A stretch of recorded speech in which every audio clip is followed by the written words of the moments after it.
intro.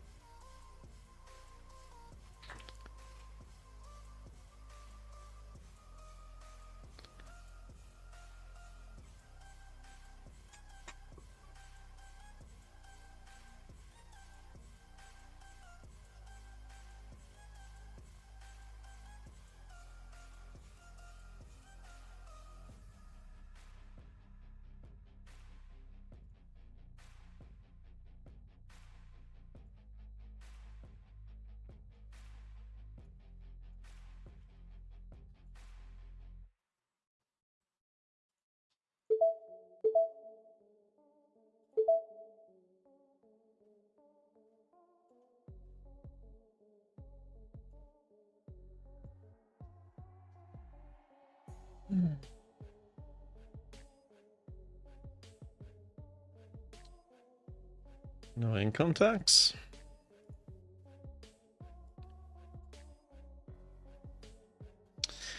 What's going on, everybody? Oh, hopefully you had a good weekend. You got your money from the request on the first 21 days later. Ugh, that's crazy. I mean, at least you got it. There's a bonus in there somewhere.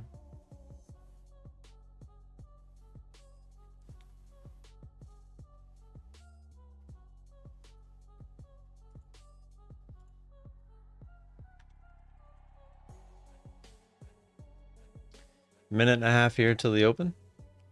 So as you guys, if you were here for the brief moment on Friday, I lost my Apex account. So today we're just going to be trading my fund of futures, and we'll see if Apex does a better sale anytime soon. So for right now, we're just trading my fund of futures.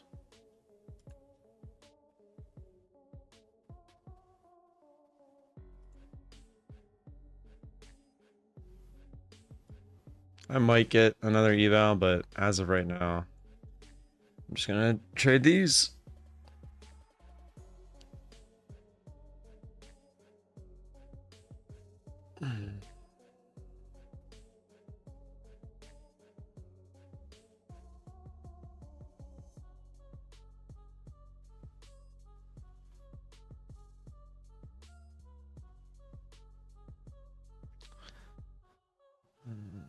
Dun, dun, dun, dun.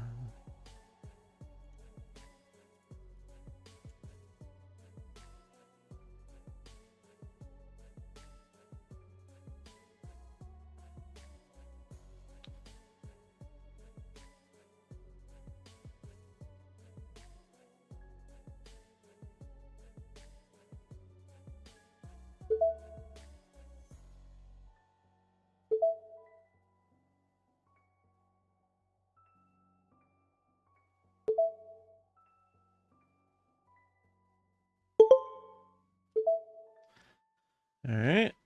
Oh man, I'm on MNQ again. Great start. Great start.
Nice, Steve. Good stuff.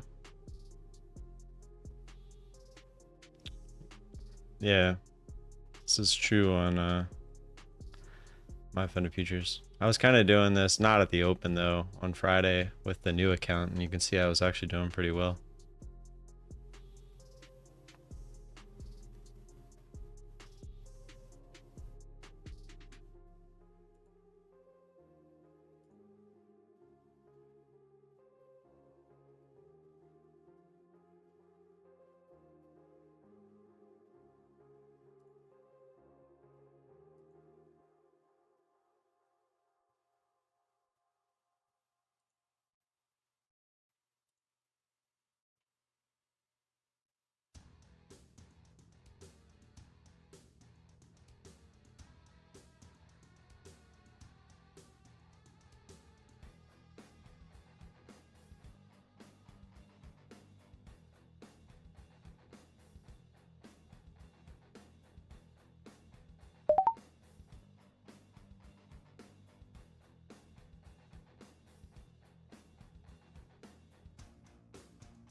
The trend this morning, Steve, was up, not down. Take a look at the 5-minute. Trend was up. Believe it or not.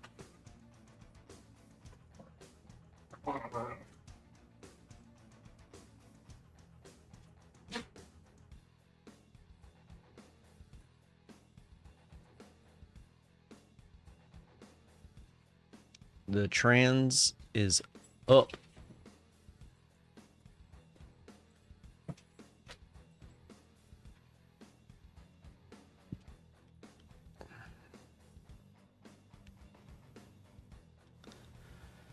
Well, I had the opening trade and it worked. I just didn't realize I was on the MNQ.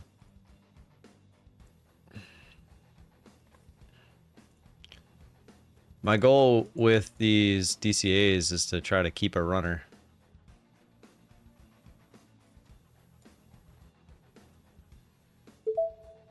And then just trail it on the way up.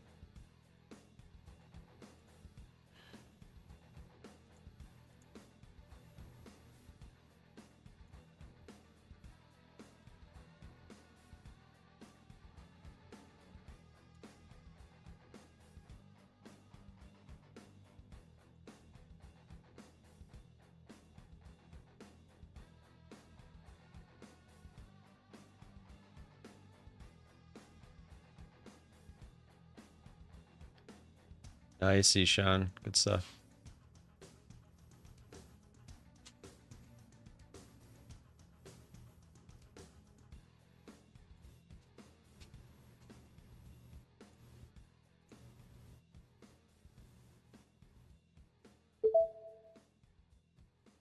I'm going to oversell here at the highs to reverse my position.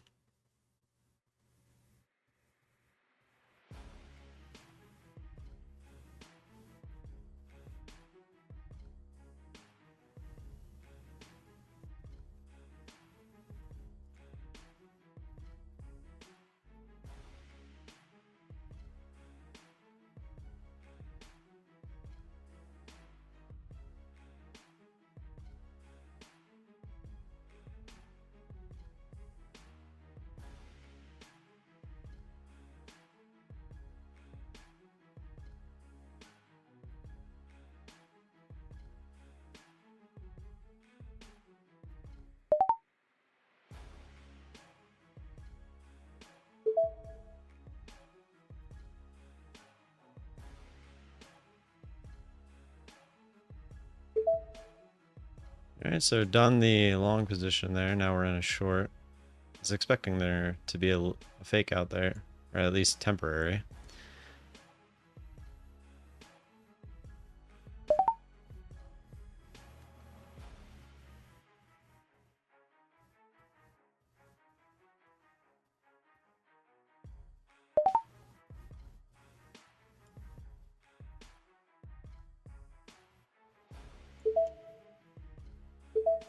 Whoa, how do I have 10?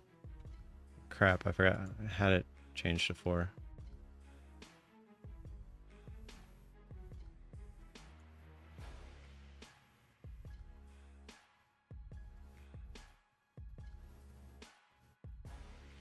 I did not mean to have this much, but we should be okay. I would assume we'll at least come down and try to retest that break.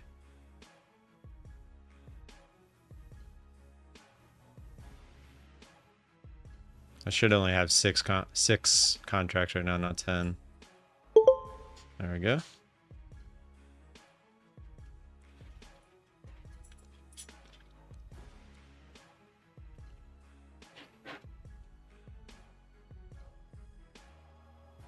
Zishan hogging all the accounts. Zishan, what'd I tell you about that?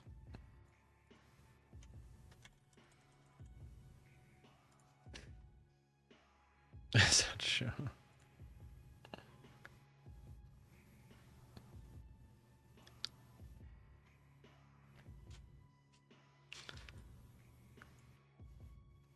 So one thing you won't see me do is play the middle. I'm not playing the middle. Only when we're going either up or down is when I'll be playing. I'm not going to play any kind of chop in the middle.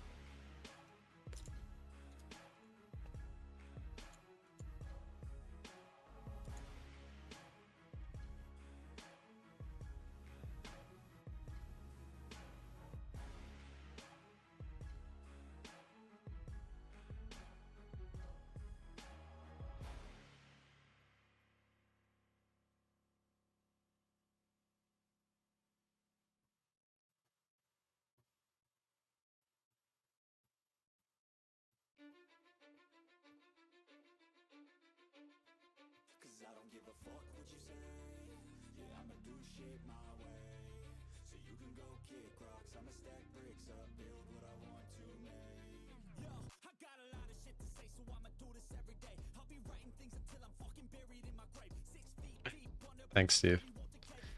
What do I do other than trading? YouTube? Like for money or for fun? A pro bowler and marbler. I do bowl.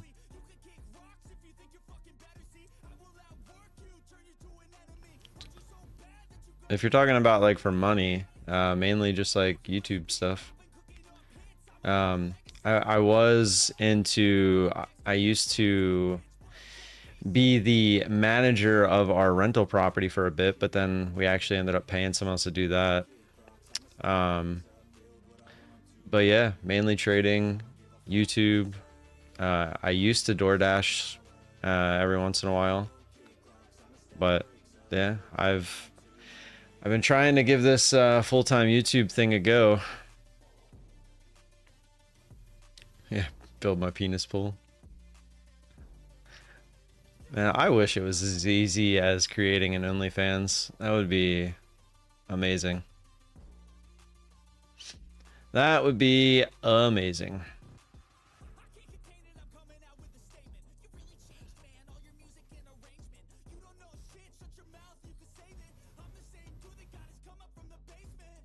Beard need loves too.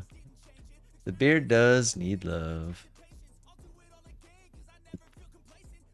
Let's make sure we get back to 2 contracts to start.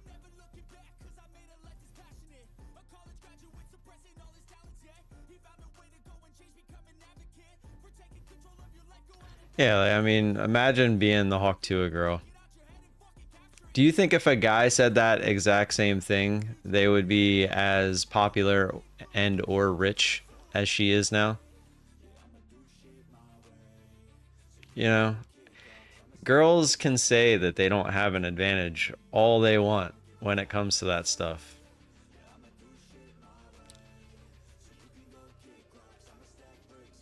Are we supposed to spin? Stu, you're 100% right. But it's one of those things where I'd rather it's allowed on this here, and I'm using the MNQ. So that's why I was on the MNQ for the opening trade, because on Friday I was doing this. I wasn't doing it as aggressively, but knowing that the volatility was high at the open, I was a little bit more open to being a bit more aggressive, knowing that if we would probably get like a quick little sharp rebound at some point. It actually took 4 minutes longer than I was hoping, which is why I was okay getting out of the trade for not that much profit.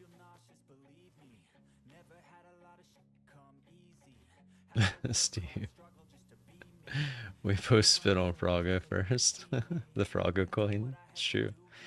I only do trade for 1 hour because I have to go to the job, sadly. Hey man, there's nothing. I understand. If it's a job that you don't like, I understand.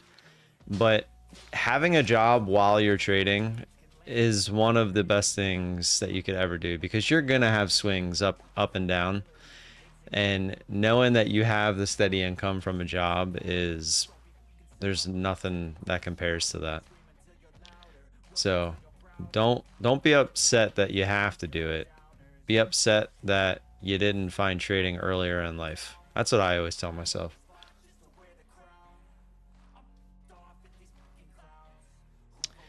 Yes, Stu, you're not wrong. You're not wrong. But that's the idea behind it being a prop account. Full time right now. I'm glad I have a job. Yeah, you should be. Hopefully jobs stick around when the economy starts taking a shit. It'd be weird to not see this go to 20,000. We're this close again. Tried trading full time, almost lost everything, got a job while trading, made 20. Exactly. It's such an emotional thing. If you're relying on trading to pay the bills, it will eat you alive.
Here's that 20K.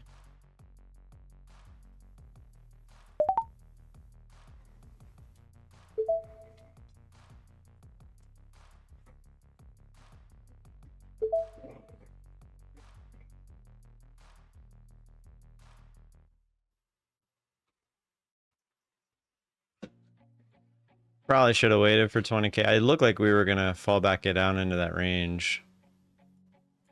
So my fault for not waiting till 20K. Jeez.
Yeah, they're holding this up here. That's not good.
Any news today?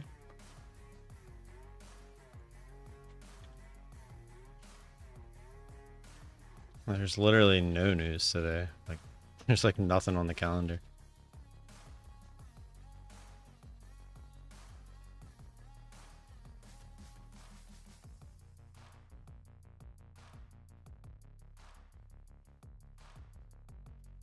It's a good rejection there.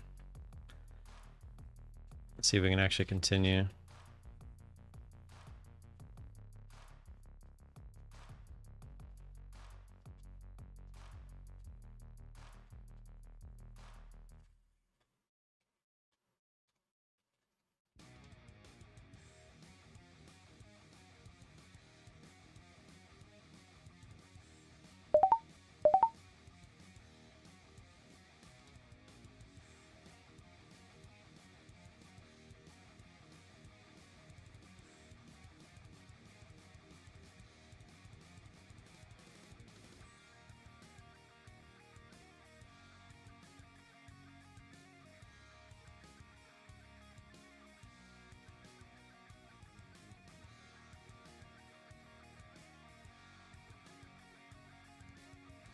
Come on.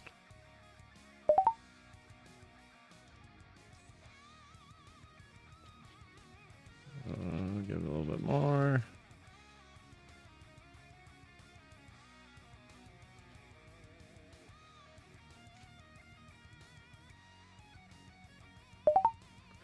All right, we'll take it right there.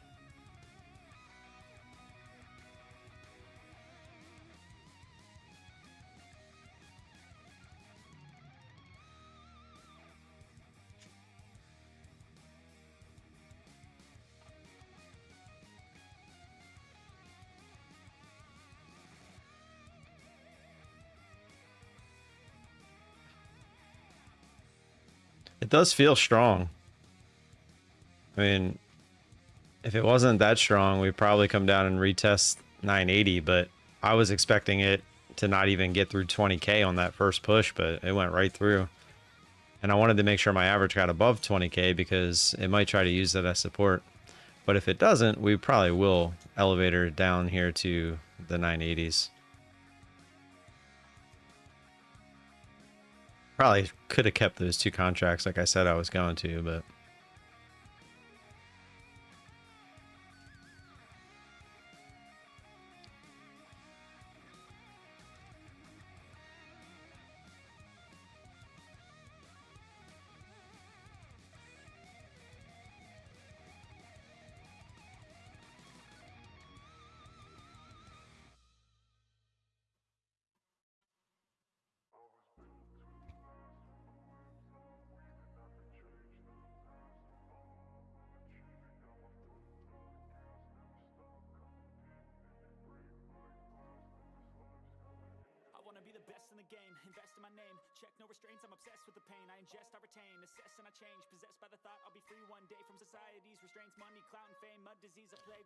well, what is a textbook DCA trade exactly?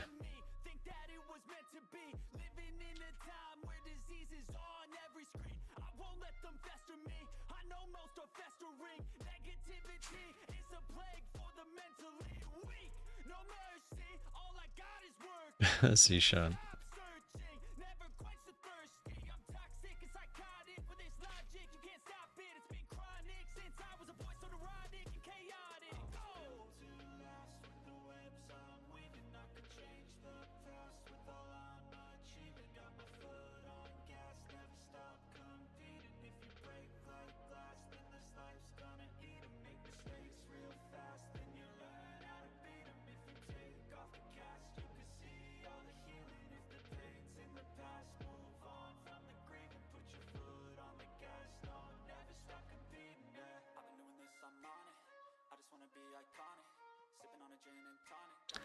to Mimi to give myself more room.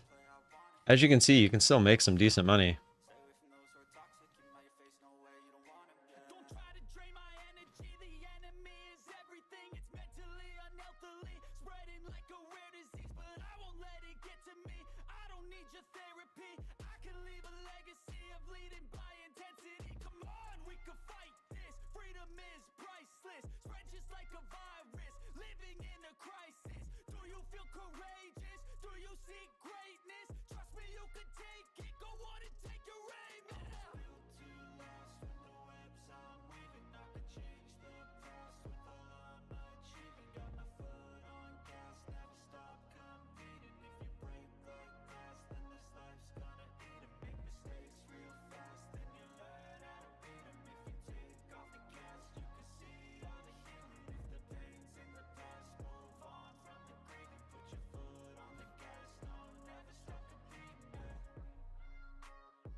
The differences between my funded futures and Apex.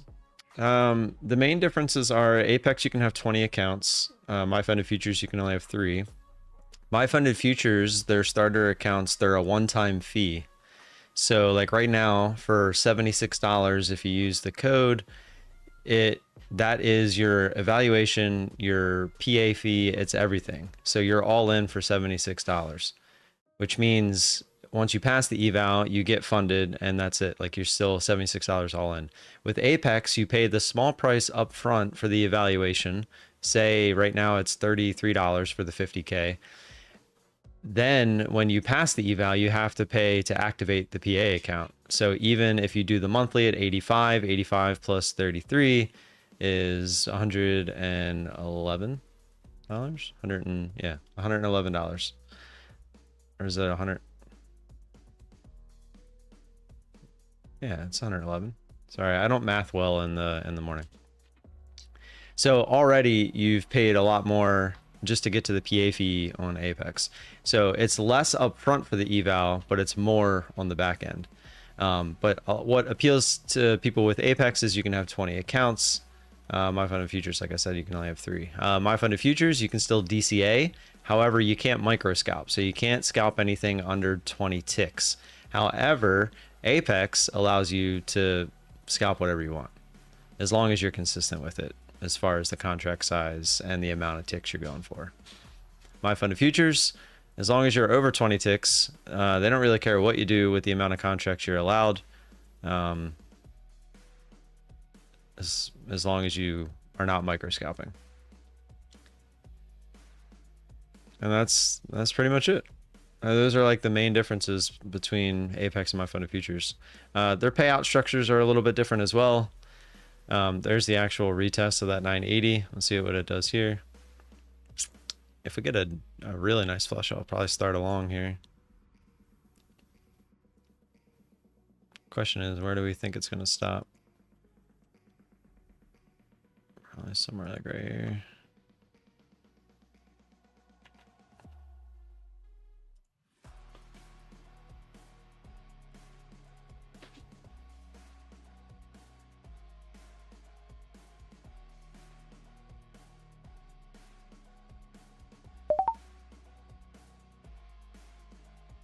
Oh man, I did it again. Shit.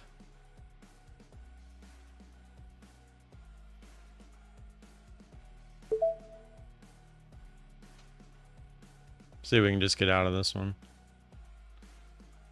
I would have tried holding this longer, but I have 8 contracts like an idiot.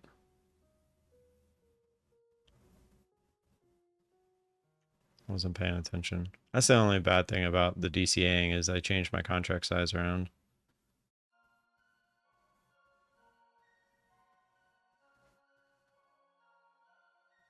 Of course, this will be the one that just doesn't work. Come on, one little pop. Go, go. There we go, cool. All right, kind of got lucky there. I would still be holding if I only had 2 contracts, but since I had 8, I just got out of the trade just to be on the safe side.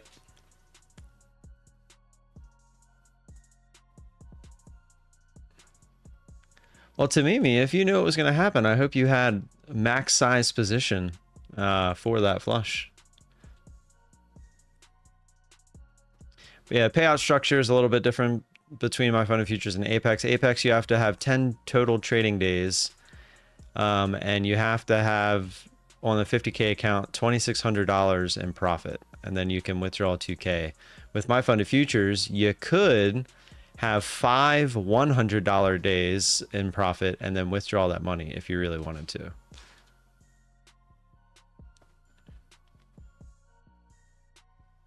It's a meme.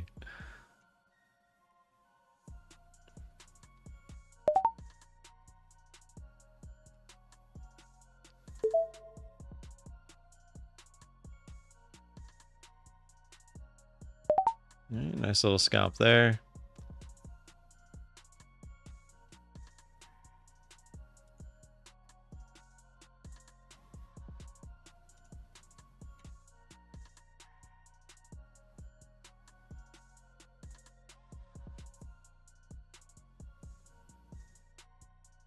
I found too, by playing the MNQ with the smaller size, is I can look for like the actual moves instead of just worrying about them little scalps inside the moves.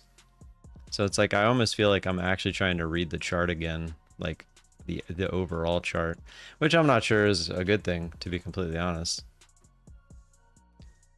So if we come retest this 60 area, I'd be looking for it to flush through. So I'm not going to be taking that again. There it is. Does it fake out is a different story. I have a feeling we're going to push lower. There we go. And this is where we start.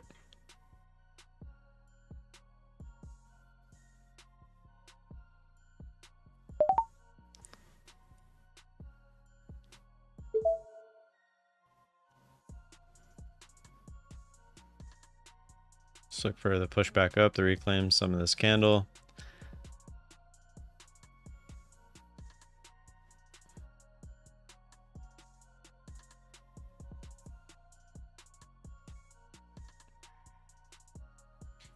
Ugh. Went a little too high there. Went for the whole candle instead of half. I thought we would get the whole, I feel like we'll get the retest of that 960. Still might.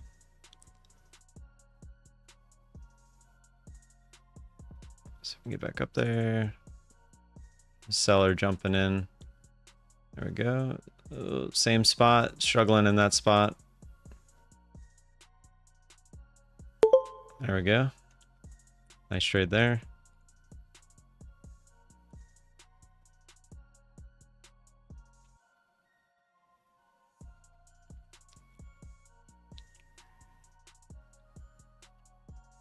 They're typing marbles because I play marbles when things start to slow down, and I started the entries early on. So type exclamation point marbles. If we have 50 people in the live stream and 50 likes on the live stream, before 11 o'clock, we play for money. But that hasn't happened in a while, which is sad. But it will happen eventually, once we get back to 50 people in here with 50 likes. So every time you come in, just hit the like button, type exclamation point marbles in the chat. It'll give you your entry. You don't have to, well, you do have to be here if you want to win if we play for money. But if we don't end up playing for money, your marble will still be in the race anyway. So, all right, where are we going to next here? Do we go all the way back down to where we opened, lower 880? I mean, this is the obvious spot, but is there a spot before that? Could say right here around 910.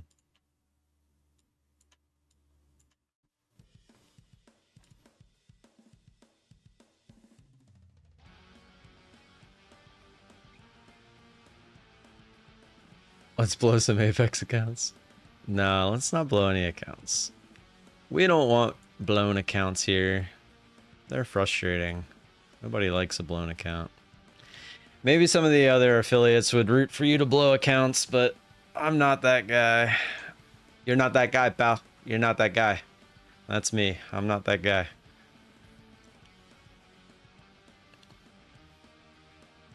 MFF is a one-day pass. Steve, okay. I can get on board with that.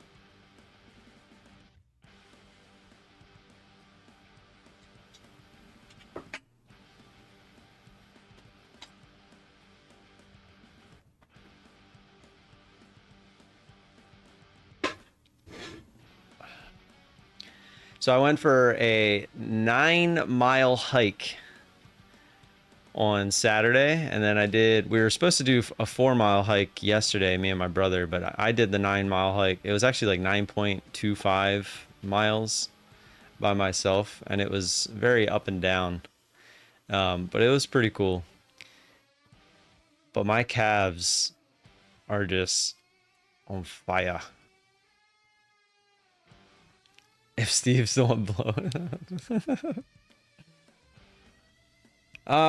So it did on my old chair, Zishan, but it was actually starting to. So that old chair, it used to make my back hurt. So I bought that thing to put on there, and it really helped. Well, I bought this new chair, and my back started hurting again. And I don't know if it was the way I was sitting in it or what, but I took that off my old chair and put it on this chair to see if it would help.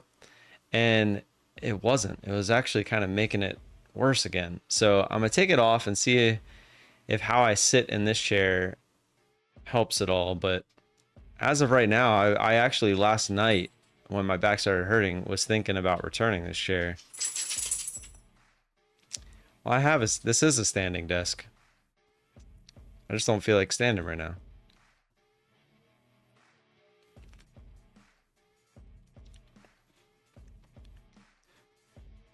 The dildo chair saying that? No, did not. That was a nice looking chair though. All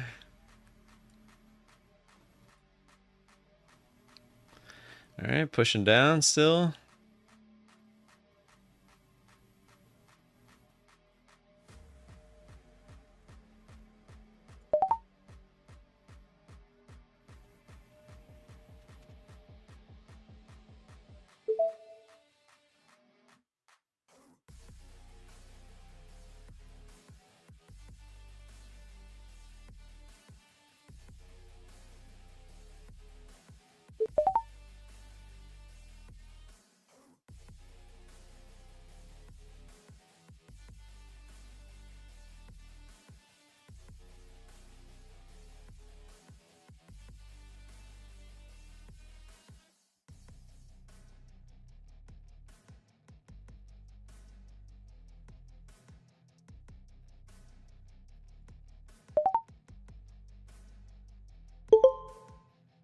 I was like, I hit the ask button and we had our order out. So it should have filled us all for it, which it did. It lagged for a second there. That's why I'm not standing. Dang, you caught me. It's a good bounce off that area we found, right? We're looking left. We had the touch here, touched again right there at the open. So that's what we were just looking for, another touch. It obviously can go through after the fact, but just looking for key levels for it to possibly bounce off of.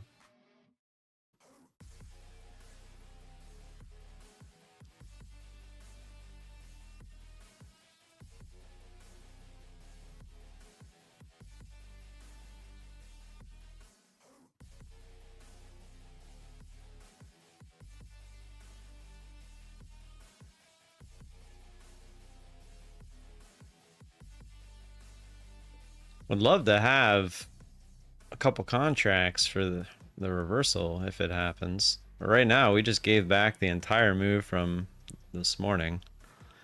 We're all the way back down to that opening low, or well, close to it. Yeah. I didn't even tell you guys, I went to the casino and I played cards for all of 3 hands. Oh, it was so brutal.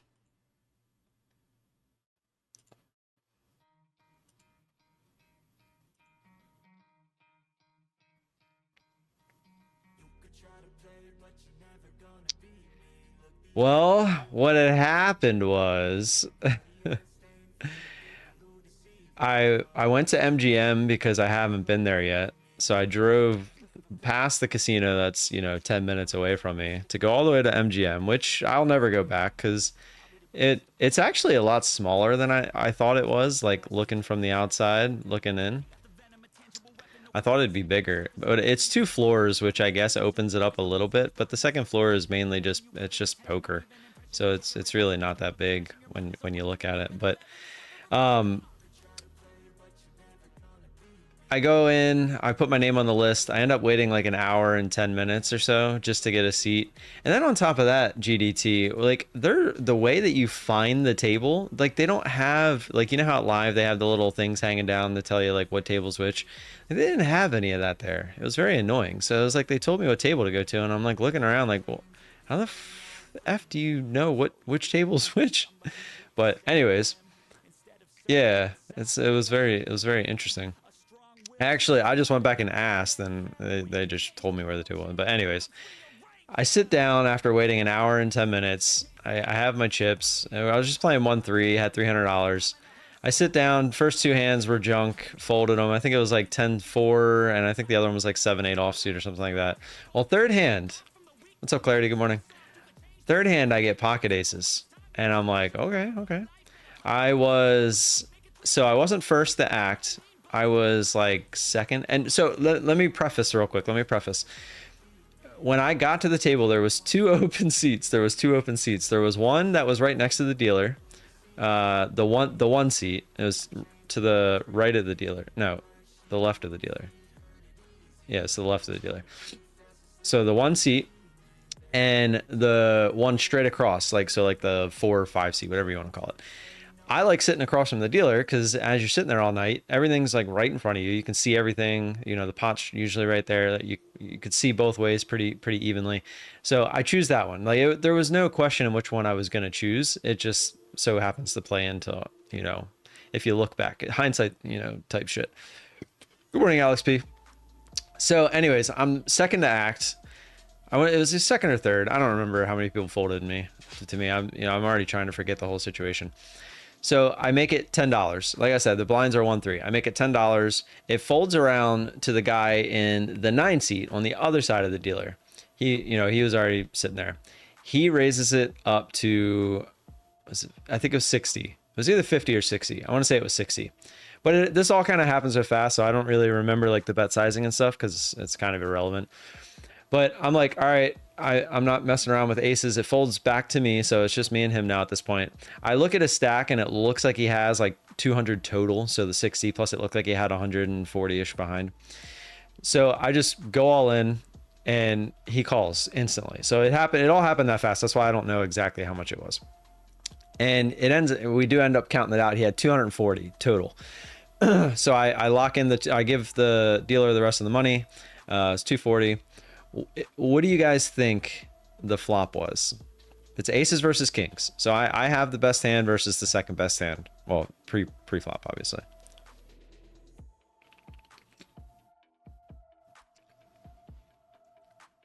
Steve, very close. Very close. So the flop came king. So you know how they call it in the window? So the dealer has 3 cards, flips it up, and you can see the one in the window, like what everyone sees first. It was king. He starts sliding the cards, another king, and then a 4.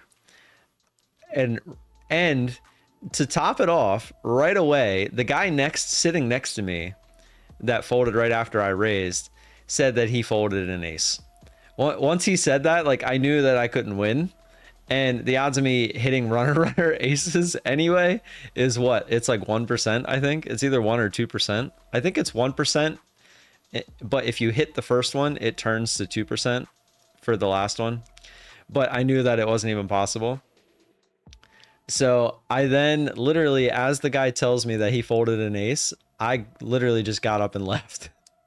So I waited for an hour and 10 minutes to play one hand, and I ended up running aces into kings, and they got cracked. Now, if I would have waited till after the flop and it came king 4 and I still lost all my money, that would have been more on me. But we got it all in pre-flop. I mean, what do you do? What do you do?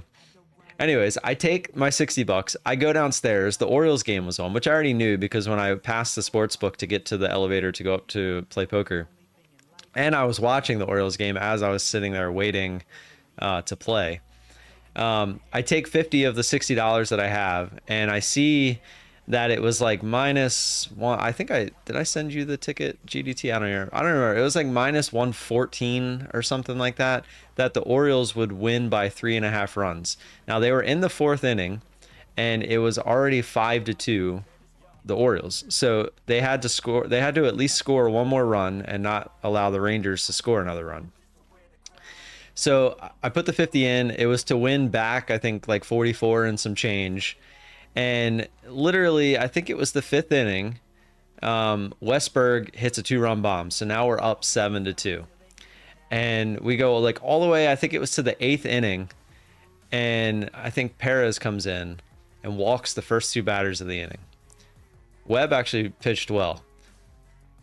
I am trying to ask, don't aces win over kings? Well, they do if it ends up just a pair of aces versus a pair of kings, but he flopped 2 more kings, so he had 4 of a kind.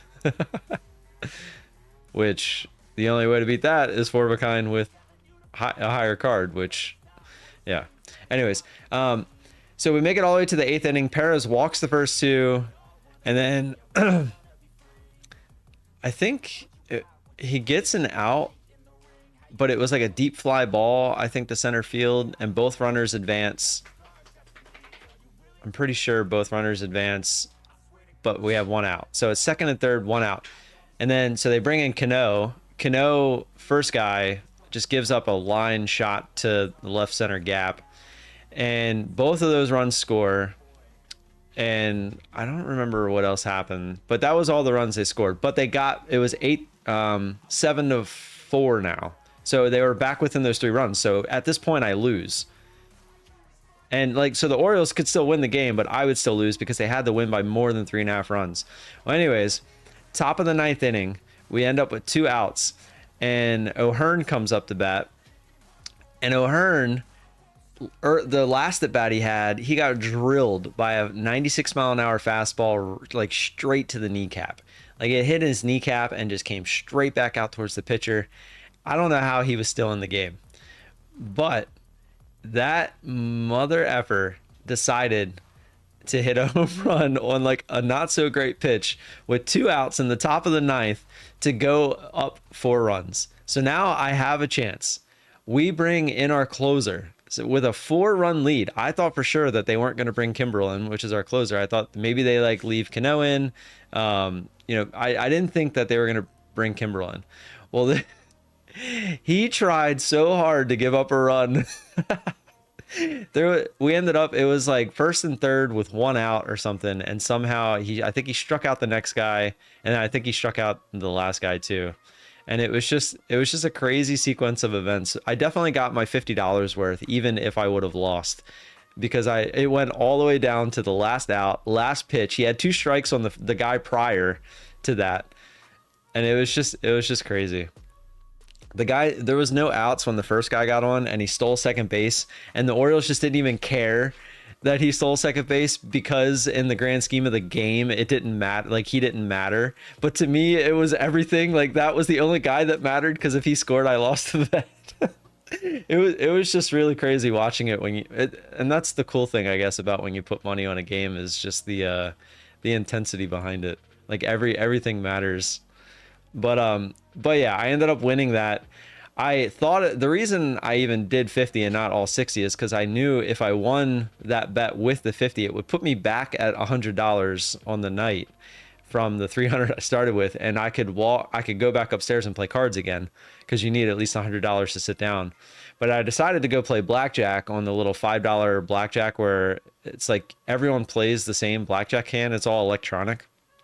And I ended up winning like another $50 there. So I ended up walking from the casino with $150 from the 300 I started with. But it was a good recovery. I could have left with $10, but instead I left with 150. So there is that. Take the wins where you can get them. Plus, I got to really enjoy the intensity of the Orioles game. Would have been a weird night. I probably would have just got more money GDT. Yeah, I asked GDT to go, but he said he had to work. I feel like every time I ask GDT if he wants to meet up, he has to work. So I'm starting to think he just doesn't want to meet up. To me, they have charts to like, you can just look at them to figure that part out. Poker's a lot of fun, but it's one of them games like anyone can play, but not everyone can master. No one really masters poker. It's such an up and down game. The swings are crazy. What are the odds someone gets 4 kings? Oh, it's low. It's pretty low. Nothing special with that place. Crowd isn't great. Just the closest one to me. Yeah, it's true. I'll never go back there. I'd rather just go to live.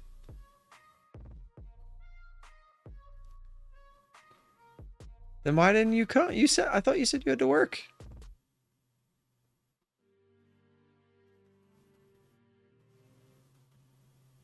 No, you said no can do, unfortunately.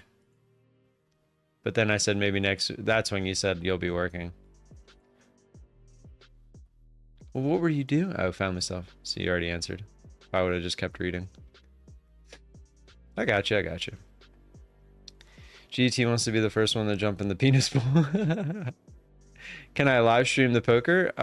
People live stream poker, but I feel like it's not that popular to live stream. I used to play poker with everybody back in the day. I found a way to play with everyone where it was just for free though.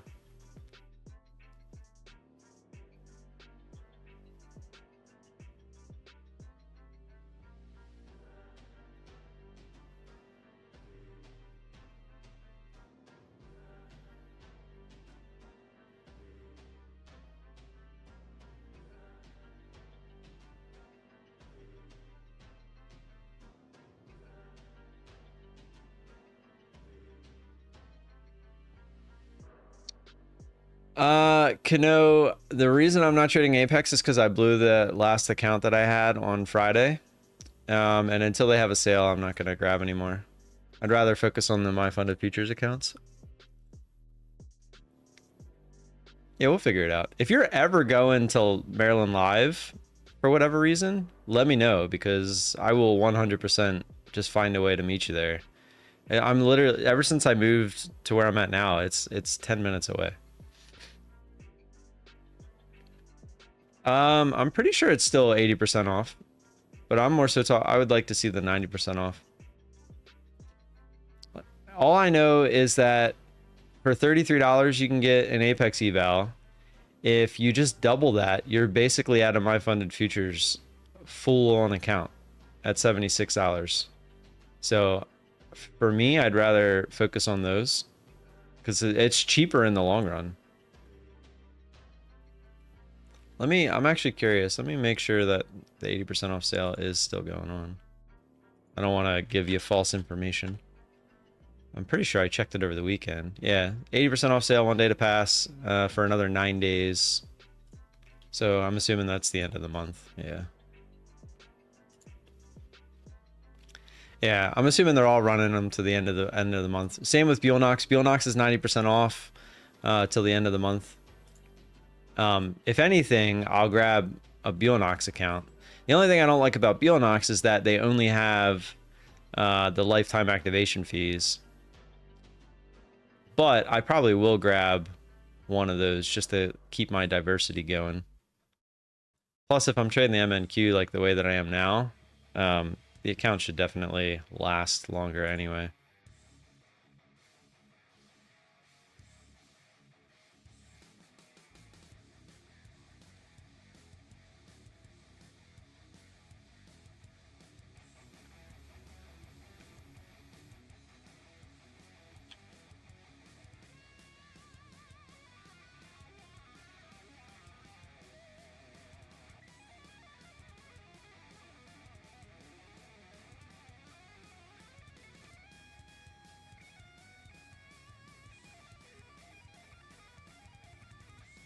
Who do the play? I'm trying to remember who we play next. The Orioles.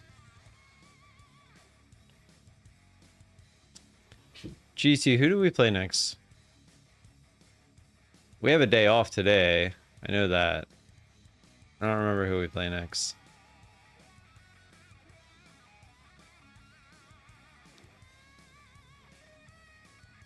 You played the Mud Hens?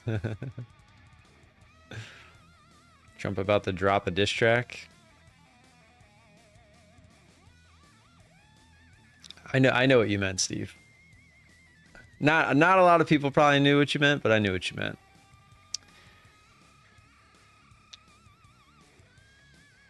I'll just look it up.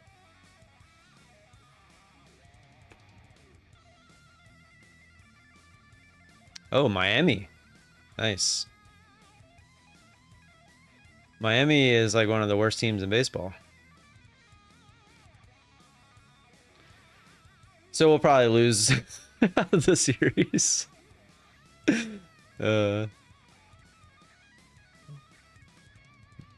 Besides them Yanks, the Yanks are doing good this year, man.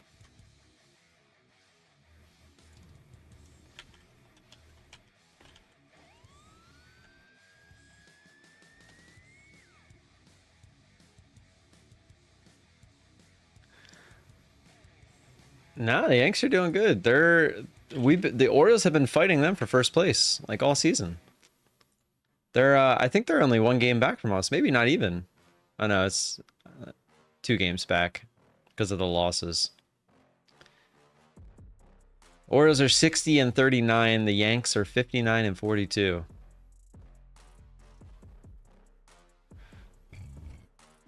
Excuse me.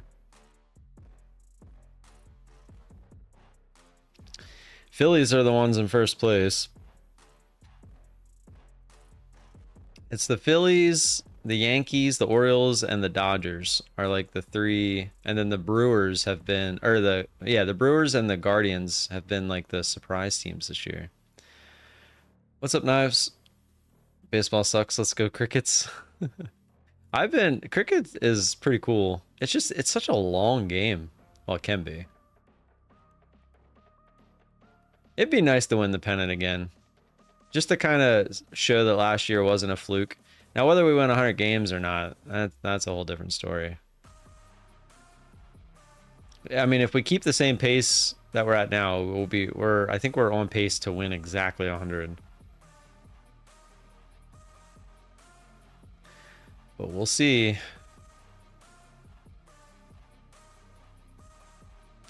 We shall see.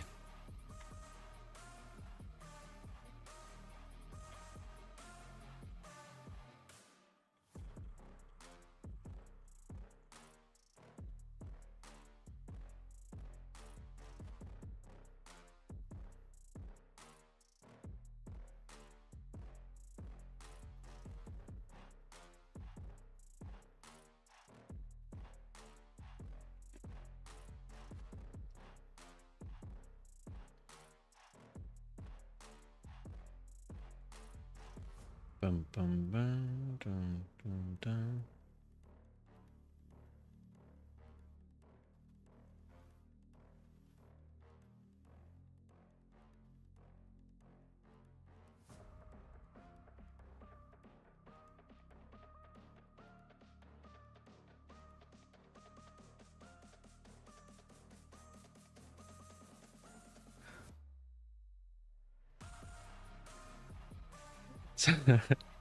Methodical. He was coming to see how I was doing, so I was trying to hold a funny face.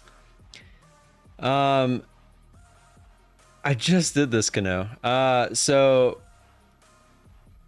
Knives, just kind of DCAing off what I think are key levels. My Fund of Futures allows it, and I'm on MNQ, not the NQ, so I'm giving myself a lot more wiggle room. So Kano, what would you like to know? Like, you want the full-on differences or just the highlights?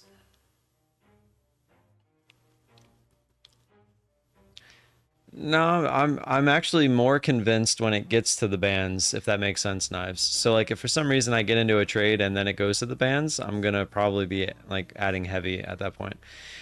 All right, so the highlights are, with My Fund of Futures, you can only have 3 accounts. With Apex, you can have 20. With Apex, you pay the evaluation fee, which is a smaller amount upfront, but then you pay a monthly or a lifetime fee for the PA once you pass the eval. My Fund of Futures, the amount that you pay upfront that's it for the entire account. So right now, I'm comparing 50K accounts. A 50K account with My Fund of Futures, You pay $76 if you use code VOLA. It's 80 if you don't use a code.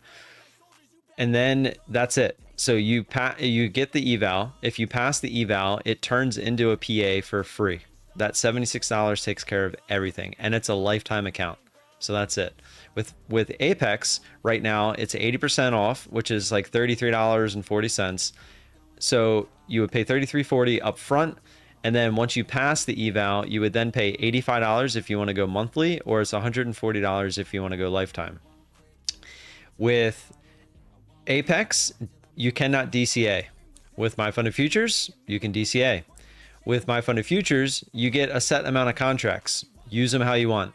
Apex wants to see consistency as you're trading across the accounts with your contracts. With Apex, you can add to a losing position one time when we're talking about the DCA. So like if you get into a trade and it keeps going against you, you can get back in, or you can add to that position one time. Anything after that is going to be labeled as DCA. With Apex, you can scalp one tick over and over again if you really want to. My Funded Futures, you can't scalp less than 20 ticks. It has to be 20 or above. They label it as 5 points. I just turn it into ticks because most people understand that a little bit better. Pretty sure that's the highlights. Apex, we'll do one more. The payouts. With Apex, you need to have 10 full trading days and a $2,600 profit in the account. With My Funded Futures, you could technically have 5 days where you make like $100 each day, and then you could withdraw your profits in the account after those 5 days. So you only need 5 days, and you only need to be up $500. But once you take a payout with My Funded Futures, your end of day draw, that's the other one. It's end of day drawdown with My Funded Futures. With Apex, it's a trailing drawdown. So throughout the day, if you go up $1,000, that drawdown with Apex follows you. So then if you were to go back down $1,500, does that make sense? So back down the 1,000 you made, but then another 1,500, you would hit your drawdown. Where with My Funded Futures, if you're up $1,000 on the day, like I am right now, I would have to lose $3,500 to hit my drawdown because it's end of day drawdown. And then, so with the payout, with My Funded Futures, you would that drawdown goes up to 50,100 once you take the payout, no matter what kind of payout you take. So if you had 2,500 in drawdown, say your drawdown starts at 47,500 on a 50K account, right? That's $2,500. You make $500. End of day, that goes up to $48,000 even. You want to take that $500 out. You're now going to be left with 50,000 in the account.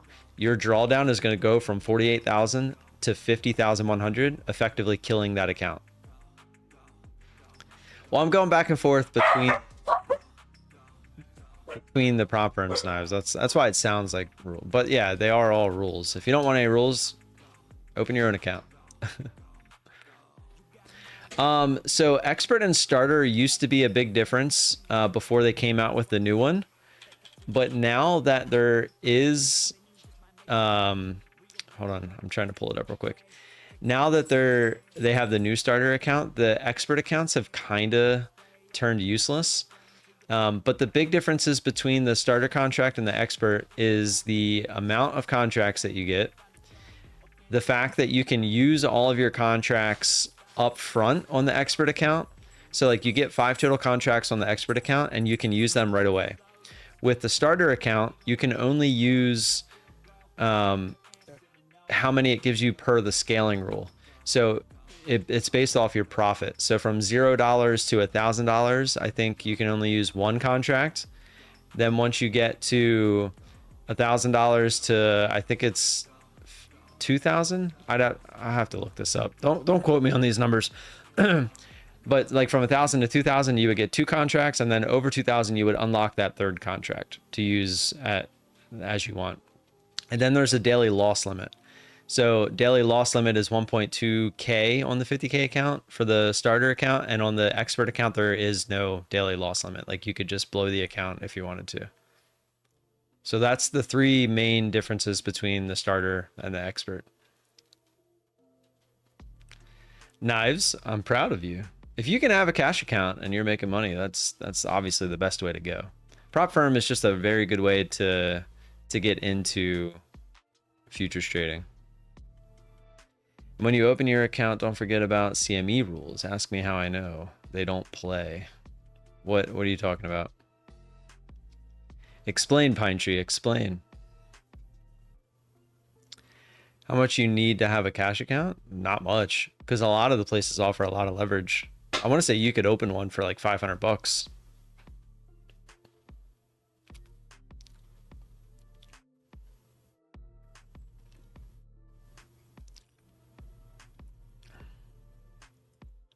Now keep in mind too, the one mini is 10 micros, so keep that in mind too, like when it comes to like the scaling and stuff.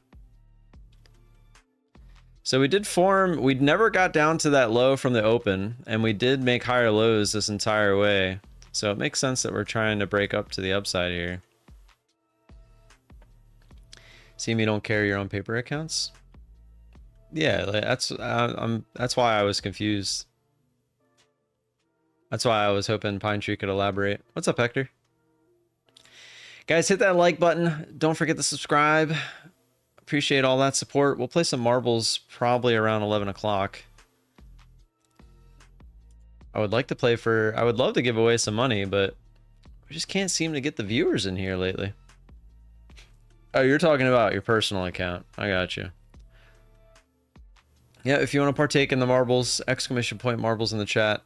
Punchy says, my personal account, I fat fingered a 50 lot MNQ on the buy and sell. I got a letter from CME lawyer about wash sale.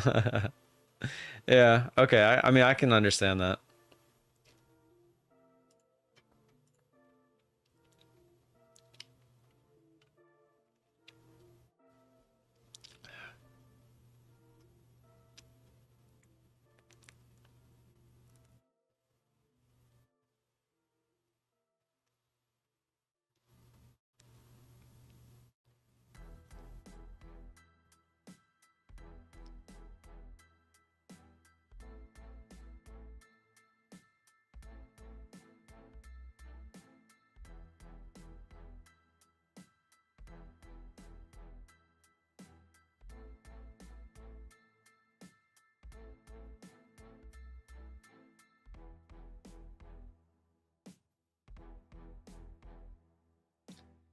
I got them sausage fingers, man.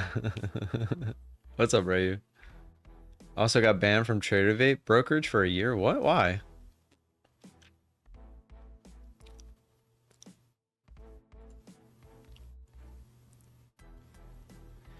I'll probably play marbles at 11.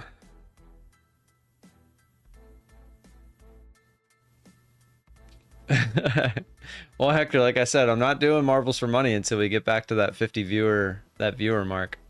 We don't have to have 50 people in marbles. I just want 50 people in the stream and 50 likes on the stream. That's it. I don't need 50 people in the race. That's up to them if they want to actually be in the race. Yeah, I'm not going to be forcing any trades. Like I said, I'm only getting in if we start to get extremes like away from the median. And we'll be looking for key levels as well.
Let's go.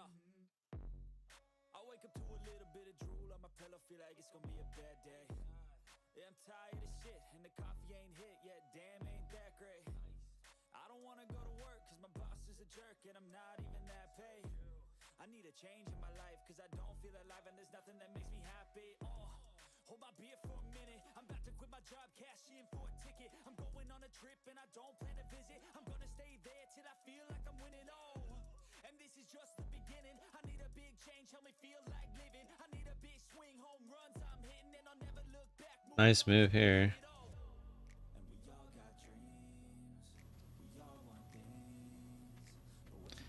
The old boner candle.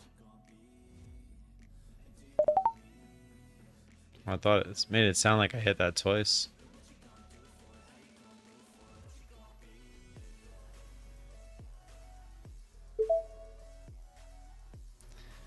See if it comes down and retest where we started.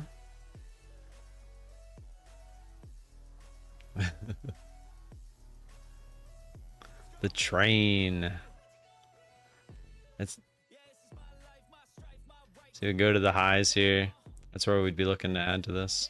I was looking for the quick pullback there to the retest of where it broke out, but got about halfway there. A little over halfway, actually.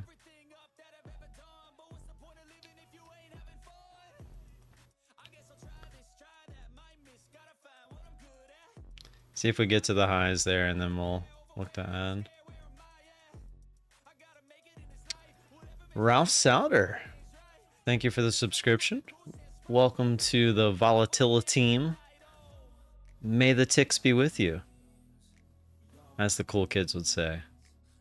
I'm still working on that one. 11 o'clock, Steve. Come back at 11 o'clock. You didn't respond to the Trade compliance in time. They gave me a day to respond, then I was traveling. Well, that kind of sucks. They only gave you a day? Doesn't make any sense. You the man. The whole thing sucked. I lost a lot of sleep over it. There's some very harsh penalties for breaking the rules. I'm glad it's over. Yeah, that's kind of annoying. You think that they would give you more than a day? Like, it's like, what if you just aren't around for that day?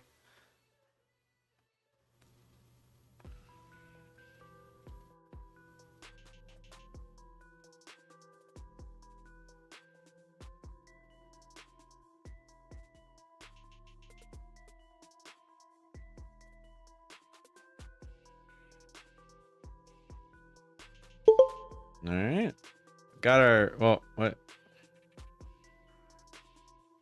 So I'm not in the position, but it says there's no arrow. Where's the arrow? I mean, my drawdown and stuff isn't moving anymore. It says it gave us a fill.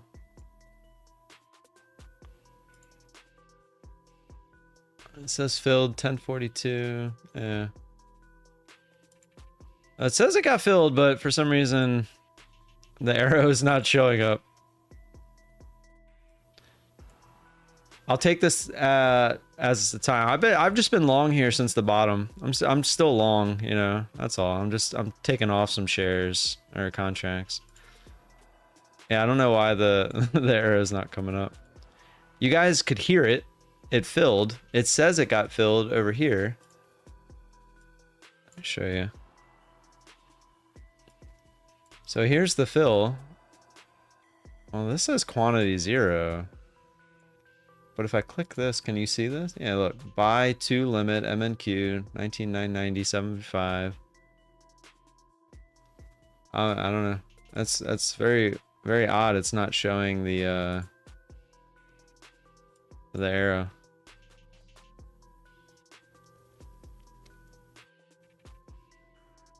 I mean, my drawdown, nothing is moving, and it says I'm not in a trade, so I'm kind of scared to put an order out though, because I don't want. Just don't understand. Let me try disconnecting from and reconnecting.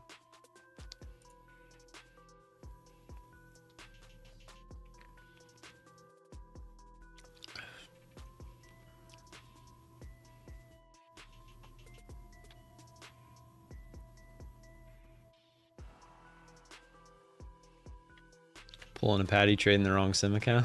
Oh, there it is. There we go. Look at that.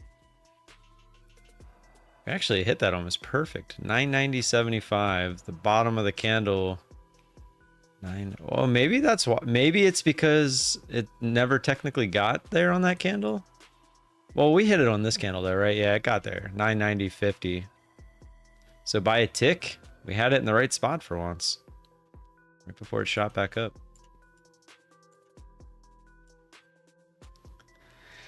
So I'd look to restart this if we got back up to the highs. But as of right now, we're not there, so be waiting. Oh, yeah, let me change back to 2. We're on MNQ. All right.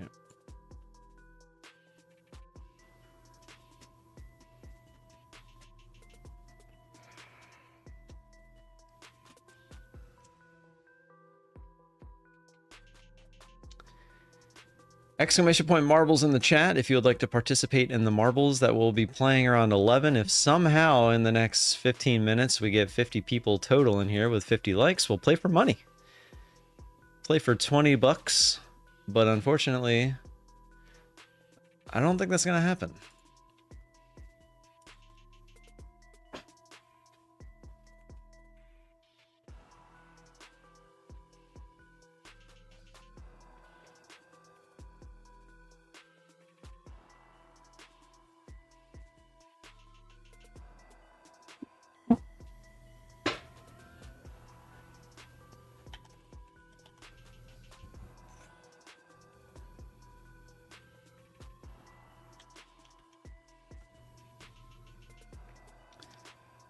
Mike Boyk, what's up, man?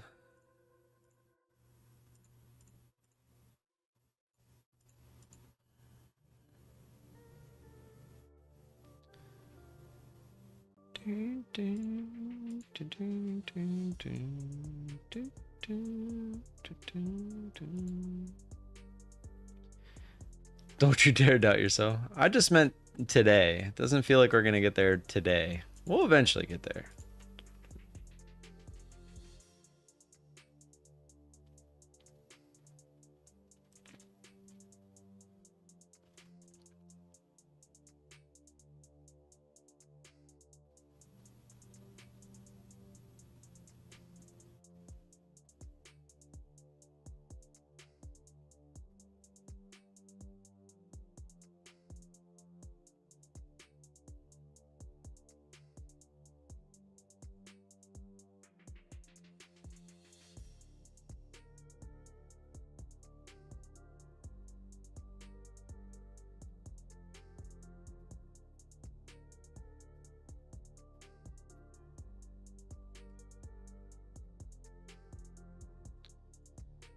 Drinking that diabetes in a can? You damn right I am.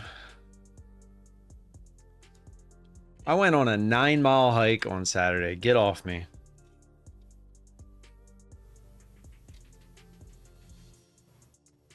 I found some pictures the other day of the old Coke Zero cans, the black ones. Those were badass. I wish they would bring those back. Let's see. Ingredients. Carbonated water, caramel color, phosphoric acid, aspartame, diabetes, potassium benzoate, natural flavors, potassium citrate, acylsulfame potassium, caffeine. Contains phenylalanine, phenylactonurics. Caffeine content, 34 milligrams per 12 ounces. Just don't read. Just don't read what's in the ingredients, and you're good to go. Diabetes listed as an ingredient. So you guys caught that. You caught that. So you're listening. I like it.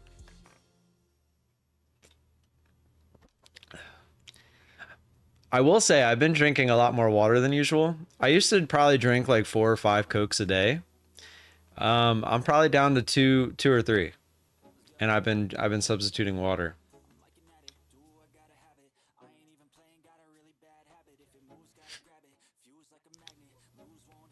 Do we bounce here, or do we go straight through? This is where I got in trouble with the other accounts, as I was assuming we'd bounce off key levels. I mean, this is a pretty key level at this point. Resistance, support, resistance, resistance. Do we use it as support again? So far, it's looking like a yes. 5 Cokes per day? I feel like that's not a lot. I know people that drink like 12 a day.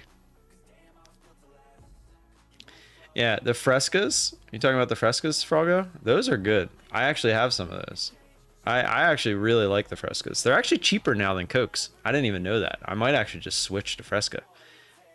But that just means I have to go to Walmart because that's where they are.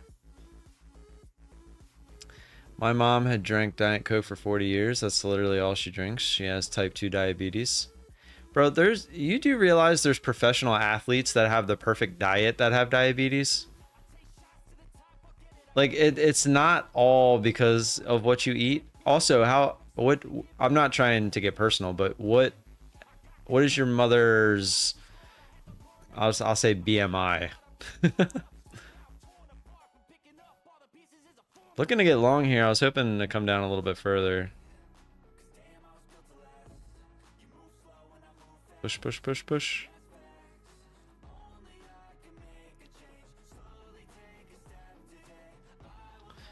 Yeah. Still feels like it might. Pushing down pretty good here. But this retest it's about to get is what I would have been looking for. So now the trade is invalid. I would have had to already be in the trade because I would have been looking for that retest right there.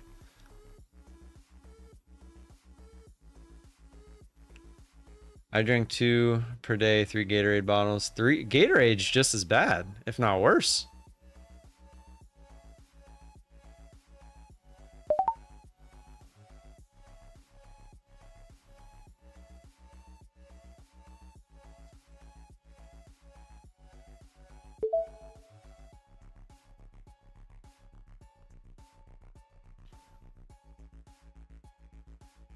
Just looking for a retest of the top of the candle.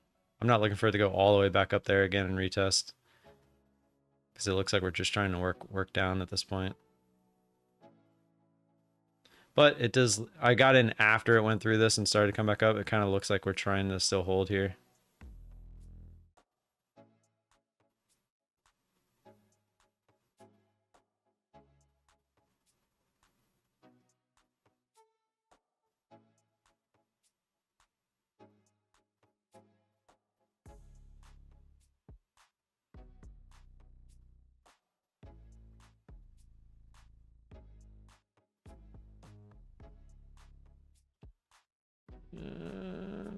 There we go.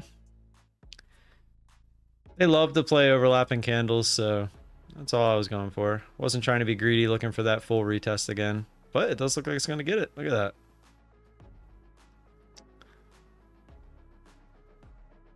Gatorade is nasty. I like Gatorade. When I was a young frog, my brother and I used to drink a 24 pack of regular Coke a day. Holy crap, that's a lot. Although I used to do something very similar with Mountain Dew. I used to drink a lot of Mountain Dew. It comes from a place of love. I care about you, man. I don't want you to develop insulin resistance. I'll be all right. 24 is that's crazy.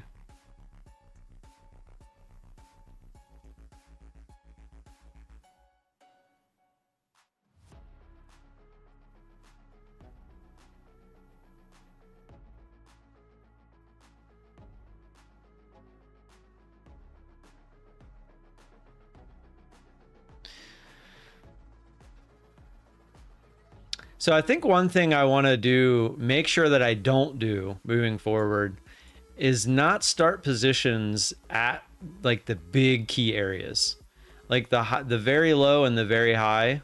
Like this one was kind of sketch, right? Because if it keeps going, it can like really break out. And that's what I want to avoid. I want to avoid those. But the big moves like inside that area, I feel like I'm completely okay with. So in a way, trying to play a range and not get caught in the big move, if that makes sense.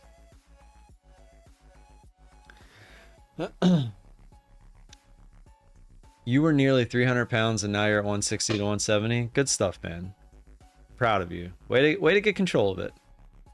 You quit caffeine 10 years ago. Has it made that big of a difference in your life?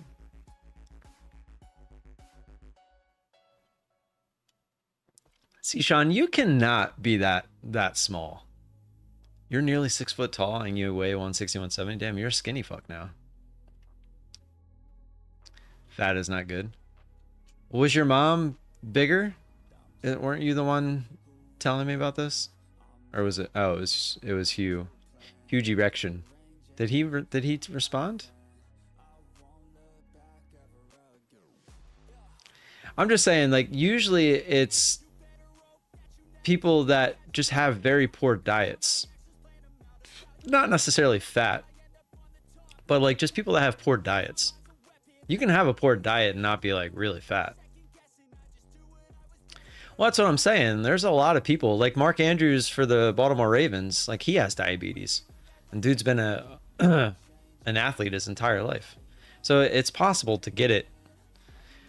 And then I know people that are well into their 80s that have been drinking like this for their whole life and they don't have diabetes. So it's, I don't know. It reminds me of the whole smoking situation. The odds are you're going to get lung cancer if you smoke, but there are people that have been smoking their entire lives and don't have lung cancer. It's just, I don't know. It's one of those things. I'm not saying I am going to be one of them or whatever, but just saying it's all thrown up in the air. You're definitely not putting the odds in your favor if you do something that you shouldn't be doing, right? It's kind of the premise behind it.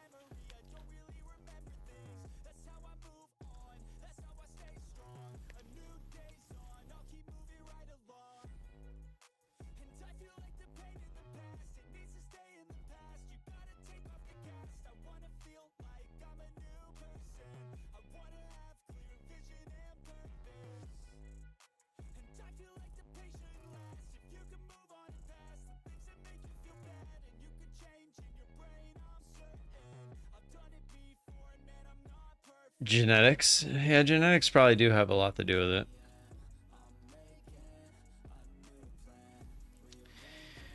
Quit caffeine for anxiety, panic attacks issue. It helped a lot. Good on you.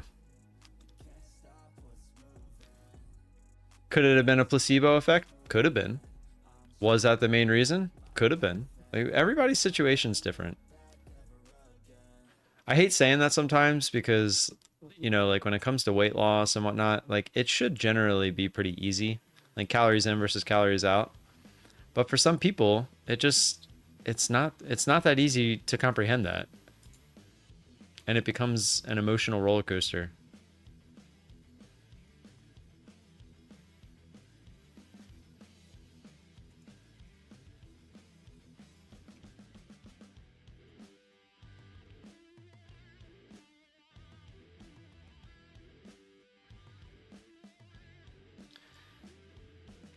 Still listening to Methodical. He's right. This does feel like there's a lot of support, but we're not breaking up higher yet either, so.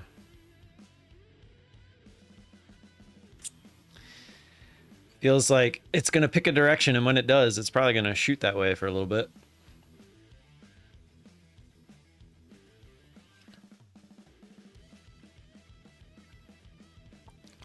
In the middle, in the middle means we don't do nothing. All right, exclamation point marbles in the chat. Type 2 does not come from being fat. It's all about your sugar intake. No, I know. I wasn't trying to argue with you.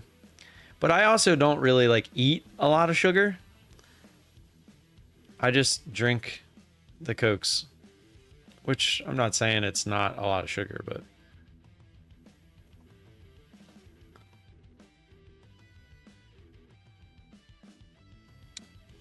so my metabolism is horrible. But the doctor, when I was a younger kid, they did a test on me and they basically told me that my metabolism is like the slowest metabolism you can have. So I've been fighting that pretty much my entire life.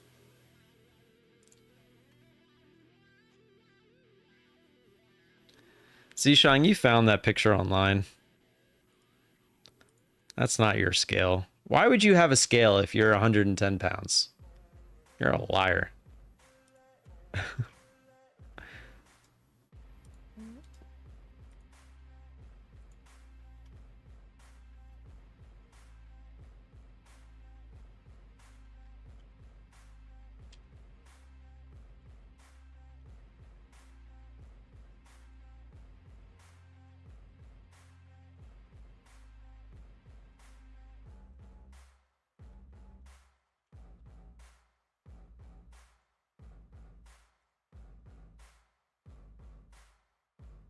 Yeah. Sorry, we're having fun in the Discord. Oh, we broke down here. Missed it. I don't think I missed it. I probably would have wanted lower, looking for that retest. You did get the retest, though. You would have had to hit that perfect to get 40 ticks out of it.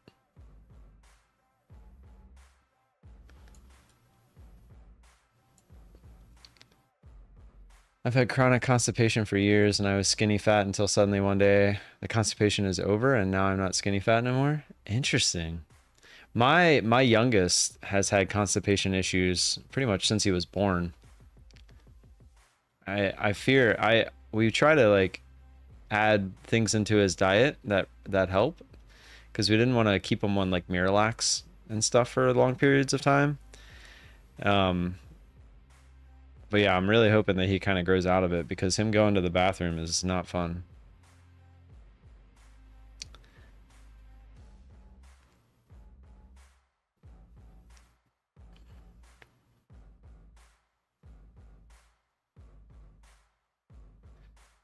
Yeah, he doesn't deal with being bloated, but he definitely struggles in the bathroom. Kellogg's Brain Buds. Good old Kellogg's. Give me them frosted flakes. So good. I ate a lot of cereal growing up.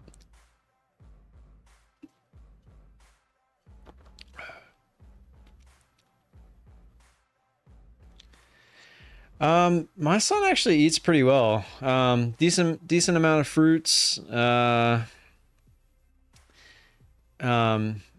He likes milk. He drinks a decent amount of milk. My kids drink a lot of water. They're very good about drinking water. Like, that's their main source of liquid that they drink. He eats good amounts of protein. Like, he'll eat whatever meat that we're usually having for dinner. It's my oldest is the one that has a bad diet, and he doesn't have any issues. Yeah, we try to get fiber into his diet.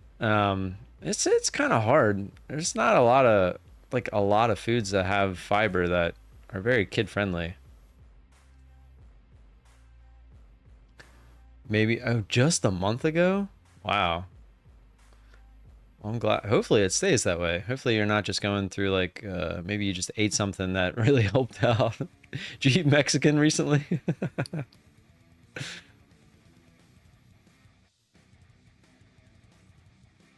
Lucky Charm was the bomb. Lucky Charms are so good. So I'm gonna give you guys something. They're called vanilla meringues. Vanilla meringue. I don't know how to spell it. How do you spell meringue? Is it a J? No. R-A... There it is. M-E... Vanilla meringue. M-E-R-I-N-G-U-E. Meringue. Yeah, these things. These guys. So they sell, it's these right here. They sell these at Trader Joe's, BJ's. They sell them at a bunch of places. They're like, depending on the size that they are, they're like 10 to 20 calories per one. But they taste just like Lucky Charms marshmallows. They taste just like Lucky Charms marshmallows. Go try them. They're literally Lucky Charms marshmallows. They taste just like them. They're so good. I don't know if you make your own or one of these other recipes. The ones that look like this, these right here, they taste like Lucky Charms marshmallows. Go try them. All right. Let's play some marbles while we wait for the market to do something. Exclamation point marbles in the chat. Low calories for meringue. It's just sugar and egg whites. Yeah, that's all it is. Just to give you some more diabetes. I'm in Mexico now, and it's the first time I had that. It's yummy and easy to eat. Ah, see? That's what changed. I'm telling you, your constipation issues are still there. You're just eating Mexican food. All right, let's continue the community maps here. See how many people we got in here thus far. 27. Let's go.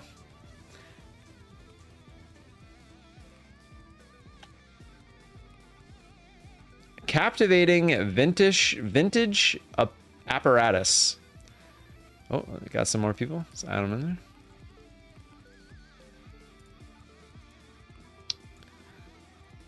Oh yeah, I gotta add myself.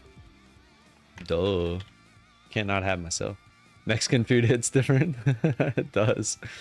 Even sugar substitutes cause insulin spikes, which lead to insulin resistance, which leads to type 2 diabetes. The oil links for... No, you're right. I've read stuff on that. Because, like, even though it's not real sugar, your body thinks it's real sugar.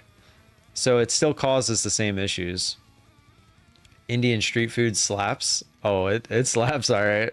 I've seen videos. I've never had it myself, but I've seen videos. Kellogg's All Brand Buds has Facilum husk and tons of fiber. My gastroenterologist recommended it to me. Old people food. Kellogg's All Brand. Is that the purple kind with like the... No, that's Raisin Bran. Kellogg's All Brand. Oh, that's the white box. I think I know what you're talking about. I feel like I've seen it. Kellogg's All Brand. Yeah, I know this box. All Brand. Yeah, it's just like straight nasty cereal. No sugar. Oh, Buds. It's a green box. Look at that. Buds. Oh, they're like, it looks like little pellets. It looks like something I'd feed my fish. And is he trying a good way or a bad way? I think he's trying to say it'll make you shit your pants. I think that's what he's getting at. All right, let's run these marbles. Let me add myself real quick.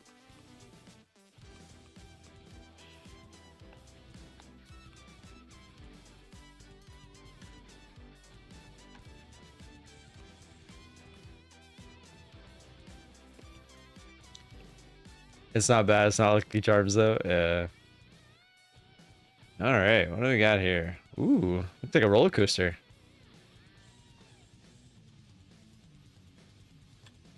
What the? This is interesting. 3, 2, 1, go. Ooh, it like bounces. Little bouncies. Interesting. I want to stay inside the tube. I want to experience the ride. Whee!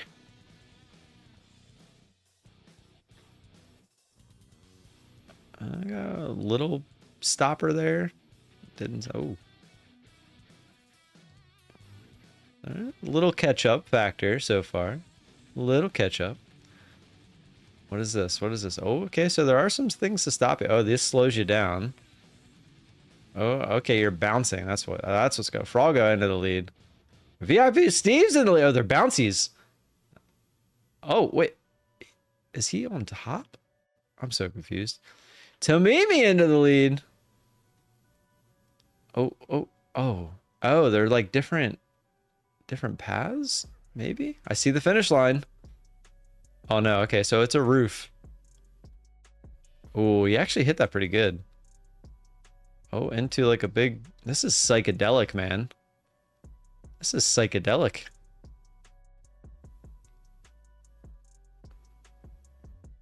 Oh, what is this? Oh, this is trippy.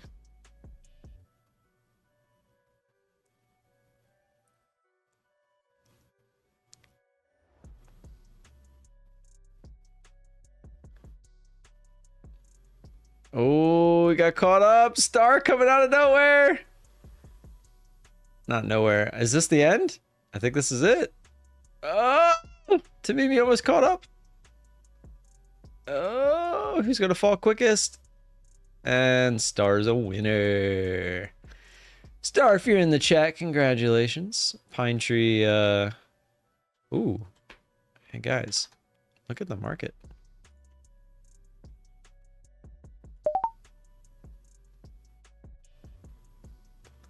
Market going dumpy dump.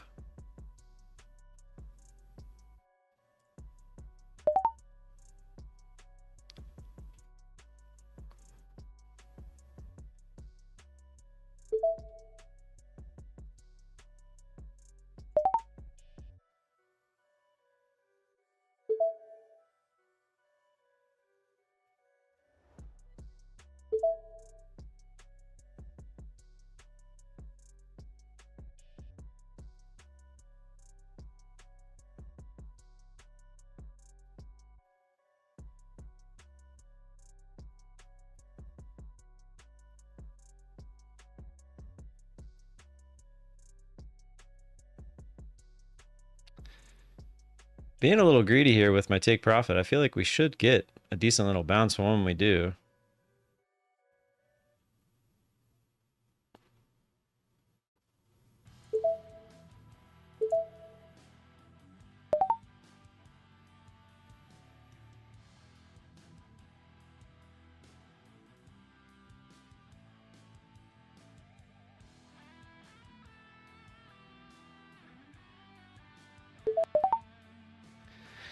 And we got down to 2. I was hoping for more of a push straight up, but we'll try to hold on to 2 here. See if we can get the retests up here.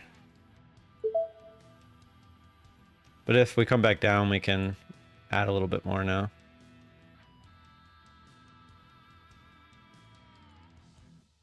I don't like that we're down at that low that I was telling you about.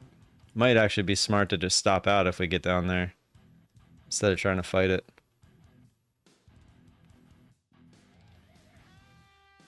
You caught this from the top, Gonzalez? Good stuff. Elon endorses Trump 45 mil a month until he wins? Holy crap. I mean, that's like nothing to him, but that's crazy.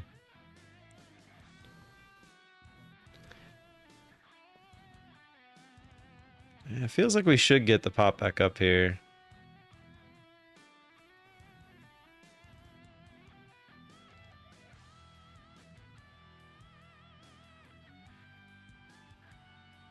That was quite the dump candle, though. That was. Let's see if we can get the push up through the top of this candle. I think I am gonna put a stop in. I'm gonna start trailing these candles. There we go. See if we can get the continued push.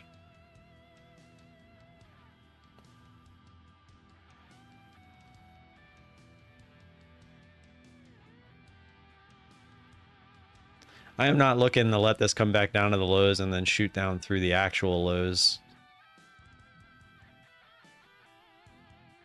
Was really just looking for a decent bounce before a possible continuation lower, but it's looking like we might not even get that.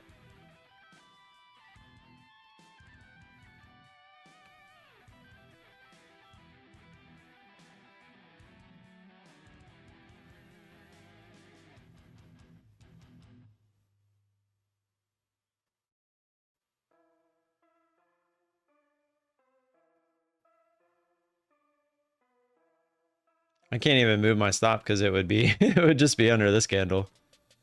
I'll just leave it there.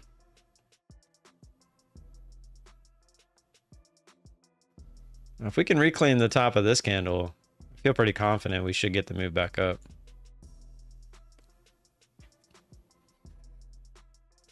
Nice, let's go. Right back up there.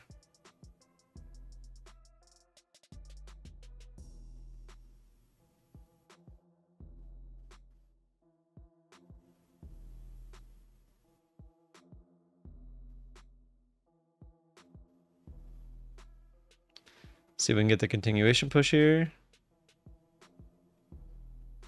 Let's go, let's go, let's go, let's go. It's gonna go right to my line. I'm on the wrong side of the line.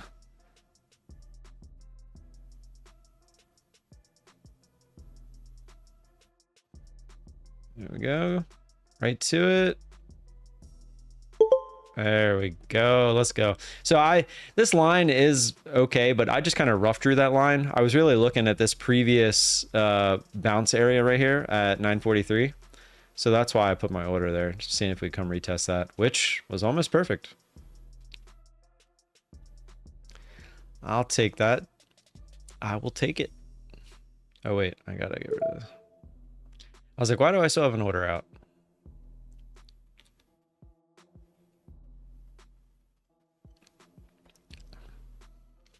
All right, back to marbles. Until we get, that was, I literally looked over as the race ended and I just saw this candle forming. Like, oh, let's go. All right, Star was the winner of said first race. If you're not in, exclamation point marbles. These are obviously just for fun. I didn't like that one enough to add it to the favorites. It was pretty cool though. Rainbow Road. So is this going to be like Mario Kart? Another psychedelic. So we got some Plinko. 3, 2, 1, go.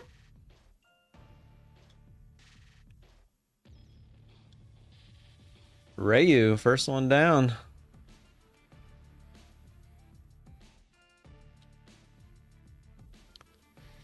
Into the spinny pegs of death. Ooh, what is that? It's just an uppie. Hector, straight down. Hit the pegs perfectly. Is he going to get yeeted straight to the other side? Oh, I see the Rainbow Road at the end. Hector getting pushed through the first one. Is he going to get pushed through the second one? He does. Straight up he goes. Doesn't matter which way you go here, doesn't look like. And then we go through the spinny pegs. Oh, guys, hold on. Can I pause this? Oh, we're down testing the initial balance low. But remember I said I don't want to start a position at that point because that's where things can get out of hand. Hector, you're pulling away. I have a feeling you're about to really pull away. Oh, what is going on there? Oh no, you fell out. Are you dead? Is Hector dead? Oh, you have to bounce. Hector did not bounce. Steve takes the lead. Hector is dead. Oh, you have to do it again. So let's see what's happening here. Oh, you have to go through the portal. Hector, I guess, missed the portal? I'm not exactly sure. What's up, Marius? Where's my imposter? I don't know. I didn't add more people, or I thought I did. It does it again? I like this. Oh, and it's got the blocks. What happens if you hit those things? They were changing colors. I don't know what that means, but I like this. It's a sign the market's not going to bounce. All right, Steve not in the lead, playing catch up. I think this might be the last one. Ooh, little bounce from Cody. Oh, he's gonna go right in. He went right. They both went right in. It's a fight to land. Oh, that's not the end. It's a fight. Cody and Steve fighting through the pegs. Oh, there's still this too. Cody's first one through. He gets the shot. I think Cody's a victor. Can Steve actually catch up? I guess maybe, depending on how you go through. Look at me in third place. Oh! Do it. Do it. No, Steve took the... No! Oh, Steve. Oh, wait, Cody already won. I didn't realize. Cody snuck by. I was fighting Steve for second. Good stuff, good stuff. I like that one. That one was fun. I like that one. So I had another decent down candle here. Went right through that initial balance low from earlier. But right now it's kind of just holding here. But like I said, I don't want to trade around these areas because that's when you can really get extensions. And if you really look, the low of today from where we started the day essentially is all the way down here. So are we going to go down and retest that? It's starting to feel like it. This looks like a giant M. Where's my marker? Is there a marker in here somewhere? Marker. There it is. Check this guy out. You know what they say about M's or W's? Choo!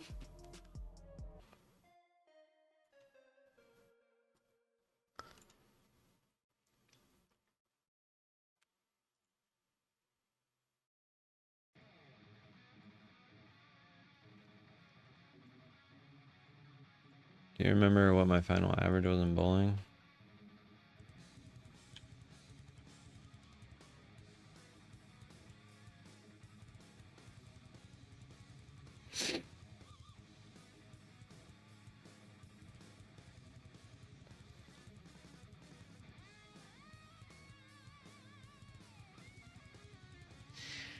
Ooh, where is that imposter?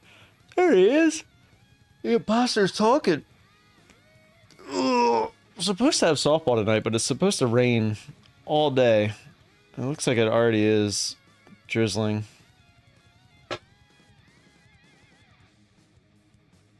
Hourly has an upward trend.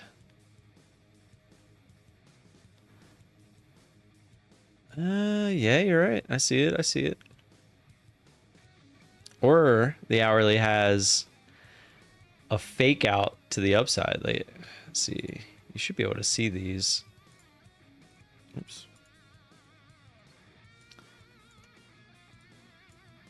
So, pretty obvious line here on the hourly right here. Which, if we scroll in, it's kind of hard to see. Let's go like this. That's this one, 970. Look, support, resistance, resistance, resistance, came up through, and now we kind of faked it out. All right, a little liquidity grab to the upside at 20K before going lower maybe. All right, it could just be a lot of the big money saying, nope, nope, we're going back up. Hit that 20K, fake this area out, makes it look like we're going higher. Bunch of liquidity, boom, shoot it back down. Could be what we're looking at there. Just something that played out on a much higher time frame.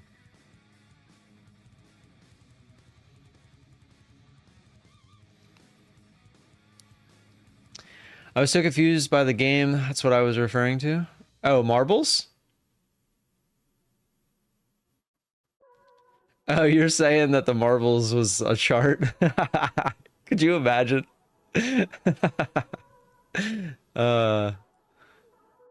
Talk about gamifying something, right?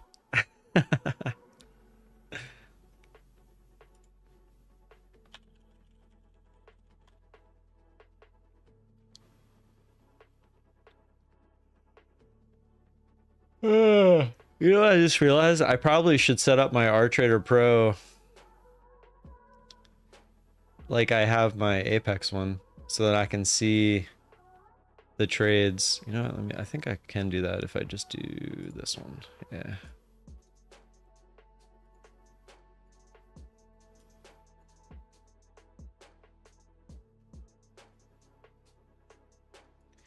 Just need to make sure I have the ability to get out of positions if possible. There we go. File, save, settings to file. Okay, I guess it saves it to the network. Perfect. All right, here we go. Let's see if we can get the continuation down. I'd be looking to get long for a retest of this 870 area.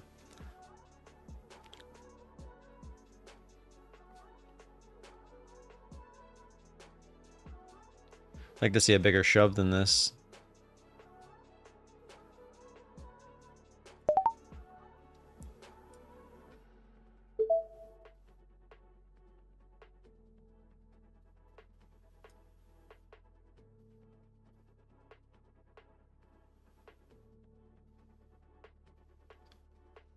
Just looking for the top of this candle, which is also essentially the retest of that previous area.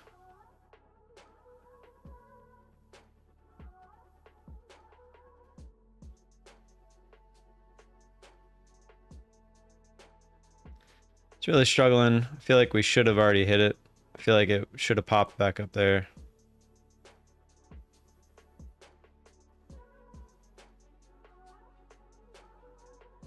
Pop it up. Just test the top of the candle, man. Just test it. You know you want to retest. You know you want the retest.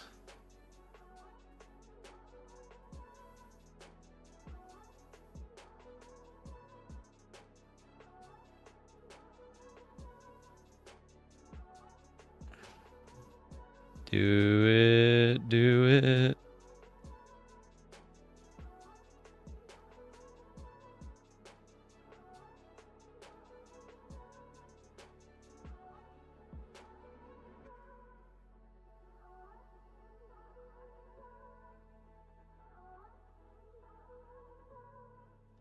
It's gotta go here.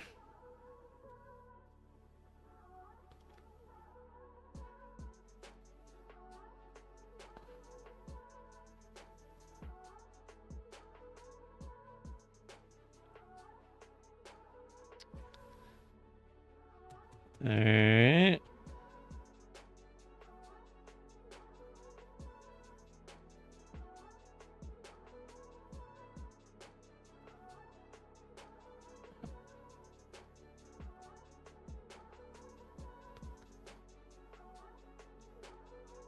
All right, this is our last chance at it. I'm not gonna let this go lower because I feel like if it tries to go lower now, it's gonna actually go lower.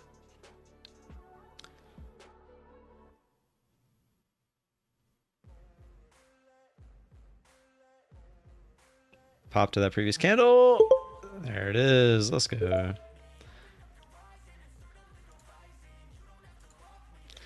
Add them up. I was willing to give that one shot to see if it would fake out. It did fake out, but it feels like it wants to go lower. But we did get the retest. That's all we were looking for. Can you not set a limit day loss on Quantower or Rhythmic? You can. So on...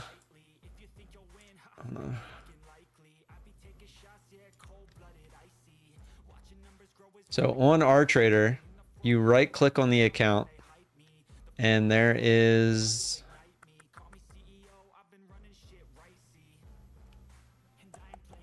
There it is. This is I skipped right by it. It's the very top one. View risk parameters. Pops up a window for that account. And you do up here, there's 3 tabs: by administrator, by IB administrator, risk parameters set by the trader. Click on that. And then this first line where it's right here, this pink line, you basically choose what you want to put in there. So auto liquidate would be enabled if you want to put in your own stop.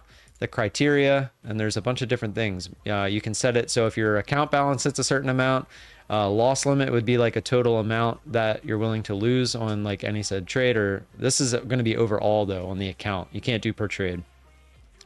Percentage of cash on hand, percentage of margin reserved. So there's a bunch of different options. And then you would put that amount in the auto liquidate threshold.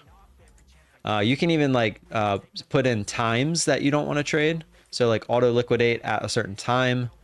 There's all kinds of different things you can do. But yeah, it's right there. So you just go to your account in RTrader Pro, right click on the account, and it's the top one, view risk parameters. Yep, no problem.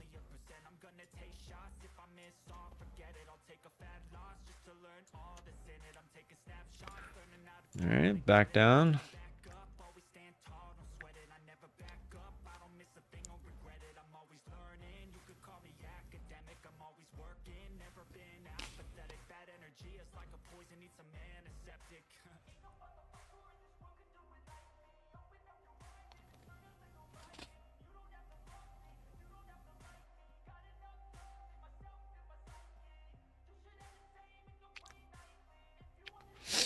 Oh, sorry for all my epilepsy viewers.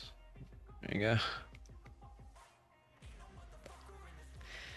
If you're not in the marbles and you want to play a couple here or there until we get off, exclamation point marbles in the chat. You think it's better with MFF to only trade 3 contracts? I mean, it can be, yeah. It allows you, it definitely limits your ability to blow the account as quickly. That's for sure.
Sorry guys, I was looking up something for my dad.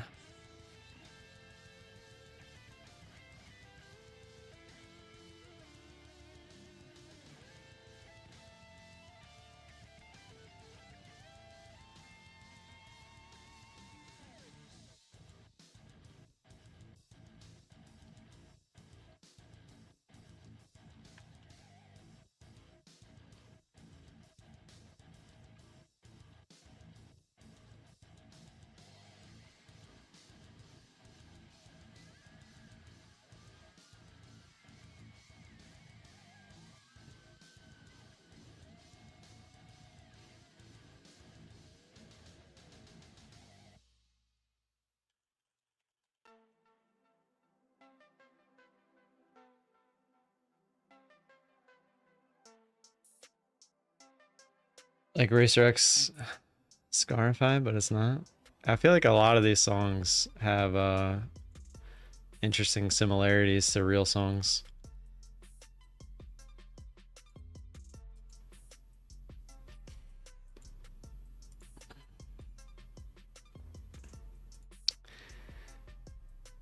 Just gonna see what this does real quick. If we get a shot down towards the lows of the day, if we start to push back up, we'll shoot a game of marbles real quick.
All right, let's play some marbles. Looks like we're gonna try to push back up a little bit.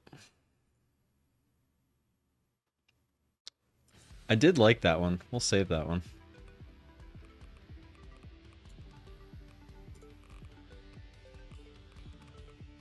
Champions of the Ring. Let's go. Who's going to be the champion of the ring? There's 34 of you. Let's find out.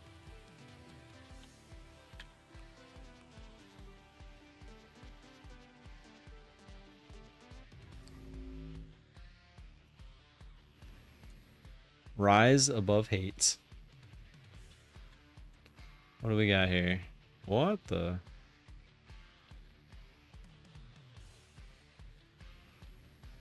I don't know what's going on here, but we're about to find out. 3, 2, 1, go.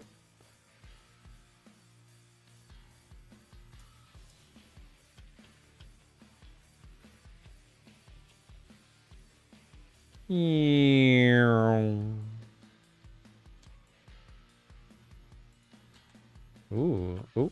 What did I hit? Spinny pegs. See who the first one threw the spinny pegs.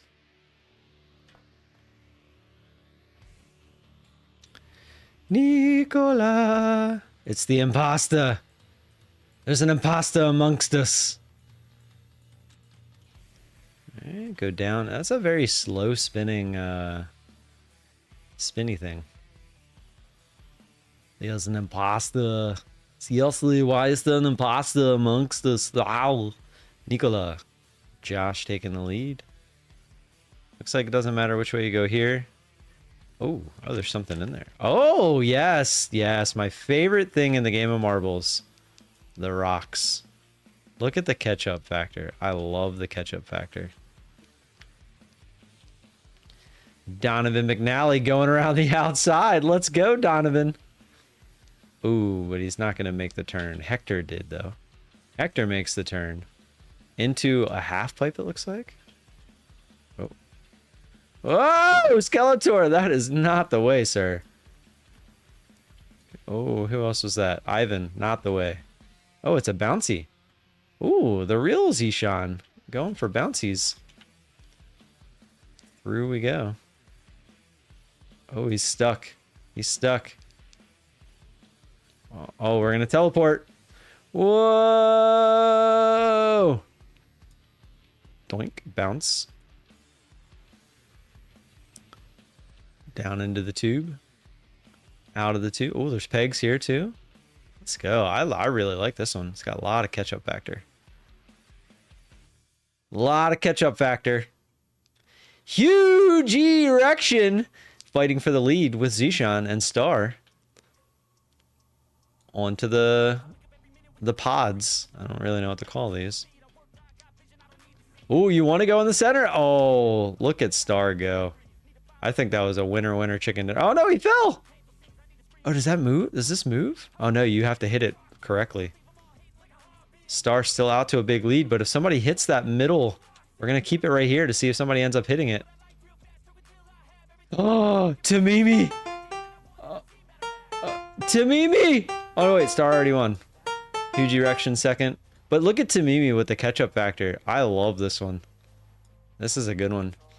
Star with the win. Huge erections coming in second. Tamimi third. Fatty Mar fourth. Trading for Science. The Imposter in fifth. Jospi in sixth. GDT in seventh. Antonella eighth. Yusuf in ninth. And Smitty coming in 10th. Huge what? Huge erection. Huge erection.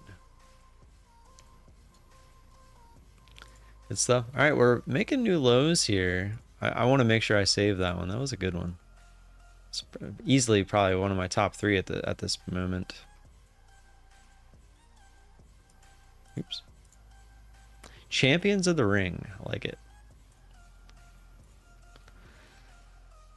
All right. You know what I just realized? We never hit the bands today. All these times we came that close, we never actually hit them. We never got the alert that we hit the bands.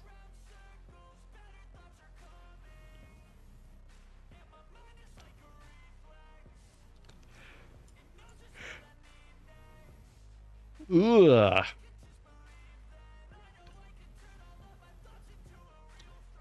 gonna go get a new drink. Be right back.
We didn't get the push down.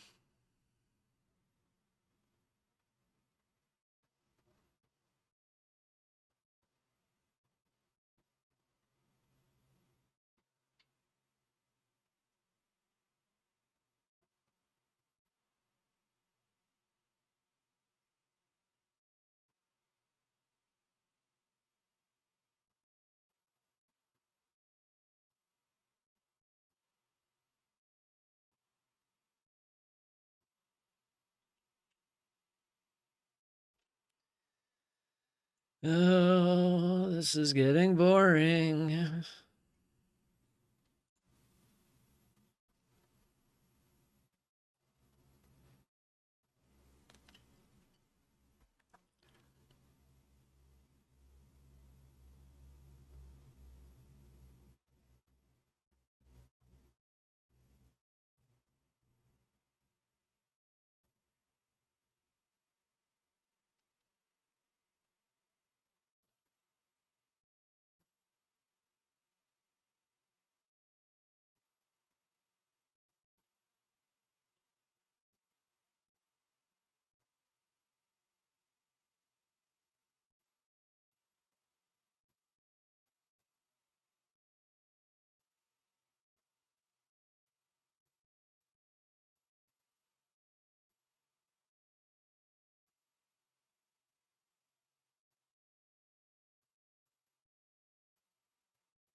Have you guys ever seen this guy?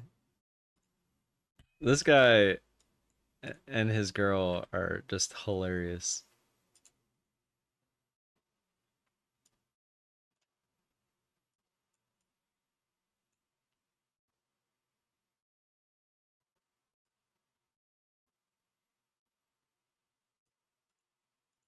Oh, I gotta turn the. All right. Now, if you guys want to see something truly breathtaking, baby girl, excuse me real quick. We have the Porsche Cayman S 3.4 liter flat six, naturally aspirated. All right. Oh, it cracks me up.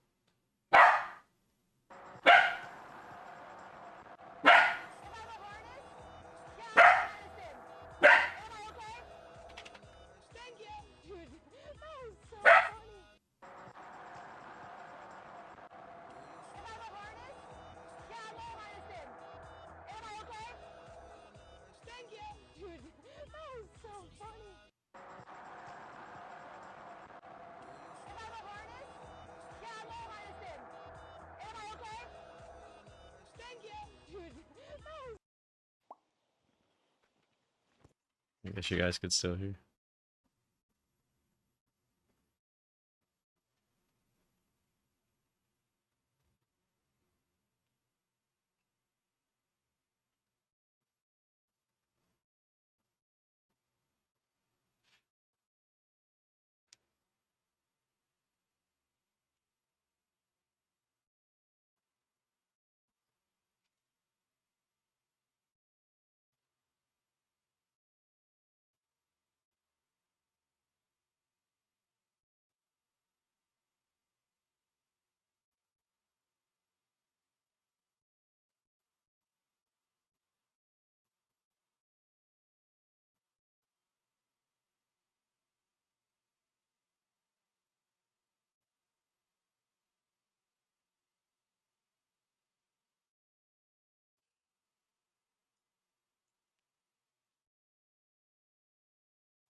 All right, getting a push back up here.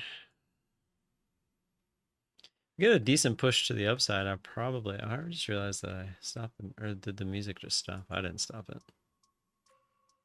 If we can get a push back up into this previous area, might look to get short.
I can try.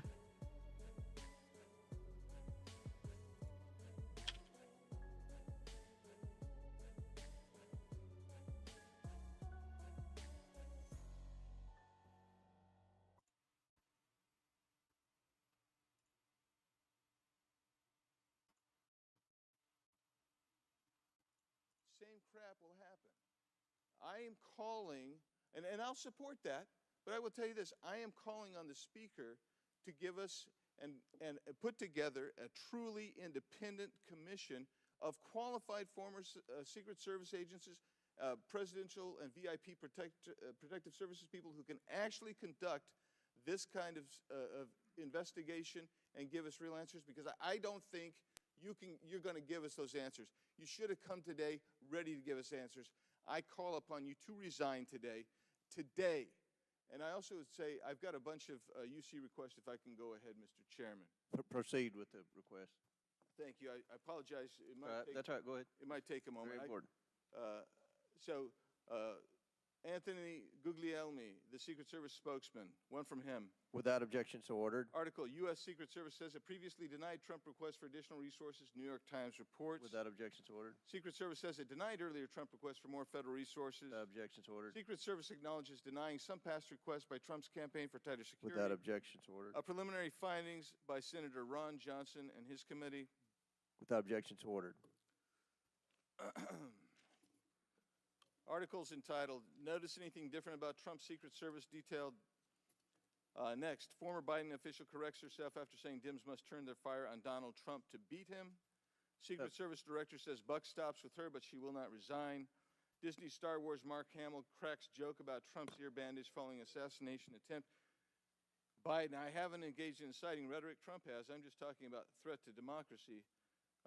Piece called Who is Secret Service Chief Kimberly Cheadle? Charlemagne the God says Trump solely responsible for violent rhetoric that led to attempt on his life.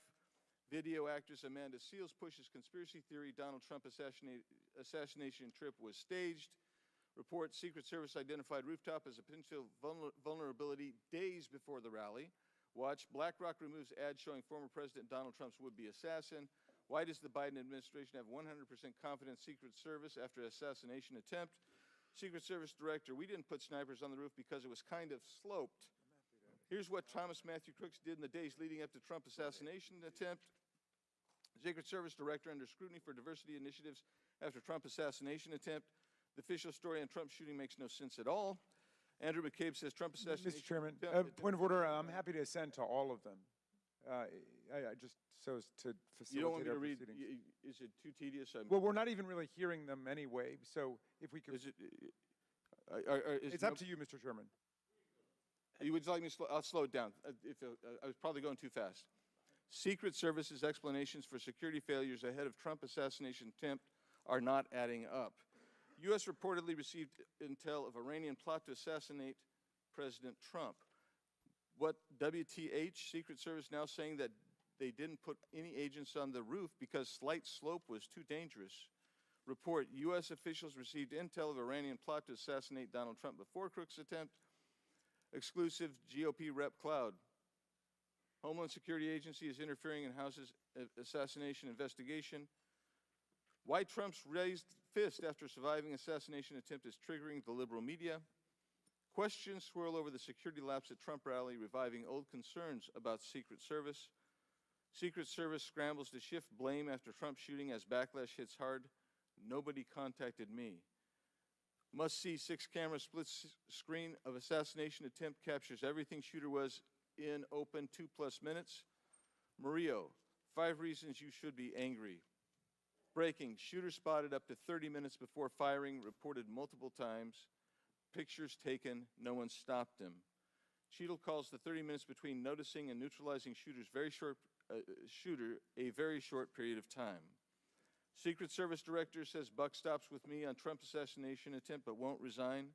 Mr. Biggs, we'll stop right there. We can retake them on the next one. I know there are more, okay. But without objection, we'll enter into the record all of those, and we'll take up the others after the next speaker. Chair now recognizes Ms. Brown from Ohio for 5 minutes. Thank you, Mr. Chairman. I first want to highlight certain comments from Ranking Member Raskin.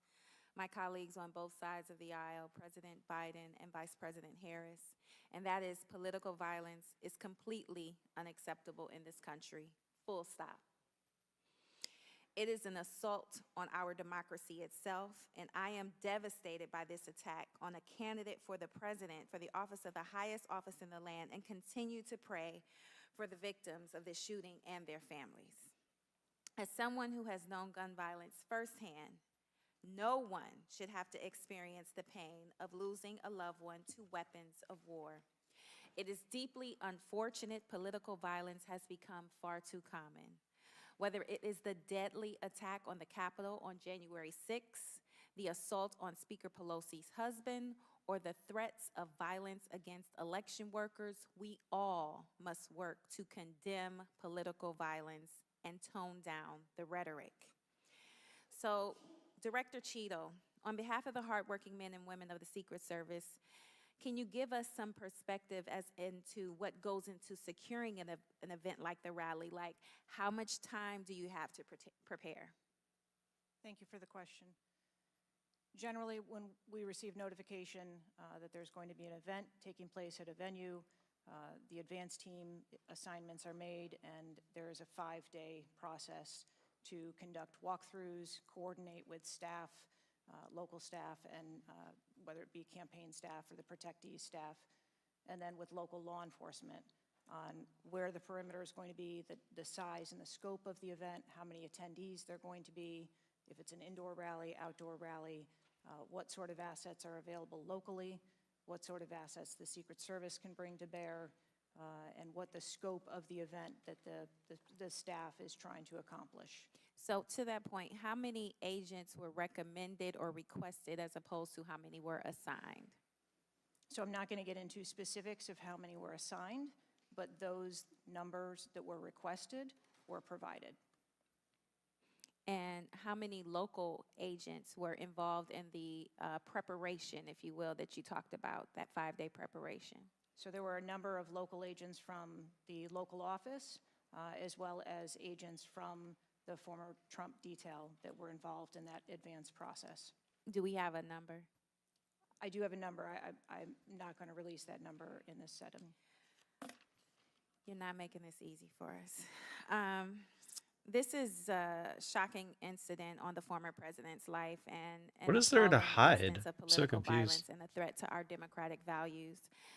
I'm thankful that the former president is on the mend. And again, I'm grieving for the family and friends of Quantower, who lost a loved one in this shooting and now know the unbearable pain of gun violence. I really hope this serves as a reminder about our responsibility to attack policies, not personalities, to be honest and truthful, and to treat one another with dignity, respect, and thoughtfulness. And with that, I yield my remaining time to Ranking Member Raskin. Thank you, Ms. Brown, for those very powerful and moving remarks. Director Cheadle, we don't want to lose a presidential candidate to an AR-15 attack. We cannot lose a presidential candidate to an AR-15 attack, and we can't lose any more citizens to AR-15 mass violence, mass shootings. And we certainly don't want an attempted AR-15 court or assassination attempt to set off political violence or riots in America. So this is deadly serious business. The vice ranking member pointed out that a report Sounds in more 60 like days gun won't do it violence for us reform. because we have a responsibility. Members of Congress have a responsibility to take action now if there's anything we can do to prevent this. So my question for you is, what is informing your operational decisions right now that you've invoked without a report? Can you tell us what are the preliminary judgments, or if you don't want to foreshadow the report, fine. What are your personal professional judgments informing the operational decisions you're making right now? Certainly, and I appreciate that question. I don't want to make any preliminary judgments on what happened on this particular day, but I can tell you that we have looked at, as we did immediately in the aftermath, what the security plan for the Republican National Convention was going to be, and we made adjustments to the interior of the perimeter there. We looked at the protectees that we have here in the Washington, D.C. area and our protective sites, and we did make some adjustments to their security posture. And as we continue to move through the next several weeks, even yesterday with the announcement of the president no longer running, we have made adjustments to the vice president's detail. We are already prepared for an eventual VP nominee, and we continue to make those assessments. I think it just shows how dynamic the environment is that this agency works in every day. So you've made the same kinds of common sense judgments and intuitive recommendations that members of the public and members of Congress are asking about right Yes. now? Yes. Okay, thank you. I yield back, Mr. Chairman. Thank And the before I gentlelady. recognize Ms. Mace, I have to say, Director, we're pretty close to the halfway point during this. You answered more questions with an ABC reporter than you have with members of Congress. We have a lot more questions. The American people are demanding that we get answers to those questions, and that's what the purpose of this hearing is today. So I'm sure a lot of the questions that have already been asked are going to be asked again, and hopefully we can get some answers to those questions. I strongly implore you to answer those questions. You're here with a subpoena, and we expect you to answer the questions. Chair now recognizes Ms. Mace from South Carolina. Thank you, Mr. Chairman. Director Cheadle, the American people are watching. Yeah, and if they're she's there on a wondering, subpoena, how there can are she just genuine say she's not going to questions answer? you can answer honestly today. So, Director Cheadle, I have a series of questions, very specific questions. I want very specific answers. Most of my questions are going to demand a yes or no answer. Do you understand? I do. Okay, my first question. Both sides of the aisle today have asked for your resignation. Would you like to use my 5 minutes to draft your resignation letter, yes or no? No, thank you. Was this a colossal failure? It was a failure. Yes or no? Was it a colossal failure is the question, yes or no? I have admitted this is a terrible This is a failure. yes or no series of questions. Was this a colossal failure, yes or no? Yes. Was this tragedy preventable, yes or no? Yes. Has the Secret Service been transparent with this committee? Yes. Would you say the fact that we had to issue a subpoena She just lie. to get you to show up today as being transparent? Or just how she like yes. closed her eyes and I have always been Yes eager to or no? come You didn't and want to talk answer to the question. committee. We had to issue a subpoena to get you to show up today. That is not transparent, by the way. You stated earlier, Secret Service is not political. Is that correct? Yes. Okay. Would you say leaking your opening statement to Punchbowl News, Politico's Playbook, and Washington Post several hours before you sent it to this committee as being political? Yes or no? I have no idea how my statement got out. Well, that's bullshit. So, Mr. Chairman, I would like to ask Let's unanimous go. consent to enter into the record articles by Punchbowl News, Political Playbook, Washington Post, all done at 5:24 a.m., 6:12 a.m., 6:34 a.m., a solid 3 to 4 hours before this committee got your statement. Without objection, so ordered. Okay. Is the Secret Service fully cooperating with our committee? Yes. Okay, you say you're fully cooperating with this committee. On July 15th, this committee sent you a list of demands of information that we wanted. Has the Secret Service provided this committee a complete list of all law enforcement personnel that were there that day? Have you done that? Have you provided a list to the Oversight Committee? Yes or I no? will have to get back to you on that. That is a no. Have you provided all audio and video recordings in your possession to this committee, as we asked on July 15th? Yes or no? I would have to get back to you. That on is a no. You're full of shit today. You're just being completely dishonest. Mr. Chairman, Completely dishonest. Mr. Chairman, I want to, I'm come gonna on, we have to continue. maintain decorum in this committee, Any, no matter how have you provided upset we any get. and all memos to this committee that we've asked you on July 15th? Have you provided all memorandums within the Secret Service? I would have to get back to you on that. That is a no. You are being dishonest or lying. Like you're being dishonest here with this committee. These are important questions that the American people want answers to, and you're just dodging and talking around it in generalities And we had to subpoena you to be here, and you won't even answer the questions. We have asked you repeatedly to answer our questions. This isn't hard. These are not hard questions. Have you provided us all communications from the Secret Service related to that day and that rally? Have you provided this committee? We've asked for this information on July 15th. Have you provided any of this information that this committee has asked of the Secret Service? Any of it? I'll have to get back to you. on Have that. you even read this letter that we sent you? Did you even read this? Yes. Okay, and you have said you don't know, you have no idea. The answer is no. We haven't gotten a single document or piece of information or data from you or your agency in related to the rally that we have asked you for.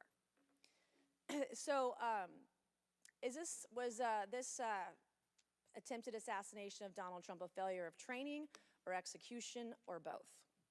I think that those are answers that we need to Training, examine. execution, or both? Which one? I think those are answers. All we right, need how to many, determine. how many Secret Service personnel have lost their jobs due to this colossal failure? At this time, none. How many Secret Service personnel have been required to take a refresher course on how not to let people shoot Donald Trump? Our personnel are currently operational. We are examining the facts of this investigation, and we will make the changes necessary. What time did law enforcement become aware that there was an individual on the roof with a clear line of sight to President Trump? I am still verifying timelines. Of course, 9 days in, you have no answers. How many minutes went by between the time law enforcement saw and took photos of crooks and the shooting? How many minutes? I am still verifying timelines. 57 minutes. Thank you, Mr. Chairman, and I yield back. Gentlelady yields back. Before I recognize Ms. Stansberry, I believe I want to recognize Mr. Mfume for a unanimous consent. Yeah, thank you, Mr. Chairman. I beg your indulgence. I meant to do this earlier. I'd like to have unanimous consent that it be submitted for the record. The 2023 ranking of best and worst workplaces in the federal government, compiled by the Office of Personnel Management, which shows the United States Secret Service coming in, again, as I said earlier, 413th out of 459 sub-agencies, and this appears in the July 17th edition of Government Executive. Without objections ordered. Chair now recognizes Ms. Stansberry from New Mexico. Thank you, Mr. Chairman. You know, I want to start by just saying that part of why you have bipartisan agreement here on the dais about the severity and importance of this hearing is because this is not just a single shooting. This is about national security and the security of our democracy. It's not just one operational failure. This is about our public officials safe, and what does that signal to our country and to the world about American security and the ability of our officials to do their job safely? So I want to start by saying thank you to all of our brave men and women who are in the uniform, whether it's the Secret Service or local law enforcement, who put their lives on the line. I think obviously we honor their service, but this is really about operational failures and what it means for our country at large. And I also want to reaffirm that we must condemn unequivocally political violence of any kind, not just political violence, and that it cannot be tolerated in this democracy. And also to offer my prayers for the slain Fire Chief Corey Comprator, and also prayers for those who've been injured. Now, I think, you know, the tone of this hearing is, how is it that a 20-year-old young man with a gun that was legally purchased by his father could, on the day of a rally, go to a gun shop, legally purchase ammunition, show up to a secured site, and then not only attempt an assassination of a political figure, but kill and injure two others? How could this happen? I'm not asking yet. I think we've had a lot of testimony here today. I want to talk a little bit about the timeline.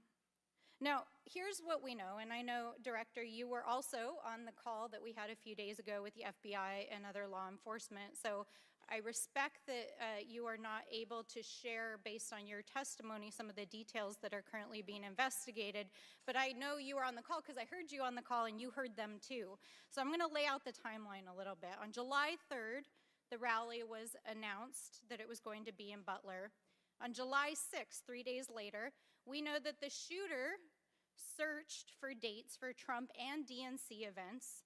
On July 7th, so this is 4 days after the announcement, the shooter went to the site. He actually physically went to the site.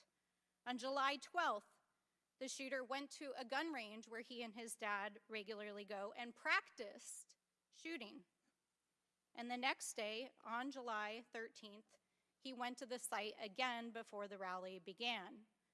We know that he then went and searched online for a gun store where he went and he purchased 50 rounds of ammunition, went home, got his father's AR, which was legally purchased, and returned to the venue. At 5 p.m. that evening, this is more than an hour before Donald Trump actually took the stage that evening, local law enforcement were made aware that there was a suspicious man. In fact, at 5:20, local law enforcement flagged that he had a rangefinder, and they radioed their concerns and sent around pictures of the individual. At 5:40, 20 minutes before local law enforcement actually identified the shooter, and at 5:51, Secret Service was notified of the suspicious person by the state police, and 1 minute later, they distributed that information. That was before Donald Trump even took the stage. That was 11 minutes before he took the stage. So the Secret Service was aware that there was a suspicious person. At 6:03, he took the stage. At 6:09, rally-goers, as was shown in the video, identified this gentleman climbing on the roof. At 6:11, 3 shots were heard, 3 rounds of shots, and of course, the president and the other victims were shot. This shooter was a 20-year-old young man, no criminal record, legally purchased gun and ammunition, who for days in the lead up to this shooting was searching mass shooters. He even had a picture of a mass shooter on his cell phone the day of the shooting. He searched for explosives. He searched high-level officials. So the American people want to know, how did a 20-year-old young man with access to a military-style weapon actually bring it onto an unsecured perimeter who for days had been planning a mass shooting event? And I think that, Madam Director, with all due respect, the answers that we've received here in this hearing today are completely unsatisfactory.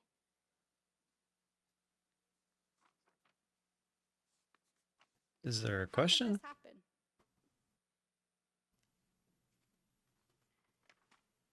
Well, I mean, that's the question, but We need answers not just for the family members of the gentleman who was killed and those who were injured, but we need answers for our democracy. Because as others have stated here today, we are in a highly politically charged environment right now. We are only weeks away from one of the most significant presidential elections in American history, and it is clear that our public officials' safety has not been secured. And it is not just a matter of one shooting, it is a matter of national security. I mean, answers would be I nice. hope that you will take our comments to heart. I hope that there will be accountability, and we need answers. And with that, I yield back. Chair now recognizes Mr. LaTurner from Kansas. Thank you, Mr. Chairman. Director Cheadle, I have a question just right off the bat. Something that you've bragged about repeatedly is that you've increased protection for the 36 individuals that the Secret Service is also entrusted with. Is that correct? I think I stated that we currently have 36 protectees, and that we continue to make evaluations on where those levels of protection are provided. You've mentioned specific increases in protection that you've provided for some of those individuals, correct? Correct. Based on what? Well, some of it has been as a result of the tragic incident that occurred on the 13th. We went back and reassessed where we were at in providing protection and wanted to make sure that we were not, overlooking anything considering this most recent incident.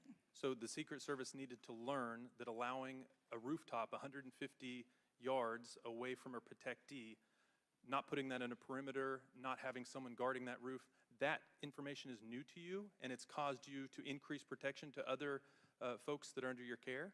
I think it is prudent, after any incident that occurs, to go back and take a look at your current practices and see if there is anything that needs to be done differently. It's inconsistent because what you said earlier to Mr. Turner was that the protection that you were offering to President Trump was in line with the current threats, him being a former president, him being a nominee of a major political party, the threats from Iran, the protection that you're providing him was adequate. Do you stand by that statement? Yes. Okay. Do you think it's a problem that the Americans' trust in the federal government is an all-time low? Do you think that's a problem? I think that it's unfortunate. I don't know why you're quibbling with my word. Is it a problem or is it not? I think the American public deserves to have trust in their federal government. Okay. I don't know why you're being difficult. I'm just, it's a simple question. Are you concerned about the increasing prevalence of conspiracy theories going on out there right now? Yes. I am too. You've been incredibly inconsistent with your answers before this committee today. And what It's like you were she could willing to squash do. all the You've conspiracy acknowledged that theories. The shooter was identified with a rangefinder, that President Trump's detail was sufficient for the threat. She's like faced choosing early not on, to. that certain details were erroneously reported, in your words, but you haven't been willing to provide any information about the decision to place the building in question outside the perimeter, the explosives placed in the shooter's vehicle, the use of a drone by the shooter, or when exactly the Secret Service identified the shooter as a threat rather than merely suspicious. What is your standard today for what you are willing to answer and what you are not? Because you've been inconsistent. I'm certain that you can understand that some of the information that's been provided to you thus far has come from the FBI's investigation and has come from information that we have released. I want to make sure that information that is being provided to this committee is consistent and is factual. But the question about the drone that the chairman asked at the beginning of the hearing, he said, do you know this information? And you acknowledge that, yes, you do know the information, you just don't want to tell us. I guess my question is that if you wanted to wait till the end of the investigation to draw conclusions, which you've acknowledged you're not, you're drawing conclusions right now and making changes. But if that was your standard, that you want to wait till the end of the investigation to draw conclusions, okay, at least you would be consistent in that. But what we're wanting to know today, and what would dispel some of the conspiracy theories out there, what would increase trust with the American people, is for you to let facts out, for you to tell us what you know. And I want to understand from you, why is that a problem? Why is it inconsistent with a quality investigation to release to the American people today at least the information that you know for sure? Because you certainly know for sure more information than you're willing to give us today.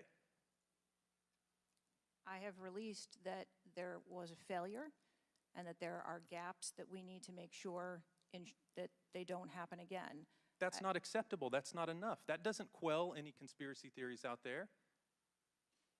In your 27 years of experience, would you have been concerned about an elevated location within 150 yards of a protectee that did not have a Secret Service presence? Just based on your experience. What I can tell you is that every site and every venue No. I'm asking differently. for your experience. Looking at this situation, would that have been of concern to you? Or would you have agreed that it's fine, it doesn't need to be covered? What I have explained today You're is not that going to answer. there was... Is it true that at 5:45 p.m., approximately 18 minutes before President Trump took the stage, the Beaver County Emergency Services Unit noticed the shooter on the roof and photographed him? Is that a fact or not? That is the information that I have from the FBI's report, yes. You haven't been willing to share whether or when this was communicated to the Secret Service, so I'd like to get into the difference between suspicious activity and threatening activity. Is it suspicious or threatening if an individual is seen around the perimeter with a rangefinder? Is that just suspicious? That could be termed as suspicious. If that same individual with the rangefinder is found on a rooftop, is that still just suspicious, or is that considered threatening? That could be termed still as suspicious. All right, my time is over. Mr. Chairman, I yield back. Thank you. Chair now recognizes Mr. Frost from Florida. Thank you so much, Mr. Chair. And obviously, That was actually a start good by last question. Stressing that political violence is always unacceptable, and acknowledging that this is still an ongoing investigation. But oversight hearings like this are essential components of an investigation, and I want to thank the chair for pulling this together. Madam Director, I appreciate you for being here. The events of July 13th raised serious questions about the efficacy and thoroughness of the security protocols in place the gravity of the fact that an unsophisticated gunman was able to secure his perch and take a shot at a former president despite multiple layers of security and intelligence are not lost on me. Before I came to Congress, I used to work advance for a major political candidate and have interacted with many different law enforcement agencies on large political events like the one that just happened. How many times was the Secret Service alerted about a suspicious person at the July 13th campaign event prior to the first shot being shot? I don't have an exact number to share with you today, but from what I've been able to discern, somewhere between 2 and 5 times there was some sort of communication about a suspicious individual. To the Secret Service specifically? According to reports, the shooter was photographed twice by security officers prior to the shooting. A police officer saw the shooter on the ground and reported him with a photograph as a suspicious person. Multiple local law enforcement officers identified the shooter, radioed that he was acting suspiciously near the event's magnetometers. A local law enforcement tactical team saw the shooter on a roof and notified other security services and also photographed him. One police officer who photographed the shooter saw him scoping out the roof and carrying a rangefinder. My question is, and you've answered this, but why, or you haven't answered this, why wasn't the event paused right then? Again, I'm not clear on the timeline of when the Secret Service shift and the counter sniper were notified. But earlier, Madam Director, earlier you said that the Secret Service would have paused the rally if they identified a threat. Correct. So why wasn't it paused? Because I have to assume that they did not know that there was a threat when they brought the president out on the stage. I feel like this is a breakdown in communication between local law enforcement, you all, and other actors at the rally. And again, as someone who's worked on these, I understand that there's multiple people with multiple with the ability to make different decisions on the ground. I've taken over the last week, I've spoken with a lot of folks in local law enforcement in my district and across the country that I've worked with before, and other people have brought up concerns around being able to communicate with with Secret Service during these big events and having their flags taken seriously.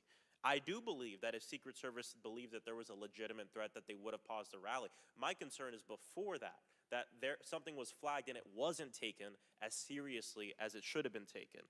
So I think this shows an issue with communication. Well, apparently it was. Madam Director, They just didn't do anything about it. That not in 60 days, but now. We're in the middle of a presidential election. Obviously, a former president who had an assassination attempt, another rally goer who was killed due to this gun violence. We now have a presumptive nominee of the Democratic Party who's also historic, first black woman to be running for president. And so I am worried about everybody's life. What do you all intend to do to fix this communication breakdown and making sure that you actually take what local law enforcement, local folks are saying more seriously?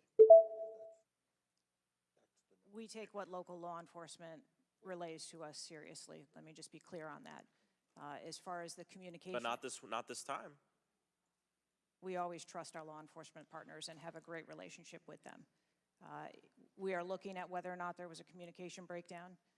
If that was the case, we will take steps to ensure that we correct that because, to your point, we cannot have. This looks like a common setup. If you can see my chart, that would typically elevator down. Try to go higher, try to go back up, made a lower high. Usually we get a decent little move down after that. My stop's in right above that lower high. At the perimeter of an event. Our responsibility is to ensure the safety and security of the event itself and the protectee who is attending that event and the personnel who are protecting. So you would say the fact that the rooftop was outside the perimeter is not an excuse for what happened, saying that it was outside the perimeter of the event? I am not offering that as an excuse. Okay. Thank you. I yield back. Gentleman yields back. Chair now recognizes Mr. Fallon from Texas. How did a 20-year-old loner with a week's notice pick the absolute best location to assassinate President Trump when the entire Secret Service missed it? Director Cheadle, in your leadership, your agency got outsmarted and outmaneuvered by a 20-year-old. How can we have any confidence that you could stop a trained professionals from a nefarious nation state? Those are absolutely questions that we need to have I know they're answers questions, to. but you know, the fact of the matter is we can't have that confidence. Director, do you have the ability personally, and do you have the authority to beef up security of any of your protectees? Yes, I do. Okay. So were you also aware there was a credible threat President Trump was facing? He was facing a heightened security threat to a foreign adversary? Yes. Okay. So given that there was an increased threat to President Trump's life, was he provided a full security complement akin to what a sitting U.S. president would receive? He was provided a full complement of security based on the threat assessment that we had. That's not my question. And the venue. My question is, if he'd been the sitting president, would he have had the same security he had on July 13th, or would have been beefed up? There is a difference between All right, the it sitting stopped out. president. So your answer is It did not give us the elevator down that we were looking for. Responsibility Instead, that we it went okay, there wasn't straight a up. CAT team, full CAT team on site. There wasn't counter surveillance teams on site. But this is the thing. You just said you had the ability to beef up the security. You knew about the threat, and you didn't. And that's as telling as it is chilling. We have satellite images from the Butler Fairgrounds. Have you visited the site? No, I have not. 9 days and you have not visited the site. You should have been there that night. Did you talk to, that evening, did you talk to the team, the heroes that surrounded the president? Did you call them that night? They were still operational working. So that's an for answer is protection no. Did you call them the next of the day? President. Yes, I spoke with. You called them the very next day, not the day of, or was it 72 hours after? I don't know the timeline, but I spoke with Okay, them because you're under oath. immediately I following. think it was 72 hours after. You waited 3 days. What is immediately clear is that there are a number of structures that need to be secured. Of these, Director, other than the first, immediate 4, what's the most dangerous site that should have been secured? Because Security 101, you got to mitigate the high ground. Yes. Okay. Do you know what the next most dangerous site, what was the closest structure to the president, other than the 4 immediate ones that you had your counter sniper teams on? There are a number of structures around that event site. You know who the shooter knew? The shooter has visited the site 2 more times than you have, and he had a drone, and he picked the AGR building. So you said, do you remember in an ABC interview you did that you didn't have people on the roof of the AGR building because you were worried about safety because of the slope? I recall that statement. Okay. Does the Secret Service have written policy you can share with us about slope roofs? No. Okay. So why'd you act like there was one? Because is it your practice to comment on enormous events of enormous national implications when you're ignorant of the facts? That's rhetorical. So here's this thing with the slopes. You go all up to like 1812, you can go to a 112, which is about as flat as you can get without it being completely flat. And you're saying that there was a danger, safety concern there, but the problem is, Director, you put your counter snipers on a 312 roof, which is steeper than the 112. And by the way, the 112 is ADA compliant. You can build a ramp for a wheelchair on a 112 roof. So these are nothing but pathetic excuses, and they make no sense, and they're a bunch of cow dung. All the law enforcement I've spoken with over the last 9 days are amazed that the AGR rooftop was not secure. And you want to know why? Because it's dangerous. I have never had any long gun training in my life. I own an AR-15, and last time I shot it one time my whole life. It was 6 years ago. That is until Saturday, where we recreated the events in Savoy, Texas, where we recreated what happened in Butler. I was lying prone on a slope roof at 130 yards at 6:30 at night. And I knew that he had a scope, I didn't know what kind, red dot or magnified. So I shot 8 rounds from both. You know what the result was? 15 out of 16 kill shots. And the one I missed would have hit the president's ear. That's a 94% success rate. And that shooter was a better shot than me. It is a miracle President Trump wasn't killed. Corey Compatore's life is over because that damn shooter made it on the roof. And it wasn't the roof that was dangerous, it was a nut job on top of the roof. You know what else is dangerous? I believe your horrifying ineptitude and your lack of skilled leadership is a disgrace. Your obfuscating today is shameful. And you should be fired immediately and go back to Garden Doritos. Mr. Chairman, I yield back. He brought up the Doritos. Lee from Pennsylvania. Wasn't it Thank you, Mr. Cheetos? Chair. I'd like to thank the chair, the ranking member, for coming together and holding. Thought it was this hearing. Cheetos. But I have to say, I don't think any of our concerns have been addressed today, and what little we've learned has not inspired much confidence. I will just say that we obviously can't allow the violence we're seeing in this country become the norm or a commonplace, but that seems to be where we're heading.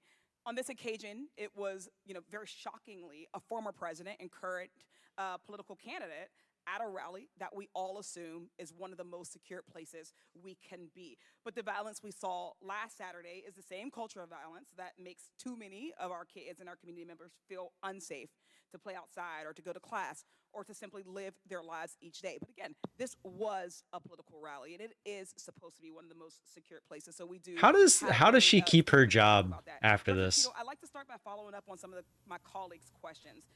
My colleagues, Mr. Krishnamurthy and Mr. Frost, highlighted a number of points that showed the shooter presenting an active threat. So I'd like to ask you, Director Cheeto, to clarify what the protocol is for postponing or canceling an event based on the threat. They already went over July this. 13 didn't meet those standards. So again, I think we're talking about the distinction between suspicious behavior and a threat. And at the time that this individual was identified, they were displaying suspicious behavior. I'm still waiting for interviews from the FBI to determine what it was that identified that individual as suspicious and what those behaviors were. To that question, does suspicious behavior vary between different events? For instance, if we have an event with a president, would there not be a heightened standard for suspicious behavior?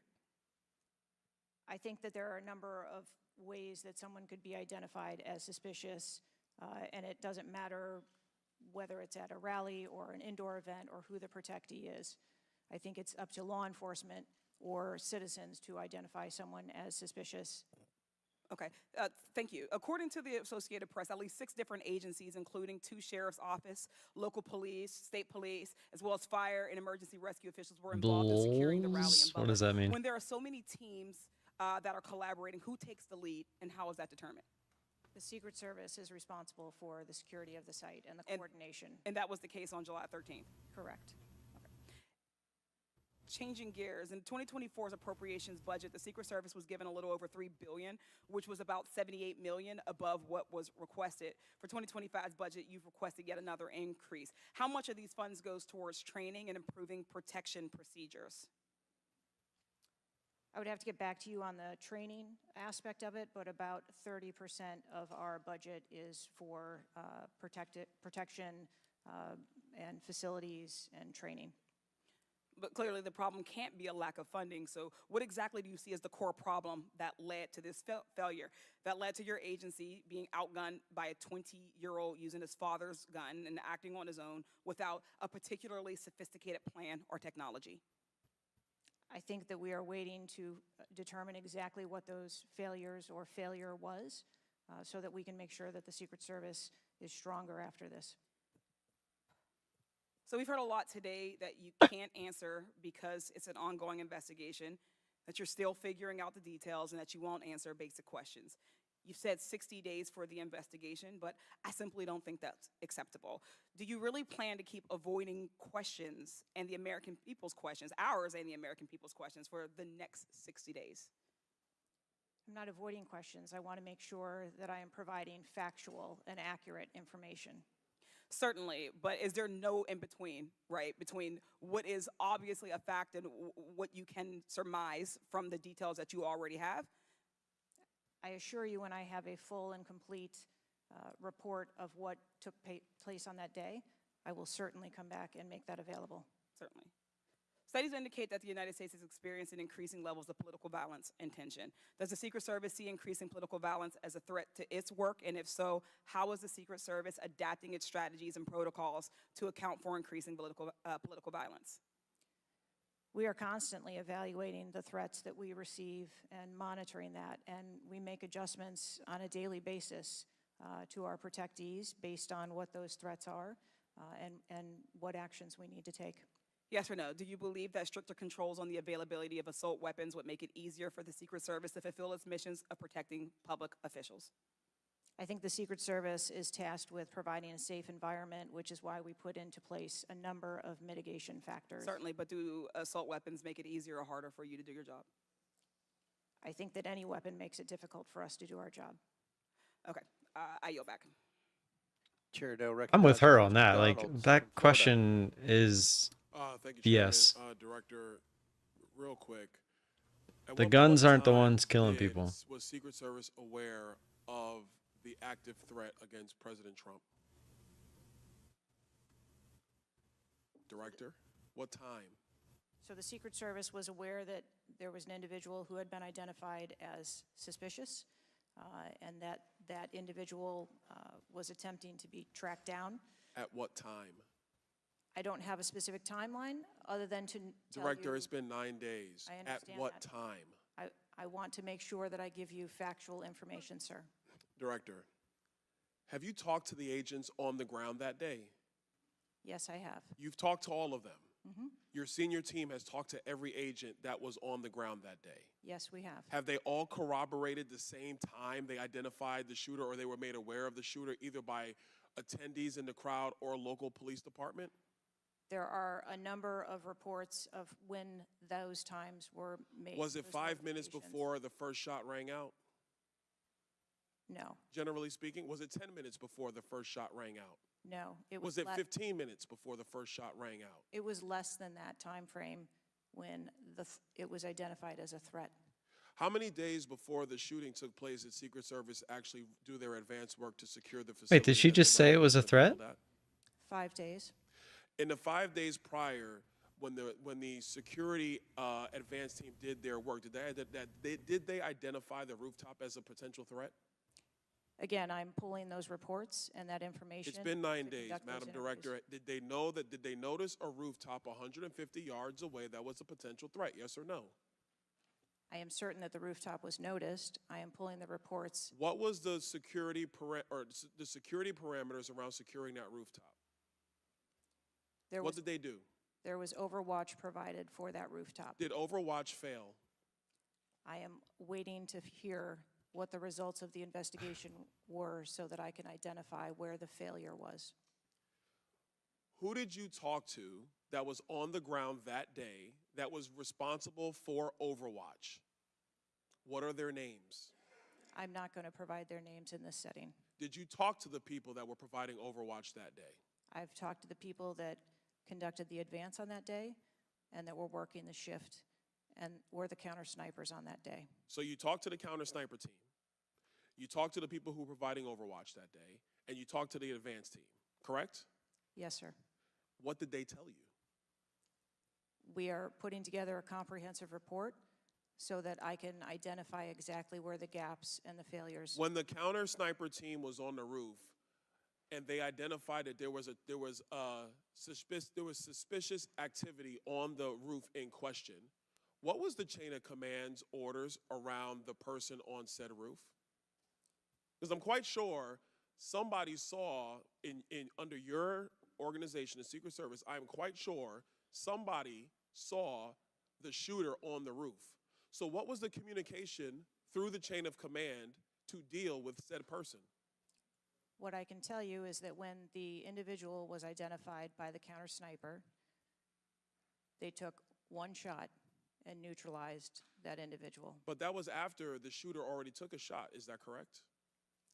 That is correct. So what you're saying now is that the Secret Service did not see the shooter on the roof until after the shooter took a shot?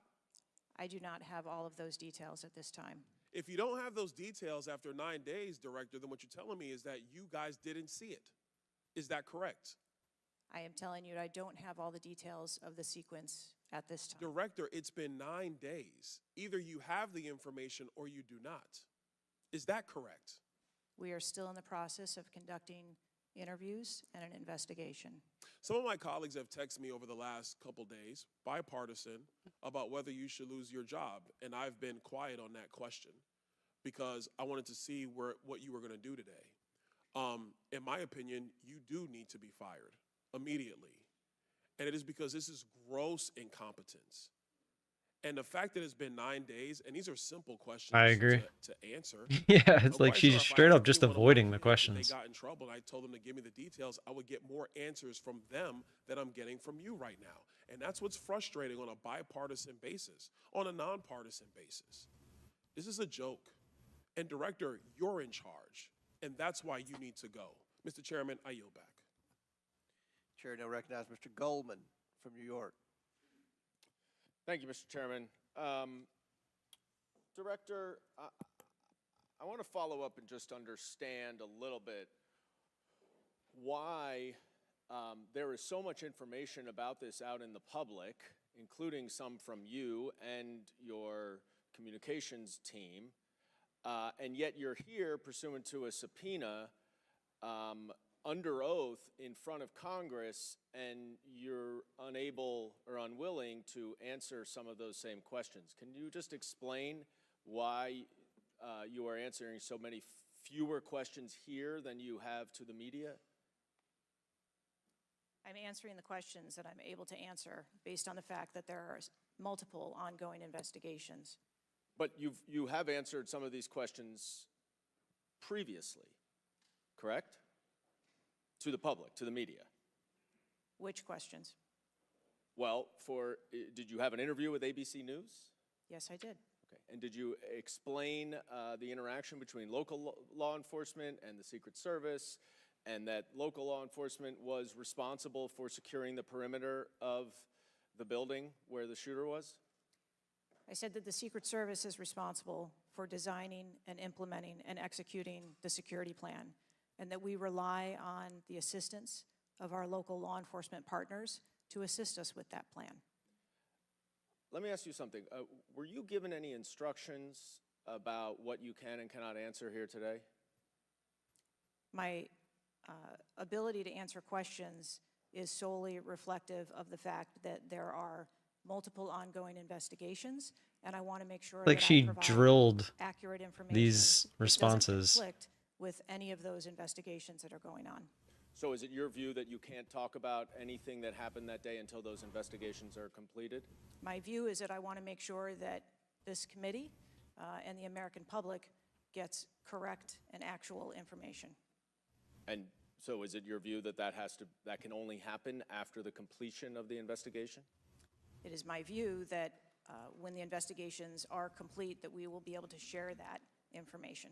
And how about before that?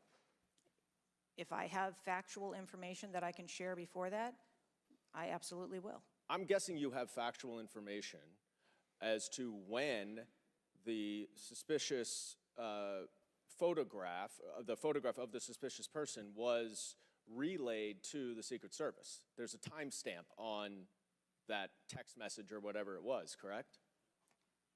Sir, I'm sure you can understand that when you're dealing with text messages, emails, and other communications, the timelines don't always match up. Not really if they're time-stamped, but let me move on. Because you have acknowledged that this was a major security failure. Is that right? Yes. Do you acknowledge that it was a major security failure not to secure the rooftop of the building that the shooter shot from? I believe at this time that the rooftop was provided Overwatch. I acknowledge that we are unaware at this time how the individual was able to access the roof. Overwatch meaning from other counter, sniper, other higher points? Correct. And so was it a failure then that when that shooter was on the rooftop that Overwatch did not identify him before he fired his shots? I don't have the timeline of how the individual accessed the roof, where they accessed the roof, or how long they were on the roof. Let me ask a couple things quickly. You have testified here about all the resources that the Secret Service needed to deploy to protect the NATO summit and all of the leaders here. Is that right? Yes.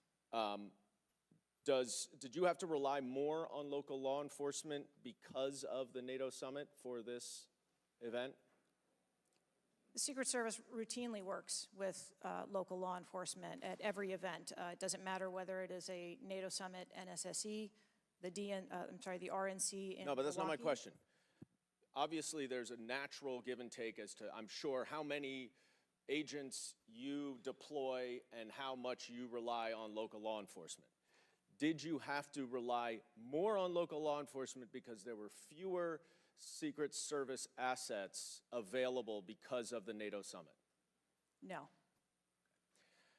I hope we get answers before the completion. I don't like the fact that the media has received far more answers than Congress has. If this is a function of getting your ducks in a row, I assume you have access to a lot of these reports and a lot of this information, and you should have come prepared here today. And I would just want to flag, Mr. Chairman, before I yield back, that I want to just point out one thing that my colleague from Texas was talking about. When he said he recreated the shooting twice with an AR-15, and he had a 94% success rate, 15 out of 16 shots. I don't know why that doesn't convince him that we should get rid of AR-15s, but clearly we need to do something about the prevalence of AR-15s and weapons of war on our streets. And I yield back. Chair now recognize Mr. Perry from Pennsylvania. Thank you, Chairman. Director, I guess 60 days is the time of the investigation. Is that the information that you've put out, or where did that come from, 60 days? Or is that just information that the committee members are talking about?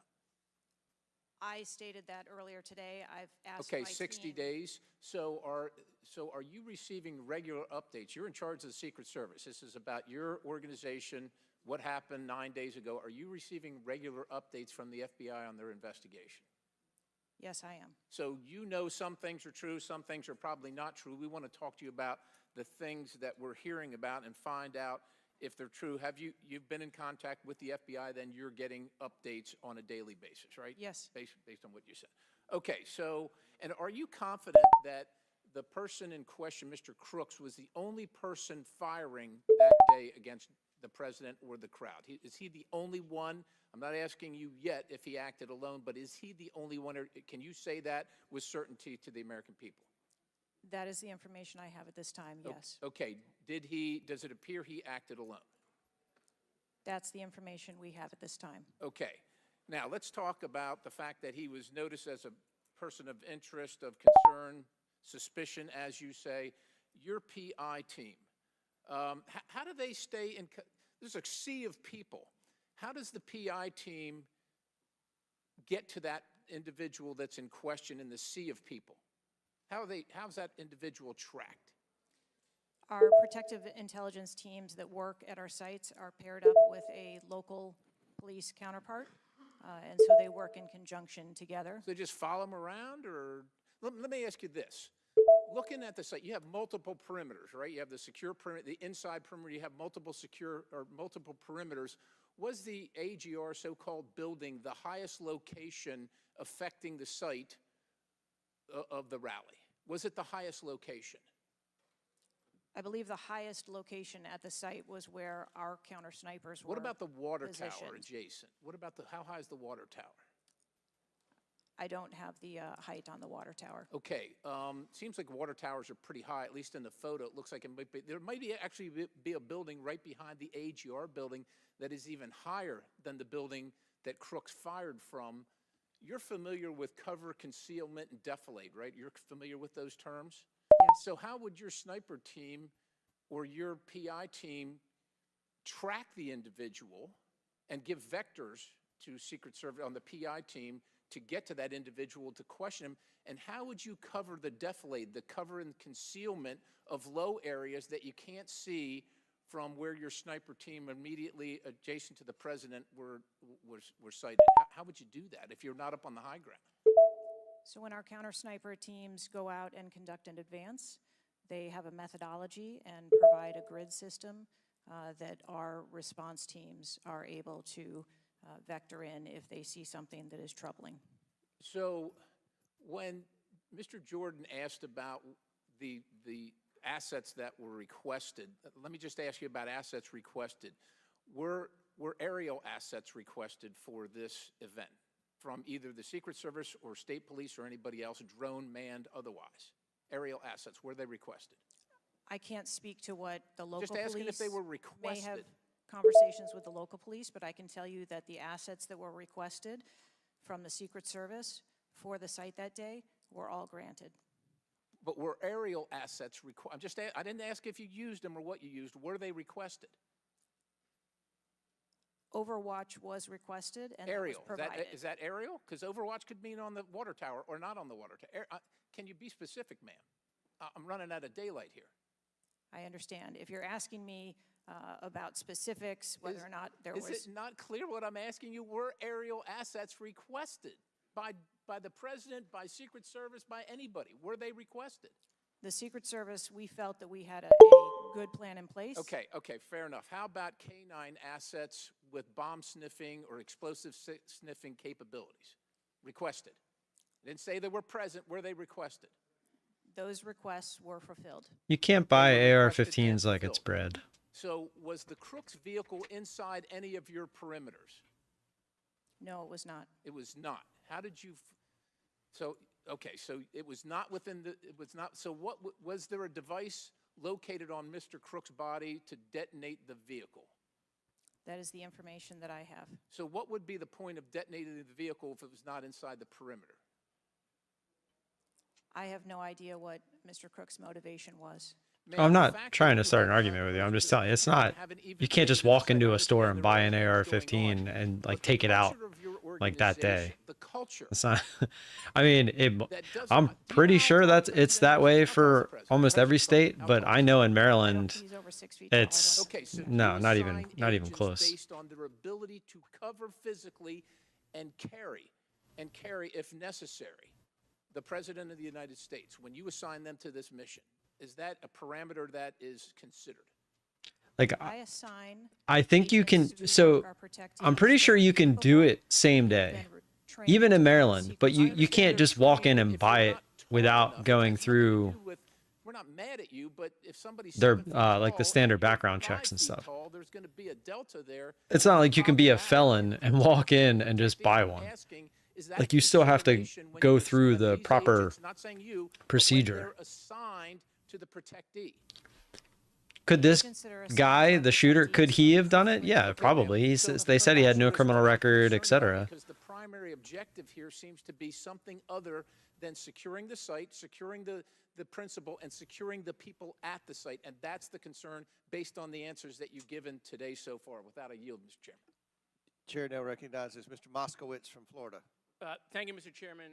Thank you for this hearing. I want to thank the subpoena that you sent. I want to thank Ranking Member Raskin and your work, the letter you sent to the committee. And I also support the creation of a commission to get to the bottom of what happened.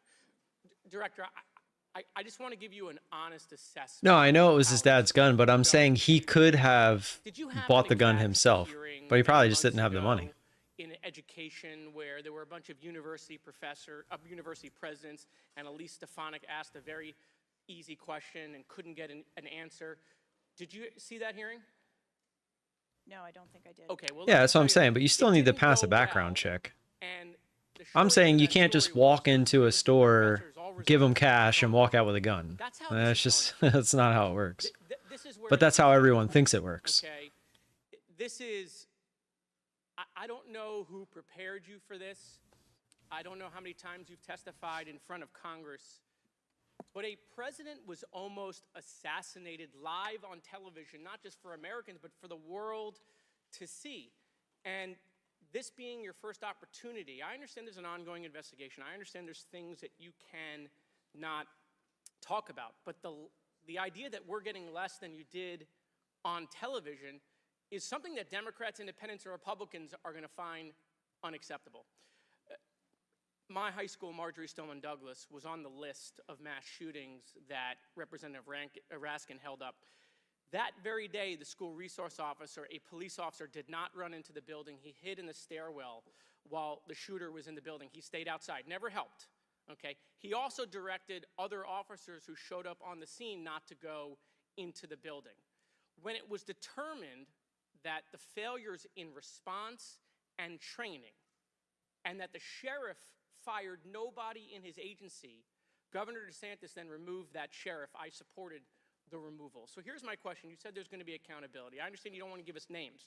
When you say that, are you telling the committee that once it's concluded, you're prepared to fire the people on the ground who made poor decisions that day? I'm prepared to take the actions necessary. No, that's nonsense, okay? Accountability. The failure was human. That doesn't mean they're bad people. It means they failed that day, and a former president was almost assassinated. okay, are you prepared to fire the human failure on the ground? Yes or no? When you have the names of where those failures were, they're people. It's not like a piece of technology failed. It was people who failed that day. Are you prepared to fire them?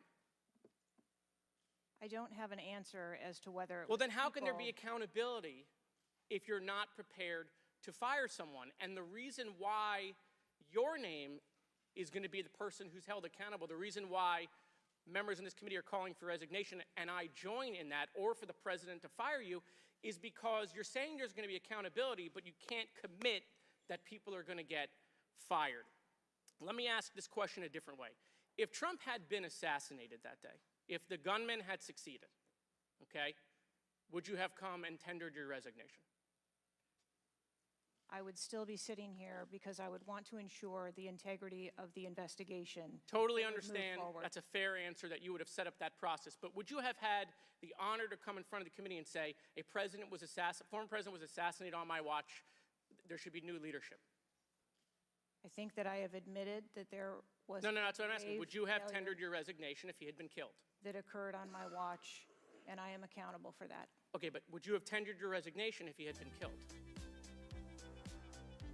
I think that I've admitted that I've taken accountability and will take responsibility. Okay. Well, let me ask Back to I wanna follow up 20K on we go. President Connolly's question, in which he asked about guns, and you were not willing to commit that makes your job harder. This is not about the Second Amendment. If there were over 400 million guns on the streets, if all of those guns were machine guns, would that make your job harder to protect people? Again, I think weapons that are out there. If all of make our those job- guns were rocket-propelled grenades, would that make your job harder? Yes, sir. Yes. Okay, thank you. Perfect. This is not a trick question. Thank you. Okay. I won't ask the other 15 things I was going to do. I was going to do drone strikes, but it's okay. So that's all we were asking. It creates a challenging environment. It has nothing to do with the Second Amendment or people's rights, but it does make your job harder. So credit to Representative Connolly for asking that question. One last thing, Mr. Chairman, and I'll conclude.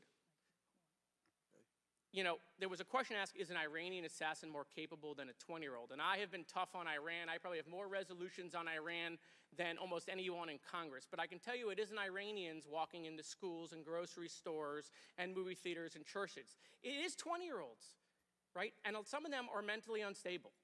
And they have access to guns. And they're domestic terrorists. Someone talked about Christopher Wray.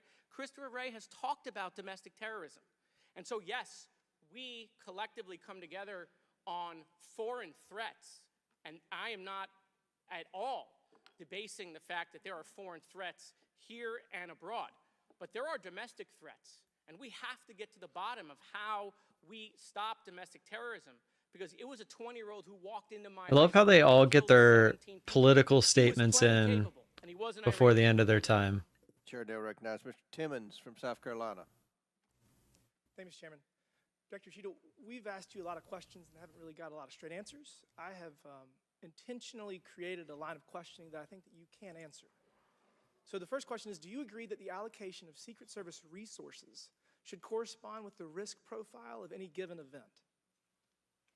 A higher degree of risk at one event should get more resources. Is that fair? That is fair. Okay. And when two events occur at the same time in the same geographic vicinity, that the risk profile of each event should be taken into account, and whichever event is greater risk should receive greater resources. That is correct. Okay, so I'm going to go over the Trump event. So this was publicly announced July 3rd, Butler, Pennsylvania. The venue is an outdoor fairground, open air, no existing security. The crowd size was expected to be tens of thousands. It ended up being over 20,000. There were general and specific. Yeah, I should probably be at the gym, but I am enjoying actually listening to this. Remarked Iran has said they want revenge, as well as when President Trump was in office, he made a lot of people mad, terrorists to be included all over the world. And, you know, President Trump is the former president and the future president. So I would say that that is a fairly high-risk event. It just feels like America trying to find answers. The First Lady had an event at a casino in Pittsburgh, just a few dozen miles away. It was a dinner for the Italian Sons and Daughters of America. It was publicly announced on July 10th. What's interesting is that the casino is actually extremely secure. They already have magnetometers existing prior to this event even being announced. It was in a ballroom. And the size of the crowd, a mere 400. There were no specific threats. There may have been general threats. And the asset is the First Lady. Those seem like there's a huge disparity relative to risk. Would you agree? Yes. Okay, thank you. Multiple whistleblowers and various media outlets have reported that the Pittsburgh field office of the Secret Service allocated 12 additional post standers to the First Lady's event and 3 additional post standers to the Trump rally. Is that correct? There were no assets that were diverted from the First So no. Lady's This is a very visit. simple question. I'm not asking if anyone was diverted. Did the First Lady's event that was relatively secure, especially compared to Trump's rally, get 12 assets? And did the First Lady's event get 12 assets and Trump's get 3 from the Pittsburgh field office? That's a yes or no question. If you don't know, don't answer it. I mean, if you don't know, don't The number answer of it. personnel that were allocated to both of those events were comparable to the risk at both of those events. Wow.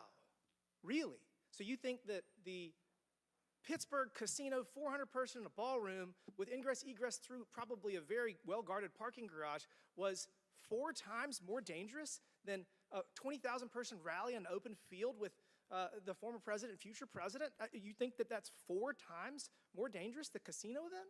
I didn't say that at all. Well, they got 4 times the resources from the Pittsburgh field office, who was likely in charge of the final walkthrough for both events. I mean, we've continually highlighted the failures of the Secret Service at the Trump rally.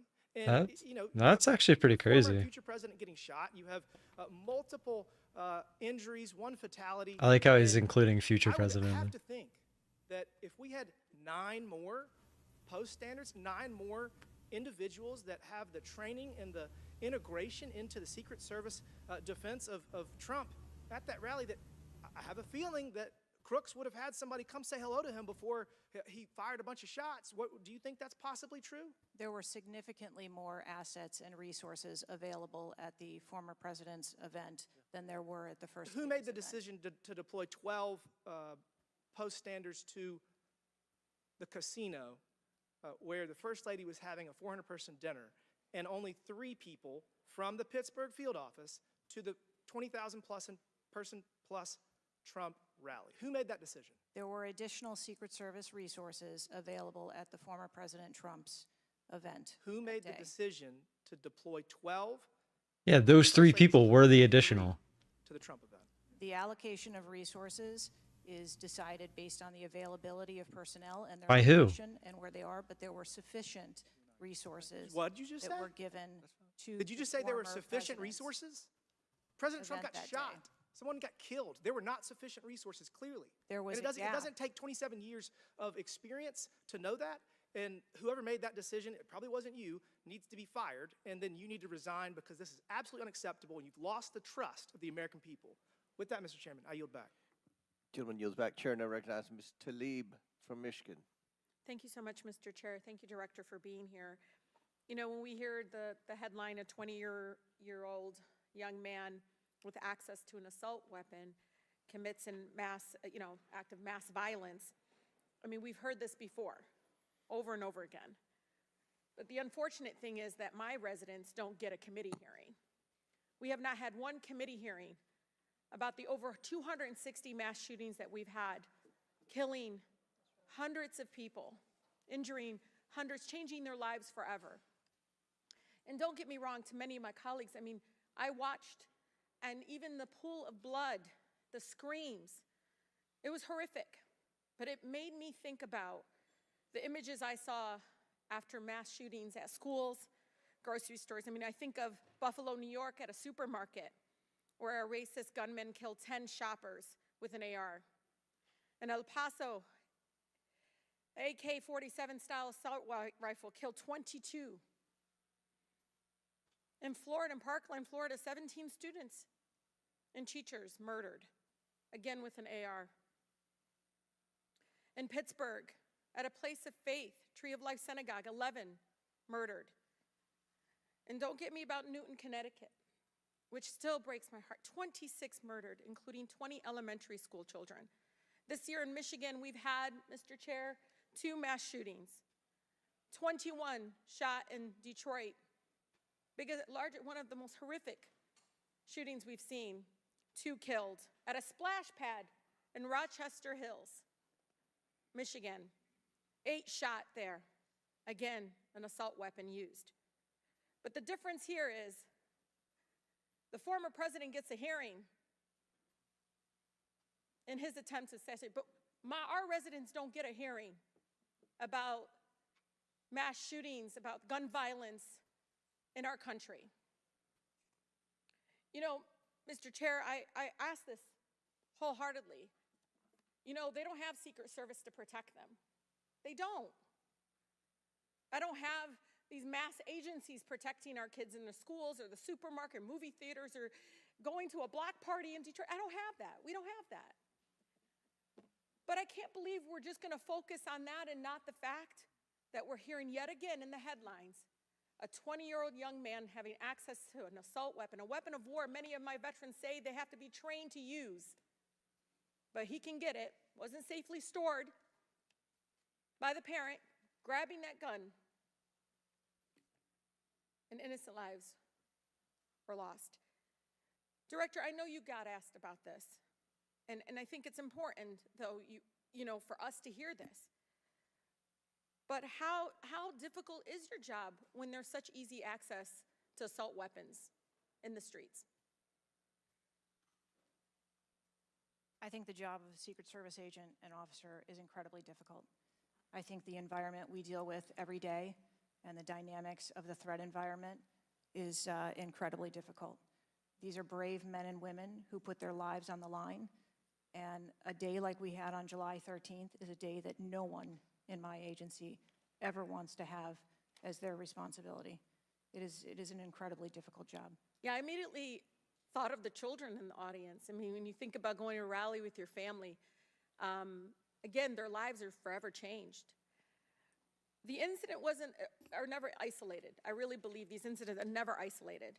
And I know Detroit Free Press had reported that the 20-year-old Pennsylvania shooter looked up the 2021 Oxford High School shooting in Michigan. Can you comment on what information this shooter was looking up in regarding the tragedy of Oxford High School, where it took 4 of our high school youth there? I'm sorry, I'm not able to. The FBI has those details. So you can't even tell us, I mean, was he looking at the type of weapon? How many? Yeah, unfortunately, I don't have those details. Do you have, I mean, did they share that with you, though? I don't have the full content of what his searches were. I think that they are still in the process of examining all of his devices. Okay. Again, you know, the impact, I want to be really serious about this. The impact on our families is more than just this political rally, Mr. Chair. We have to talk about this, even if we're in disagreement. Let's talk about it, because I've seen statistics that show that we could be saving lives now if we ban these weapons of war from being able to buy it at the local store down the street. I mean, we just can't continue to allow this to happen. And unfortunately, my residents are not former presidents of the United States. They don't get a hearing. They don't get Secret Service, any of that.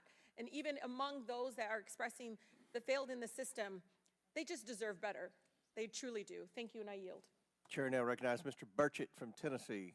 Thank you, Mr. Chairman. Ms. Cheadle, the shooter was set up on the roof of the AGR International building, as we know. Was the roof identified as a potential vulnerability days before the rally? To my knowledge, yes, it was. Were agents or officers inside the building? If so, what floor were they on? We had local police officers inside the building. The roof looks like it's a tin roof. How did no one inside that building hear someone moving on top of a metal roof? I don't have the details of all of the interviews that have been conducted yet. When will you have those? I have been asking, and I want to have that information as soon as you do Okay. as well. Why did Secret Service fail to block the line of sight from that roof? I think that the Secret Service put together a plan where they were counting that roof in as part of their overwatch, and that was the plan that they had put in place that day. If you weren't going to put a security personnel on the roof, why not at least use drone technology or aerial surveillance to monitor the rally? There are a number of times that we do use drone technology. I'm not speaking specifically to this event and what was utilized or not. There are times when drone technology is available and helpful at events, and there are times when it is not appropriate. Do y'all use Signal? Do you personally use Signal to communicate with any official from the White House? Signal on your phone? Oh, on occasion, I'm sure that there are people that use Signal, yes. Okay. Do you use it to speak with the White House? Use Signal? No, I do not. Okay. When was Thomas Crooks first identified as a person of interest?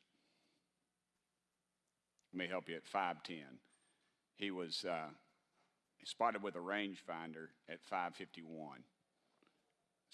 And when did Secret Service notice him? Again, I don't have those specific timelines, but it was a relatively short period of time. Let me help you. 5:52. Ms. Cheadle, why was President Trump allowed on stage 10 minutes after the Secret Service spotted a suspicious individual? That seems to me to be the worst thing of all. Of all the breakdown in all this communication, all the BS you've been feeding us here today or not feeding us, that seems to be the question.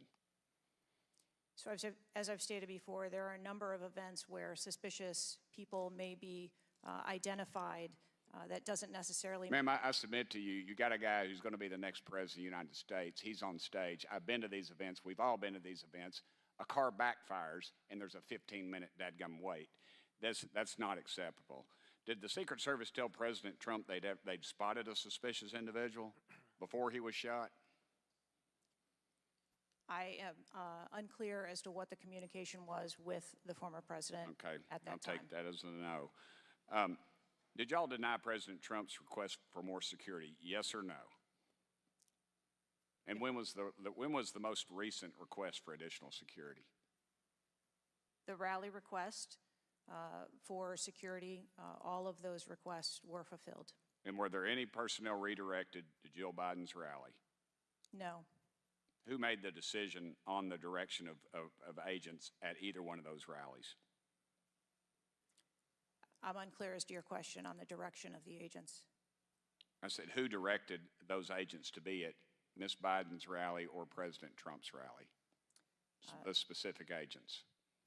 So there is a methodology in which agents are available for assignments, and they are assigned based on either geographic location or logistics or flight. Ma'am, I appreciate all that, but that methodology about got President Trump killed. Was the security detail guarding President Trump a temporary detail? The personnel who are assigned to the former president's detail are assigned to him. Why was there a different detail on the opening night of the convention than the detail that was guarding him in Pennsylvania?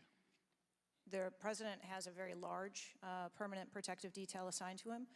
They work shift work, and so it could be that people you saw at the rally were not working the same shift the day that he was. I can assure you, ma'am, somebody that's a lot shorter than the president was not at the convention, and the people that were cowering down behind the mass of agents that were on top of the president were not in the convention hall. At least I didn't see them.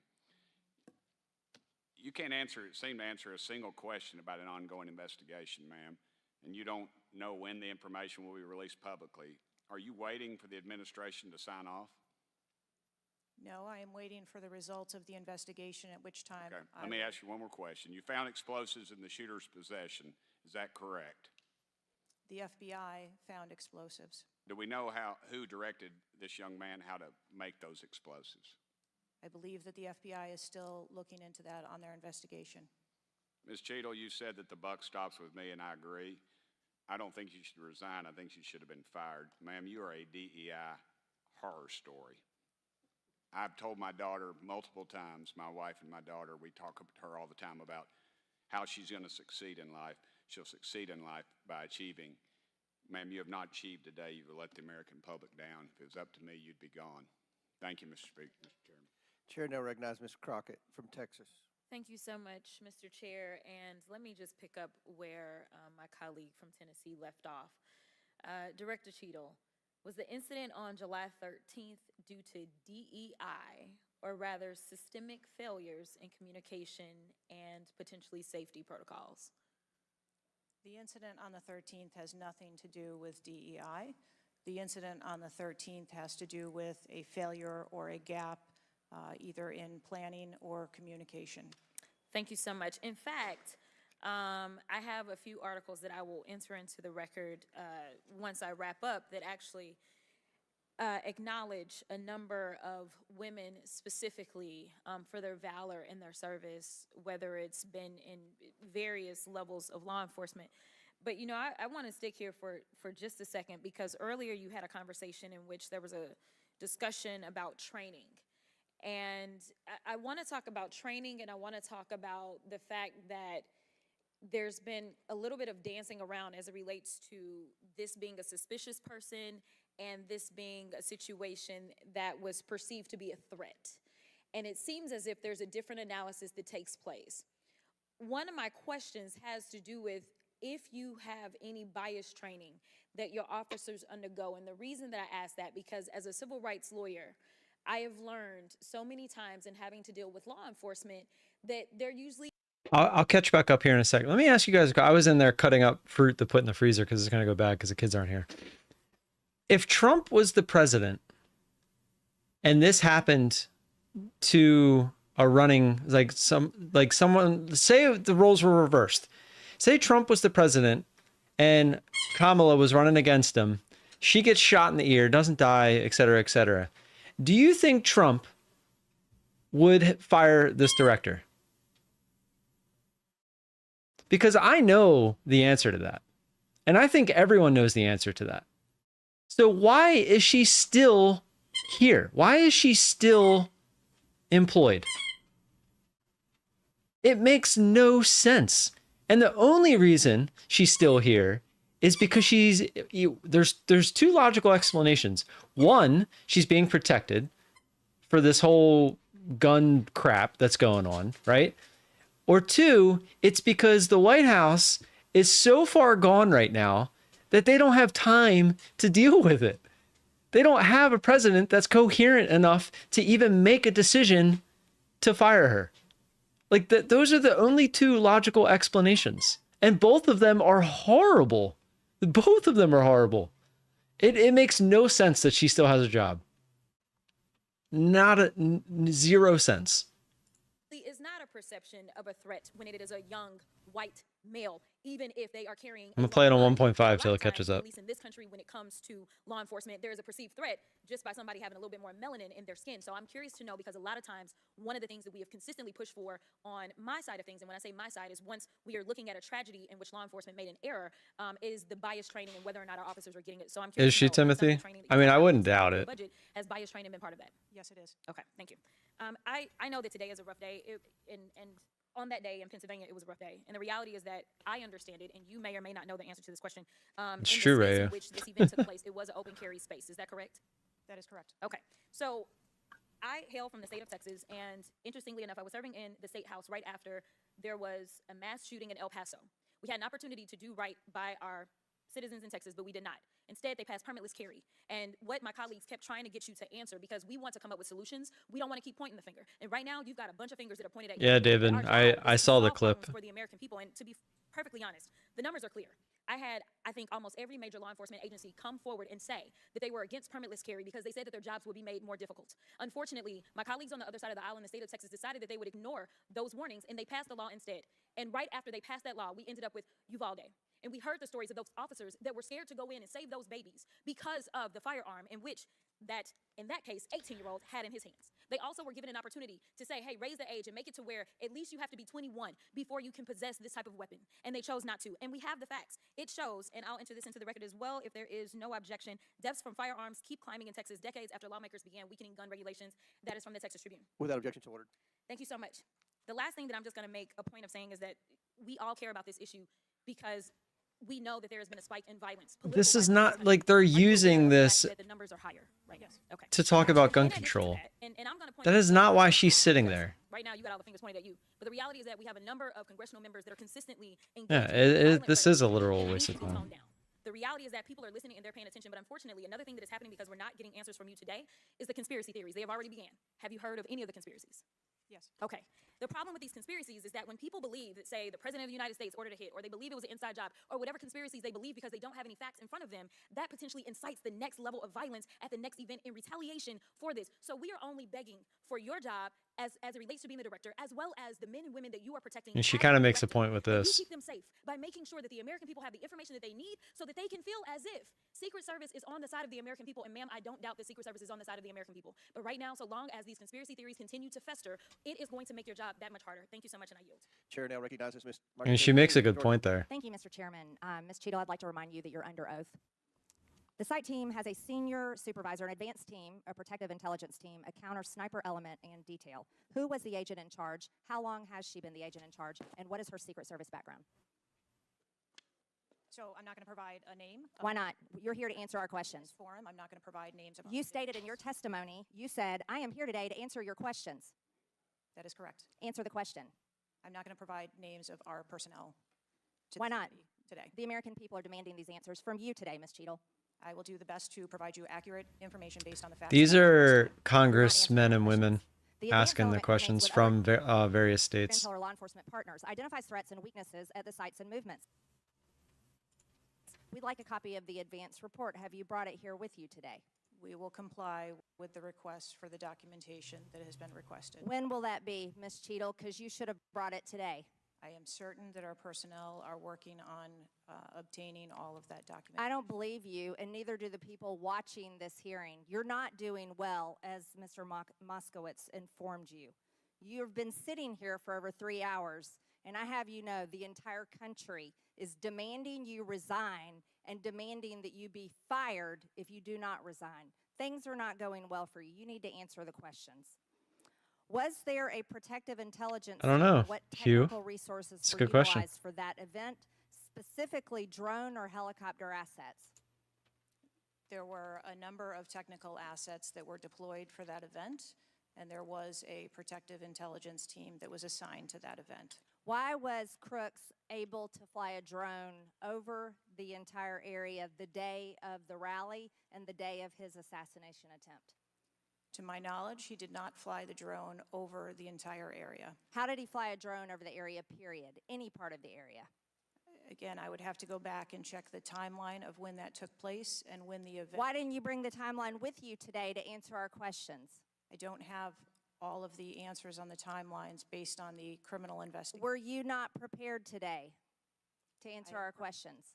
I am prepared to answer the questions based on the information and wanted to be able to provide. Do you have a timeline do you have a timeline at all from No, I'm not looking for a buy. I have a I'm actually not looking for too much up here because now we're back to the highs. That's shocking. That is absolutely unacceptable. That means you are a failure at your job. Let's talk about things that are prohibited in Trump rallies. And I've been to a lot of Trump rallies.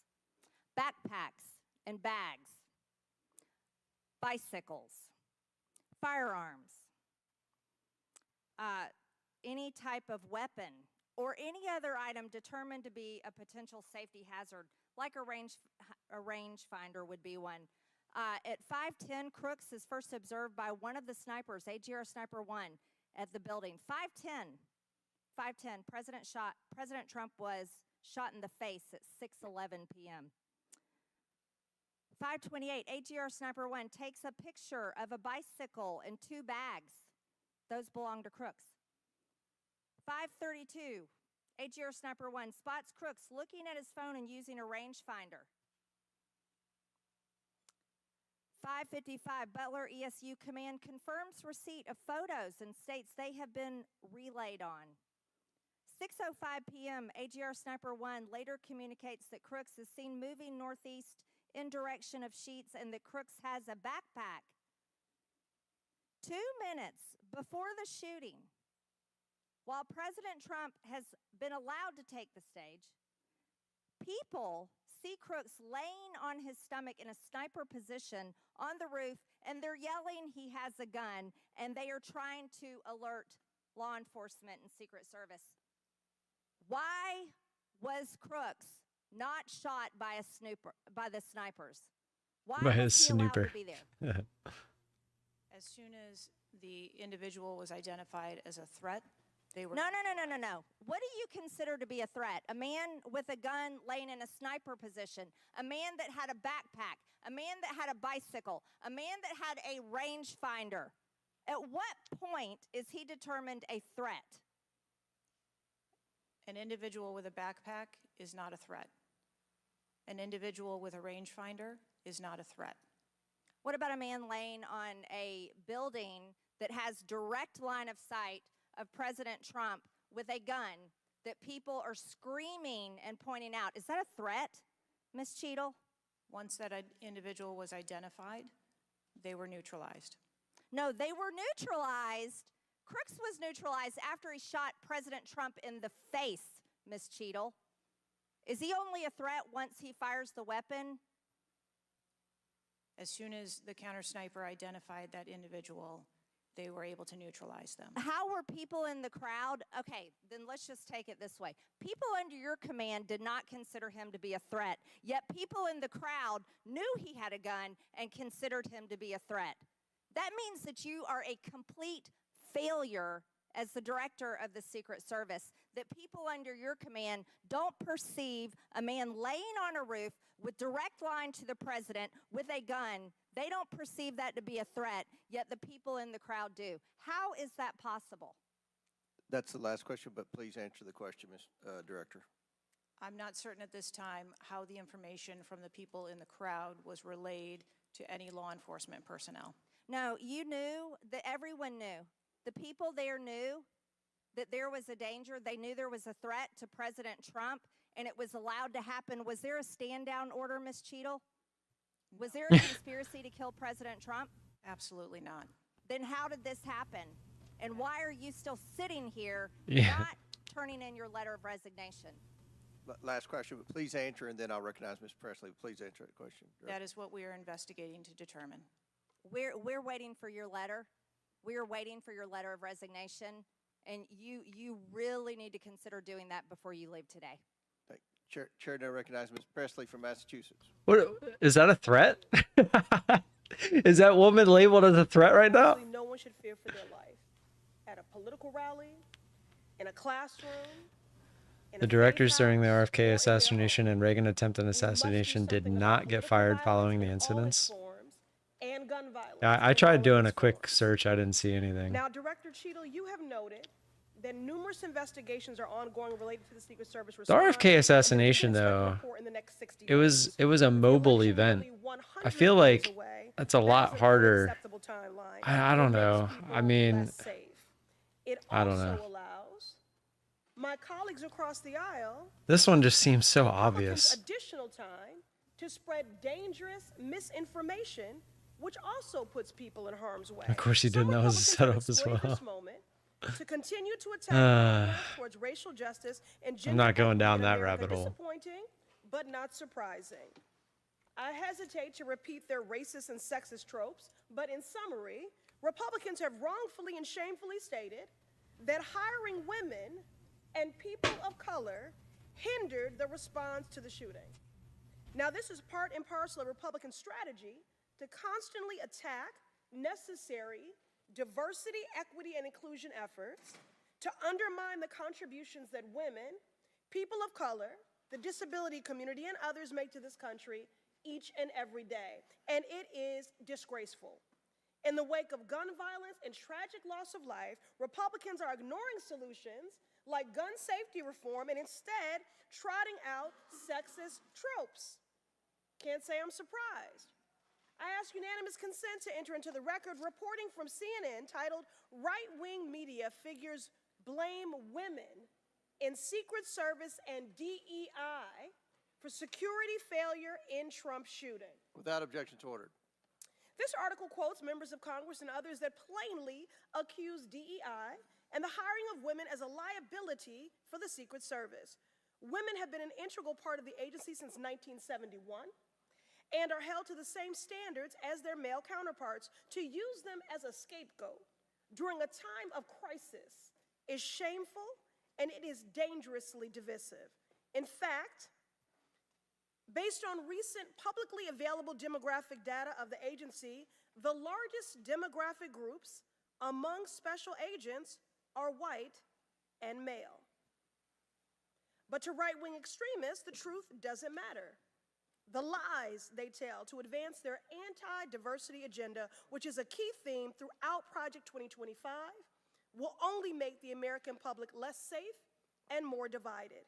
And every day, Director Cheadle, that you fail to give us answers, they are given more oxygen to make their baseless claims that women and people of color are responsible for tragic events. And that is dangerous too.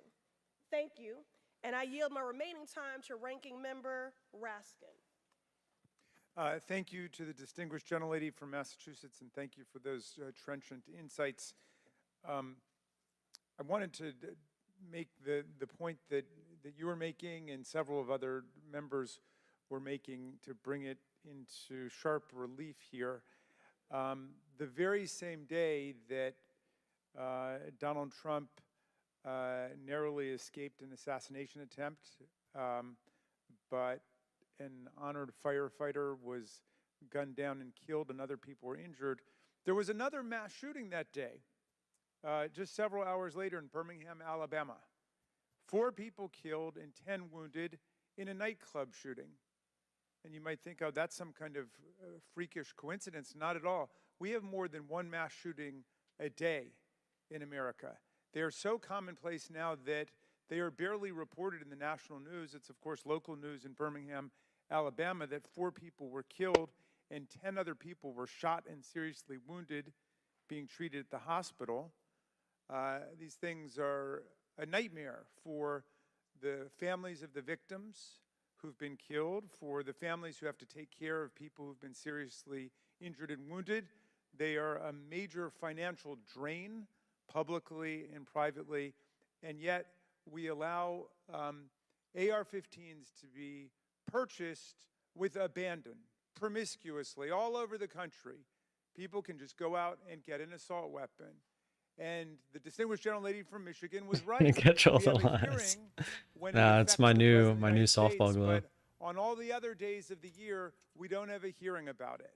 And I think it is because of an honest disagreement we have about the Second Amendment. There are some people who think the Second Amendment means you've got the right to arm yourself with whatever weaponry you need to overthrow the government of the United States.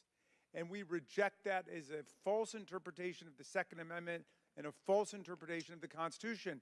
We can ban assault weapons. We did it back in 1994. It dramatically reduced these mass shootings. And when that ban was lifted, the mass shootings went up through the roof again, and we've shown it. And so just like we're demanding real answers and real action from the Secret Service, let us demand real action and real answers from ourselves about the nightmare of mass gun violence, which puts America into a category all its own when you compare us to the countries in the European Union or Canada or other similarly situated countries. There's nothing like what we're going through. So we've got to act on the Secret Service to protect ourselves against political violence, and we've got to act as a Congress to protect ourselves against AR-15 violence in America.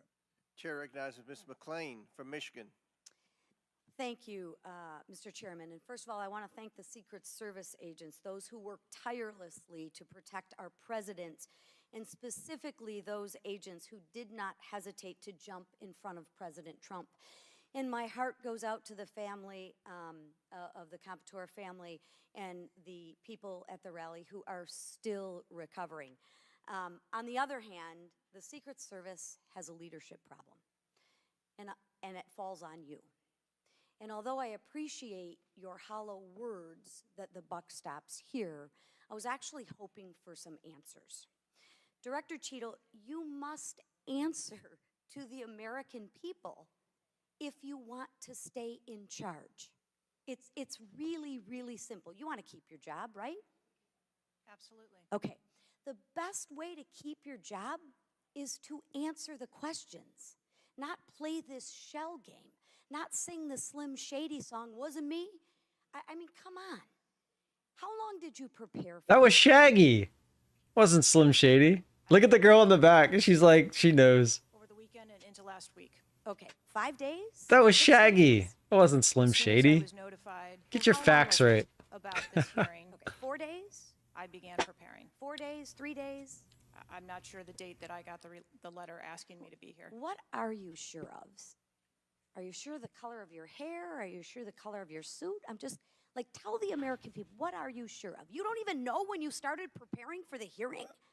I mean, the biggest hearing of your life, and you have no clue? You can't remember when you started preparing for this hearing? Can you understand why those words seem hollow to the American people who are supposed to entrust their faith in you? I assure you, the moment I received notification. But you can't remember. You got a little Alzheimer's, dementia going? I mean, what, you can't remember. I have several active investigations going on and an operational agency to run. Okay. All right. But you That you shouldn't be running anymore. Stops with you, right? I am taking accountability. Super. Then let's start with trying to answer some questions. You keep referring to the FBI.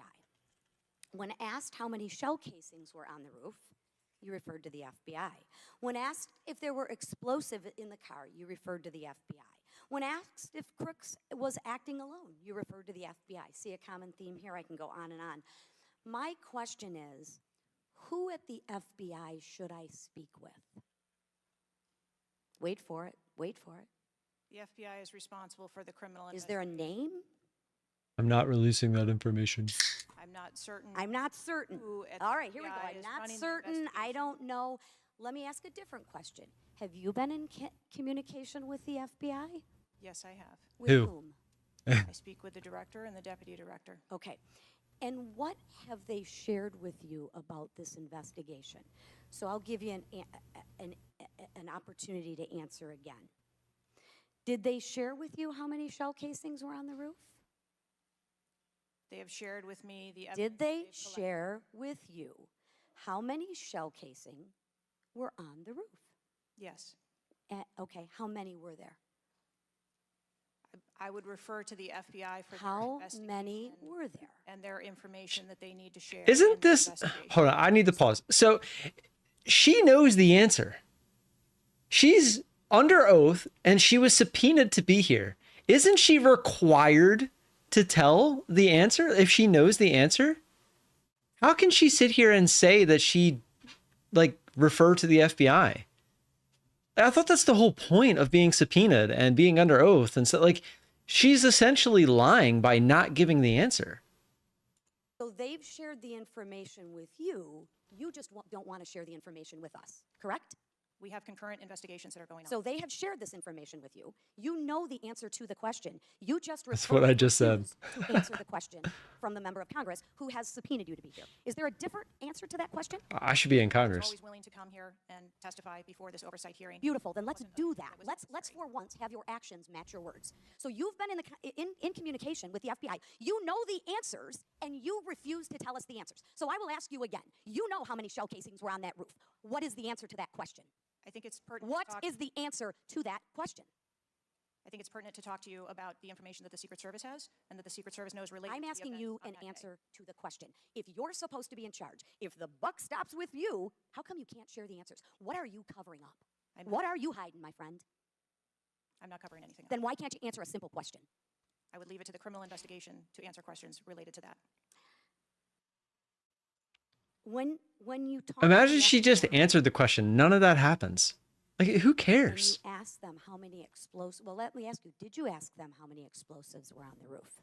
Did Is they that answer number of how question? many Or in the car, shells excuse me. that Did were they up there? answer that Is that question number for going to you? change? Yes. Like, So you know the answer to that question that my colleagues have asked you. But again, you refuse to give us the answers. You're playing this wasn't me. Well, I submit to you. Shaggy, not you Slim Shady. can't, and it's not a can't. It's a won't. It's not a can't. It's not a I don't know. It's a I choose not to answer the question. Well, let me tell you, Ms. Cheadle, if you're going to lead, you need to lead.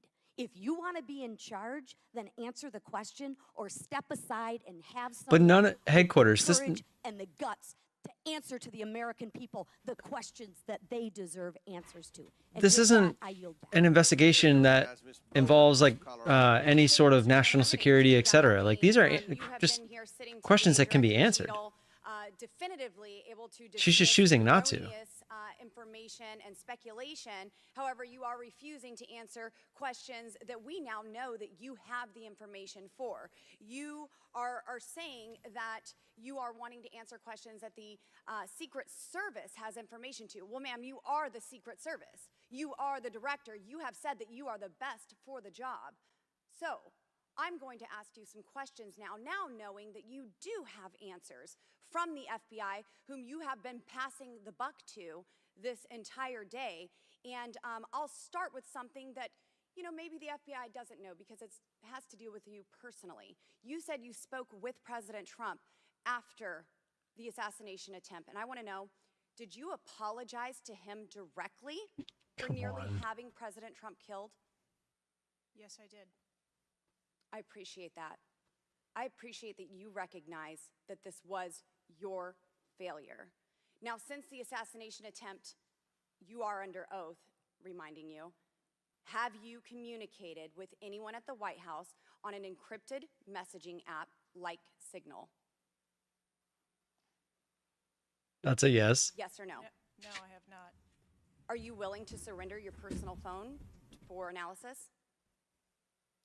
If I am required to do so. Okay. I will look into making that request because I would like to see your personal phone to see if you're communicating over encrypted messaging apps. Have you ever turned down enhanced security requests from Donald Trump's detail, his special agent in charge, Sean Curran? Have you ever turned that down? No, I have not. Have there been, has your team, has the Secret Service? Maybe not you personally. I believe, as I mentioned earlier, there are times when requests are made for And you have denied them. They have been denied. And a denial doesn't Has the Trump necessarily campaign mean- made requests for additional assets that have been denied? Denial doesn't mean vulnerability. Have there been additional requests for enhanced security at Mar-a-Lago? We have made a number of enhancements to. You confirmed that there were bomb-sniffing dogs that were provided. You failed to confirm if there were aerial security surveillance assets that were provided. So yes or no, was that provided? At the rally? At the rally, yes, ma'am. We had Overwatch provided at the rally. You've confirmed that the assassin was identified as suspicious 57 minutes prior to the shooting. Was the suspicious individual ever approached by an agent? Was any contact ever made with him? Not to my knowledge. Is that the standard protocol for someone who is identified as suspicious? The protocol would be to locate the individual and. And you said that he was located 2 to 5 times approximately? No, I said that the information was passed potentially somewhere between 2 to 5 And he was times. never located by an agent? To my knowledge, that individual was not located by an agent. We have dozens of rally goers who have identified him and not one agent on the ground. There are many, many, many agents on the ground, local law enforcement, Secret Service. No one was able to identify him and have sights on and see him. What I'm saying is that the agents that were on the ground at the time, I have no knowledge that they were able to interview Quad him to or short? locate I him. don't know what quad. What's quad mean? Was there a local law enforcement officer who approached the roof and saw the shooter? Well, Rayu, that would be admitting present on the defeat, and she would have to resign. information that I has think been that's where she spoke to stands that at this local law point. enforcement officer? She's trying to keep her job. Are you going to? Oh, quad It is top, part of gotcha. a criminal investigation that Are the you going to- FBI is interviewing Yeah, I these see it. individuals. Were agents stationed on the water tower? No, Why? that would not be something that would be included in a security plan. Has the man who is reported to have been present wearing a gray suit who allegedly requested a photo of the dead body of the assassin on top of the AGR roof been identified? I don't have that information. Is that something that you've heard of? No.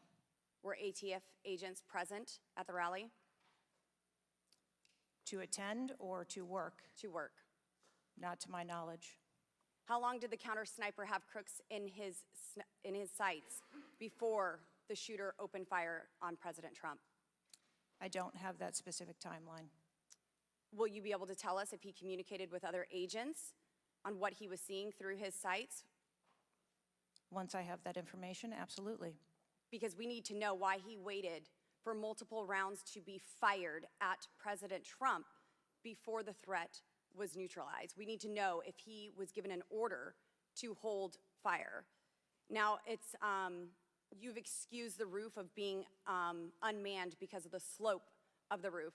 Do you continue to assert the slope of the roof as a credible reason for leaving this position undefended? First, I'll go back and correct that there was no order to hold fire. Our agents and officers have the ability to neutralize a threat at the time So you that don't they know, see it. I'm sorry, you don't know the communication that was taking place or how long he had admitted sites because you haven't spoke to him, but you do know that there was no order to hold fire. I can tell you the way that our personnel are trained. They are trained on the use of force scale, that when they see a threat, they are authorized to neutralize. Is she that throwing the threat. sniper under the They bus? don't have to ask for permission. You excuse the roof Shifting the being blame? unmanned because of the slope. Do you stand by that assertion? The roof was not covered with an individual on it because there was overwatch provided. Apparently not. No, there was no overwatch provided. This is very evident. President Trump was shot. A man died. There was no oversight provided. I find this rather maddening, especially now knowing that you do have answers from the FBI, who you have been passing the buck to this entire hearing, not answering a congressional hearing, members of Congress, while you are under oath and under a subpoena. I find it maddening that the director, that our country has come centimeters away from oblivion under your watch. You have answers. You are refusing to give those to us, directing us to the FBI, and this entire thing is a waste of time. You are responsible for You think of all the tax dollars sitting in that room right now. that took place on President Trump. You do need to resign. This is bipartisan. You need to be fired. You do not need to hold this position. You are not the best for this job. I am over my time, but I cannot tolerate your watch any longer, and I'm going to continue to call daily for you to be removed from your position, ma'am. Chair recognizes Mr. Fry from South Carolina. Thank you, Mr. Chairman. Director Cheadle, how long have you been with the Secret Service? 29 years, right? That's correct. And how long have you been director of the Secret Service? Just under 2 years. During your tenure as director under the Secret Service, I know we're here today to talk about the assassination attempt on President Trump, but how many other security lapses have occurred with protectees under your watch? I don't have a specific number, but there have been some lapses. There have been other lapses. Was one of them Jake Sullivan? Yes, sir. What happened there? There was an individual who was able to access Mr. Sullivan's residence. His residence. A protectee, somebody was able to break into his house. And what happened? Did anyone get fired because of that? There were individuals who have been reassigned. Reassigned. What other steps have taken? What I'm seeing. What other incidents have occurred other than Jake Sullivan?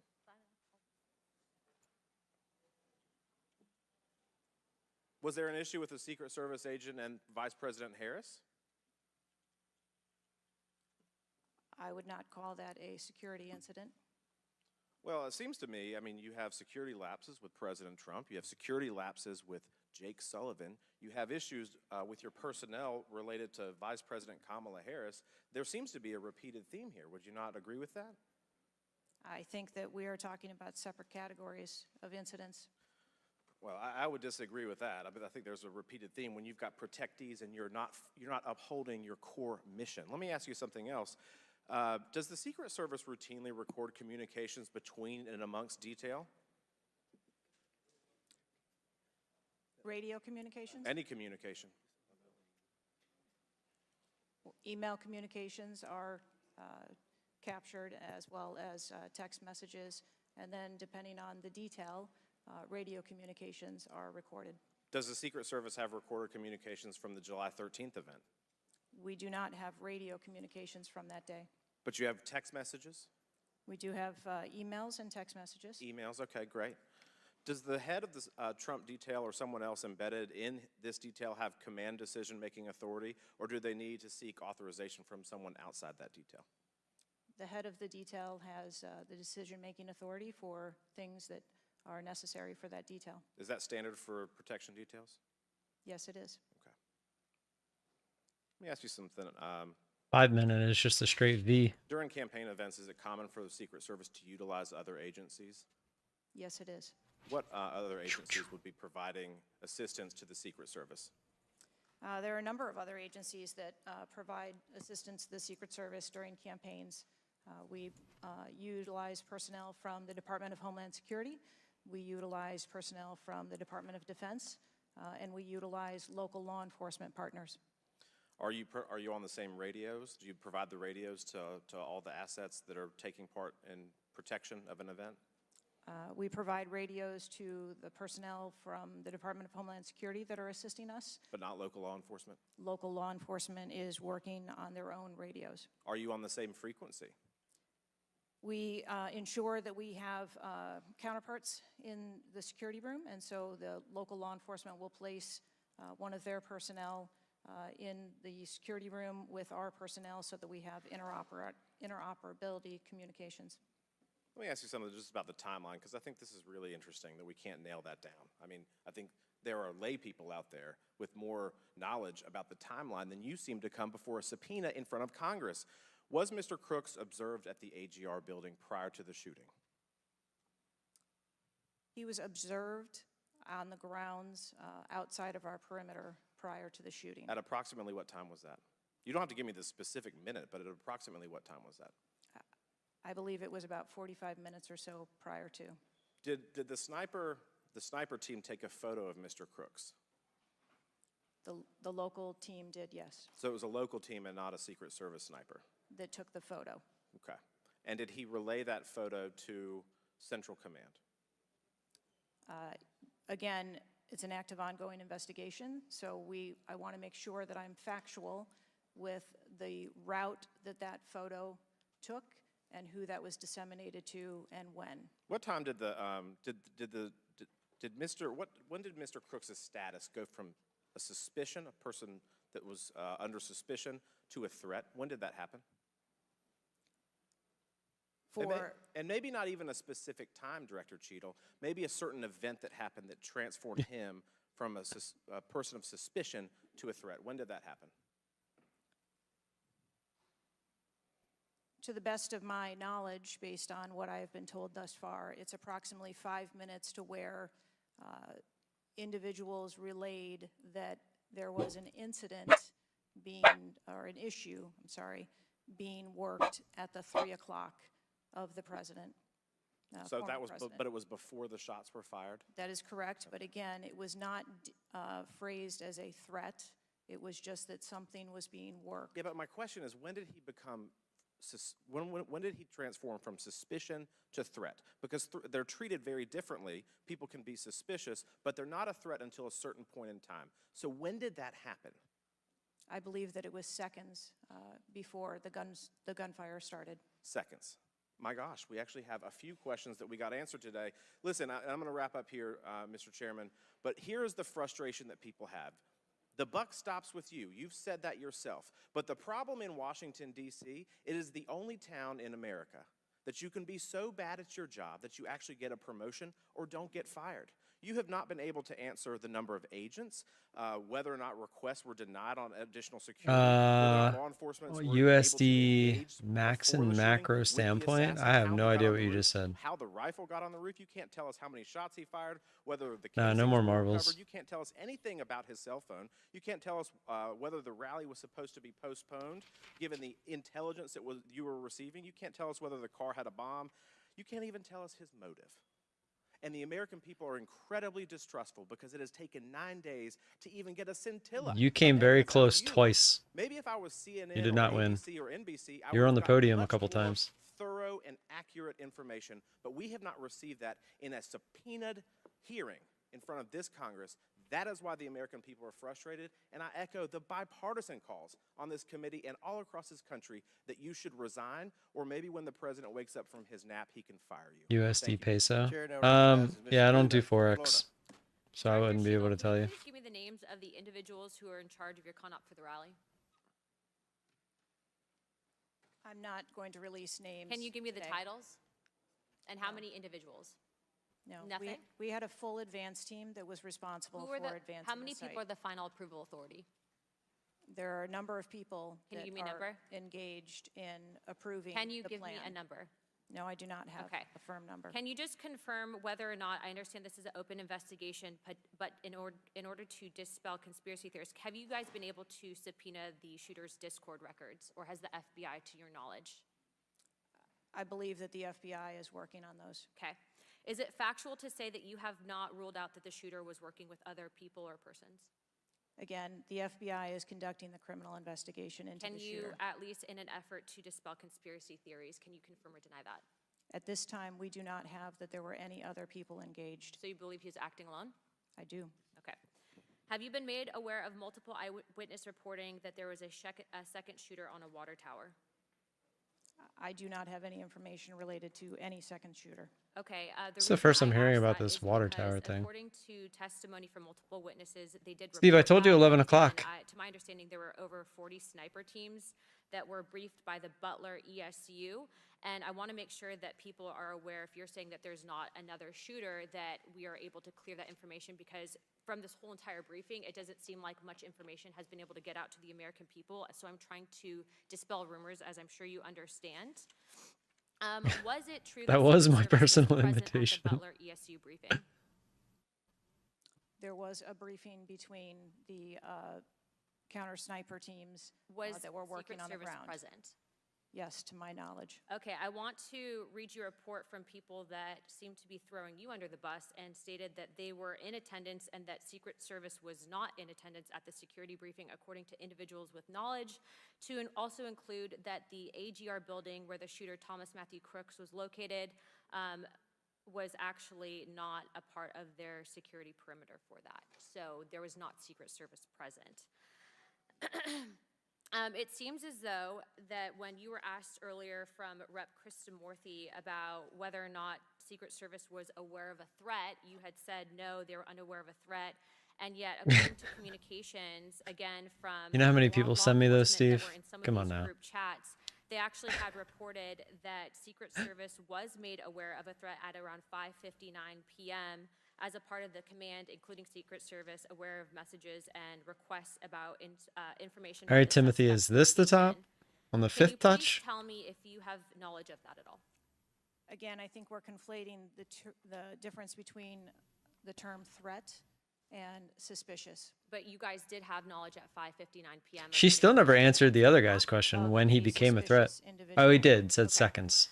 Chairman, Which lines up with the police officer that supposedly climbed the side of the building. perjured yourself in some instances, and so I'm going to ask for a full review of the transcripts by staff, and if you find that to be the case, I do ask that you bring perjury charges against.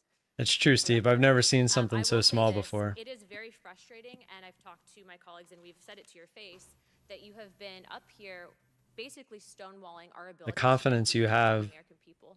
and it's that small. I don't understand it, but props to you, man. Feel safe with you in charge. You have heard that, and I think that we are all sitting ducks with you directing the Secret Service currently. But more importantly, it sends a message to our adversaries that we are not protected, and we are one of the strongest countries in the world, so you have essentially made us a less safe country because of it. As a result of that, I'm asking you to formally step down. I share my same opinions as my Democrat colleagues. And I also think that your efforts to bring forward a full investigation and report in 60 days is unacceptable. And as a result of that, I'm going to do everything in my legislative toolkit to ensure that that happens sooner rather than later. And I'm sure that you know that we brought a vote on inherent contempt against Garland for essentially blocking a congressional investigation, and I don't think that you should be any different. So I will say that I am just completely disgusted by your performance today, and I understand that you're probably in a position where you're being told not to testify, which is why we had to subpoena you. I think that goes back to Garland. But again, that is part of the flushing that we need to get out of Washington, and I would be happy to assist in that process. Chairman, I yield the rest of my time. Chair now recognizes Mr. Langworthy from New York. Thank you very much, Mr. Chairman, and I appreciate you bringing this hearing forward with a subpoena.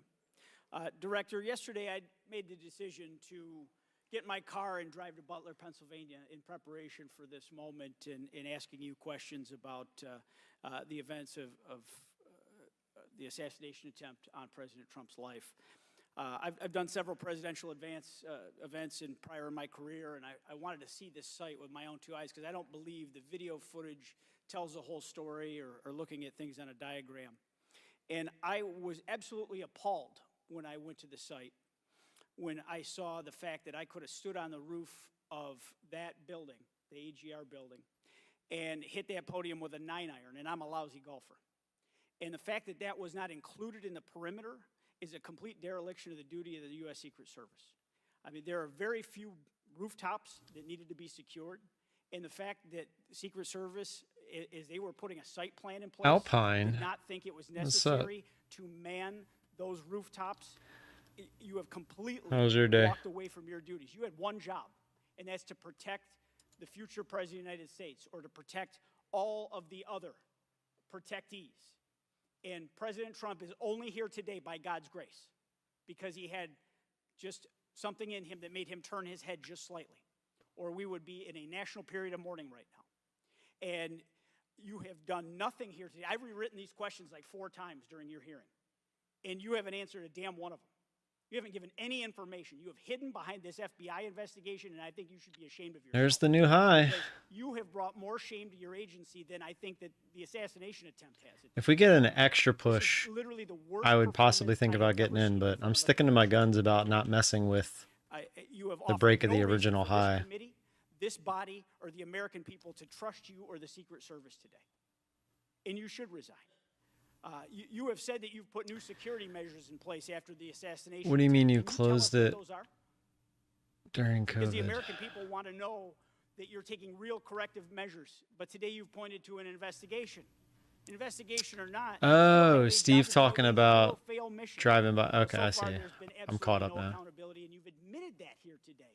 Not one person's been suspended. Not one person's been put on a desk. Meanwhile, we've got the most contentious of elections in our nation's history, and protectees are in danger because of incompetent leadership. Not the agents. The agents piled on President Trump to protect his life. Those are heroes. But the administrators running your agency, they're not right now. They're not doing their jobs, and you certainly aren't doing. The most appalling part of Saturday's events is the countless opportunities that Secret Service had to stop Crooks before he even got on the roof. At 3 o'clock, Crooks raised suspicion by entering the rally with a rangefinder. Right back into the range. A cop with a Beaver County Emergency Services unit saw Crooks eyeballing the roof at the AGR International Building. And then I missed the one thing you said, Steve, which put it all together. And identifies Crooks as a threat. This was all I ignored before something you shots said. were Who fired would have thought? 15 minutes later. Director, yes or no, did local law enforcement alert the Secret Service about Crooks' presence at the rally? Yes, they did. The shooter came to attention of law enforcement almost an hour before President Trump went on stage. Law enforcement alerted the Secret Service of the shooter. Over and over, you've said there's a difference between a suspicious individual. Look at that and a volume threatened candle individual. Can you explain what on the that shooter poke through the needed to highs. exemplify to be called a threat? So I'm not clear as to what identified him as suspicious to the individuals who originally clarified him that way. For the Secret Service, for an individual to be determined to be a threat, that individual would have to be seen with a weapon or capable of doing some sort of harm to our protectees. I mean, Director, an individual walking into a rally with a rangefinder, scoping out an unprotected rooftop, and he reportedly flew a drone over hours before. It sounds like a lot more than suspicious, especially at a presidential rally. Your operational lapses, your resource management, and poor judgment nearly resulted in the assassination of President Trump. I mean, the dereliction of duty here is just appalling. The fact that you haven't visited Butler is just maddening to me. That you're not taking this job seriously. Many Alpine people Steve said he wants a ride in the Porsche. introduce a resolution here into The this new body. one, not the old Hopefully one. We'll get a vote this week calling on the president to fire you, ma'am. You have not done your job. You have put a 2 black eyes on your agency, and you need to go. Mr. Chairman, I yield back. She's getting absolutely bullied, Chair now recognizes Mr. Burleson from Missouri. but it's all true. Director Cheadle, I just want to kind of get an idea of what you can answer, because outside Care of what about the FBI sound, I is care about responsible performance. for, you have full responsibility for the Department of Secret Service. Wanna So go zoom, zoom. The question is, what is the mission? What is your, who defines the mission? Our mission of the Secret Service is to protect the president, the vice president, their immediate families, presidential candidates, the former presidents. What's the exact car that you got? by The executive order, GT3, and we was also it? have an investigative mission. And those are well defined. Yes, they are. Everyone within the agency understands the mission. Yes, they do. What about protocols and standards? Who defines the protocols and Could standards? park it in the back of my truck. We have a number of protocols and policies in place for the various missions that we have. So would it be safe to say that you failed the mission, the ultimate mission? I have stated repeatedly here today. Just to pause to answer Alphine's question real quick. I really wish that they would have let Oscar pit first and not be so worried about Lando not covering Hamilton or Max, because then Lando wouldn't have been able to run his race. And if he would have caught up after they both pitted the way that they should have, then they couldn't have said anything. That would have been, they could have fought each other. They could have let the papayas fight each other.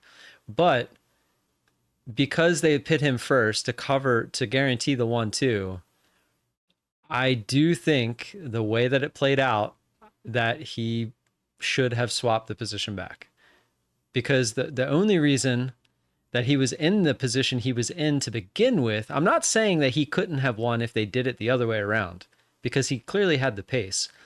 What I am saying is the way that they did it to guarantee the 1-2 and Lando got to come in first, they had to switch the position back. I don't care how big of a lead he ended up with. The only reason he was given a chance to have a lead that big was because of the way that they did it.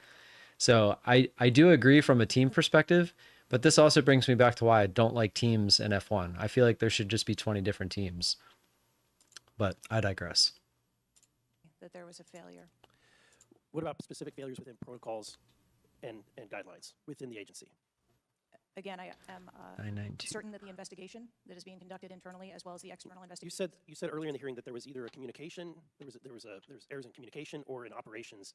Could it be both? In both errors in operational decisions and errors in communications? I think the investigation potentially could identify both. So I'm going to talk about communications. Representative Boebert asked earlier about using encrypted apps that you said you have not used, I guess, Signal. Have you used any encrypted app to communicate from your personal device? Yeah, you could tell Oscar didn't really enjoy winning that way, especially his first race. Like, he almost felt like it was handed to him, like he didn't deserve it. But he did deserve it. He made the move into turn 1. He held the pace throughout the race. The only reason he didn't get to do it the correct way was because of team orders. Like, that's not on him. That's on the team. I do, on occasion, use encrypted apps to communicate. So you use some form of an encrypted app to communicate with people. By the way, with the performance boost, my Tesla's faster than your new car. Just saying. Within the federal government? With local law enforcement? Whom are you communicating using encrypted apps? Many times it's with colleagues and associates. So you're communicating In a with straight colleagues line, I on your know, personal device? yada, yada, yada. There are times that the Secret Service, when we work internationally with some of our partners, that they don't have the same texting capability. And you're not able to do that with your government issued device? Recently, we have been able to install some of those apps on government devices.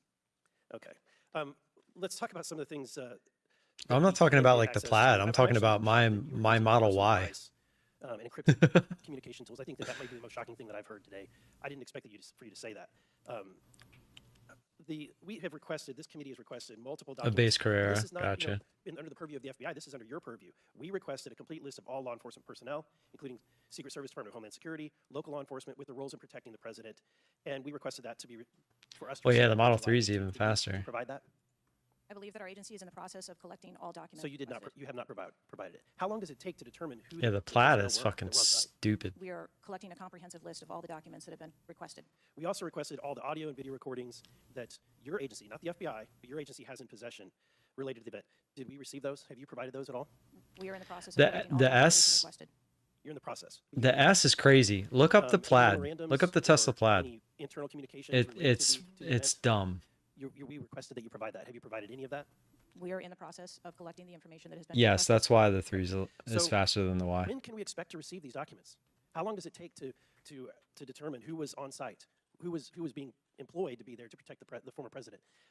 When can we expect that? How I'm long pretty does sure. it take to provide that Yeah, the information? yeah. We wanna make sure It's that we like have a comprehensive 9.2, account of all of the 9.4, documents that were somewhere in requested that day, range. and we will make them available as soon as possible. I think A stock transparency is the key plaid. here. It's shocking to me that It's you're that's communicating dumb. in a encrypted app to Remember colleagues, Fast and Furious back in the day? It was like I would like to clarify, unreasonable you to didn't ask me whether my find communications were, a government 10-second work related car, or whether they and were now personal they're just related. stock. I don't communicate government business with colleagues on a personal device. I communicate on my work device. Are you using an encrypted device on your work device? I am not. No encrypted apps. No, I do not. Okay. Thank you, Mr. Chairman. Chair now recognizes Mr. Waltz from Florida. Thank you, Mr. Chairman. Madam Director, please. Yeah, it's not I'd meant like for to the direct your attention track. to this video. And I sincerely appreciate the clarity on this. Can we turn up the volume, I staff? just want to ask you, because this has popped up. Republican Congressman Mike Walls, he said on social media on Saturday, and I'm going to read this for you because it does talk about you, Secretary. I have very reliable sources telling me that there have been repeated requests for stronger Secret Service protection for President Trump denied by Secretary Mayorkas. Your department has already pushed back on that, calling that absolutely false, but he is putting this on you. Can you respond to that, please? Well, that is, yeah, that's a baseless and irresponsible statement, and is one that is unequivocally false.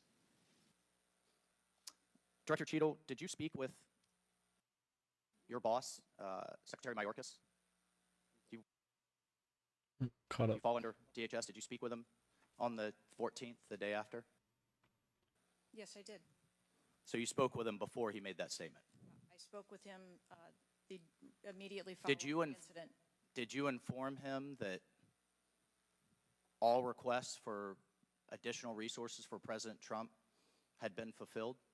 Or that it was false to say they had been denied? I informed him that the request for that rally that day had been fulfilled.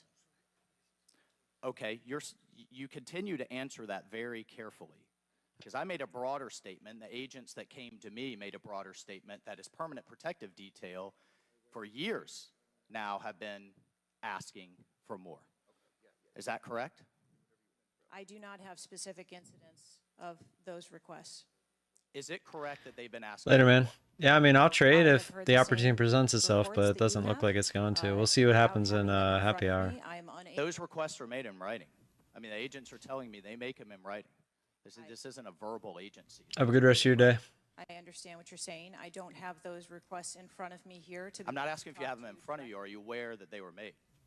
As I said earlier, there are times when requests are made, and depending on the availability of assets, or if there is a way that So there were times when they were denied. if there is a way that vulnerability can be mitigated in a different way, then that is why. I think that's just what I call it. Denied, for a variety of reasons.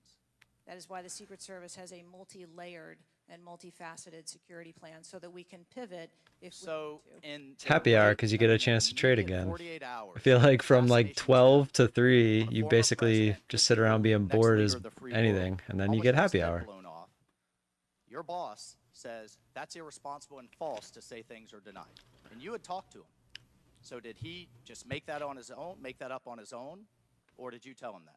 We were speaking about the requests made at the rally. We did technically make a new high there. Next slide, please. Then we have your spokesman. Did you sign off on this statement? I wish we could see what they're looking at. That there's an assertion that a member of the former president's team requested additional security resources and those were rebuffed. This is absolutely false. In fact, we added protective resources and technology and capability as part of the increased campaign travel tempo. But next slide, please. Next slide, please, staff. We have the Washington Post article that then says we now have senior Secret Service officials saying there were at times when it was denied. So which is it? Again, there have been a number of conversations going on here. Did you sign off on that spokesman's statement? The spokesman's statement, I believe, was related to requests that were made. Did for you the sign rally. off on it?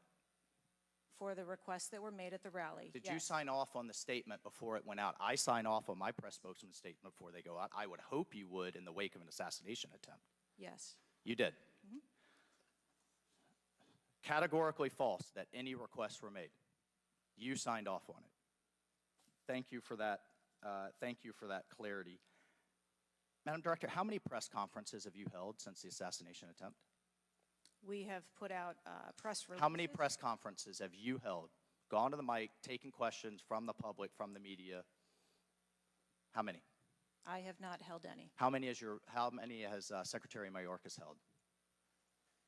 I don't. 0. How many has the FBI held? 0. How many has the Department of Justice held? I know you know the answer. I believe there was a press conference in Butler after the incident occurred. By local law enforcement, not by you and not by the Department of Homeland Security. So this is how misinformation flies. I mean, in the darkness, in the absence of information. Now we have 9 days later before a congressional committee, we all represent almost 1 million people, and you still don't have answers. Are you aware that national news anchors are saying this was a hoax? On national television, they're saying, no, the president wasn't shot, it was flying glass. Are you aware of that? I have not heard those reports. Are you aware that, I mean, there are rumors rampant online that there were multiple shooters?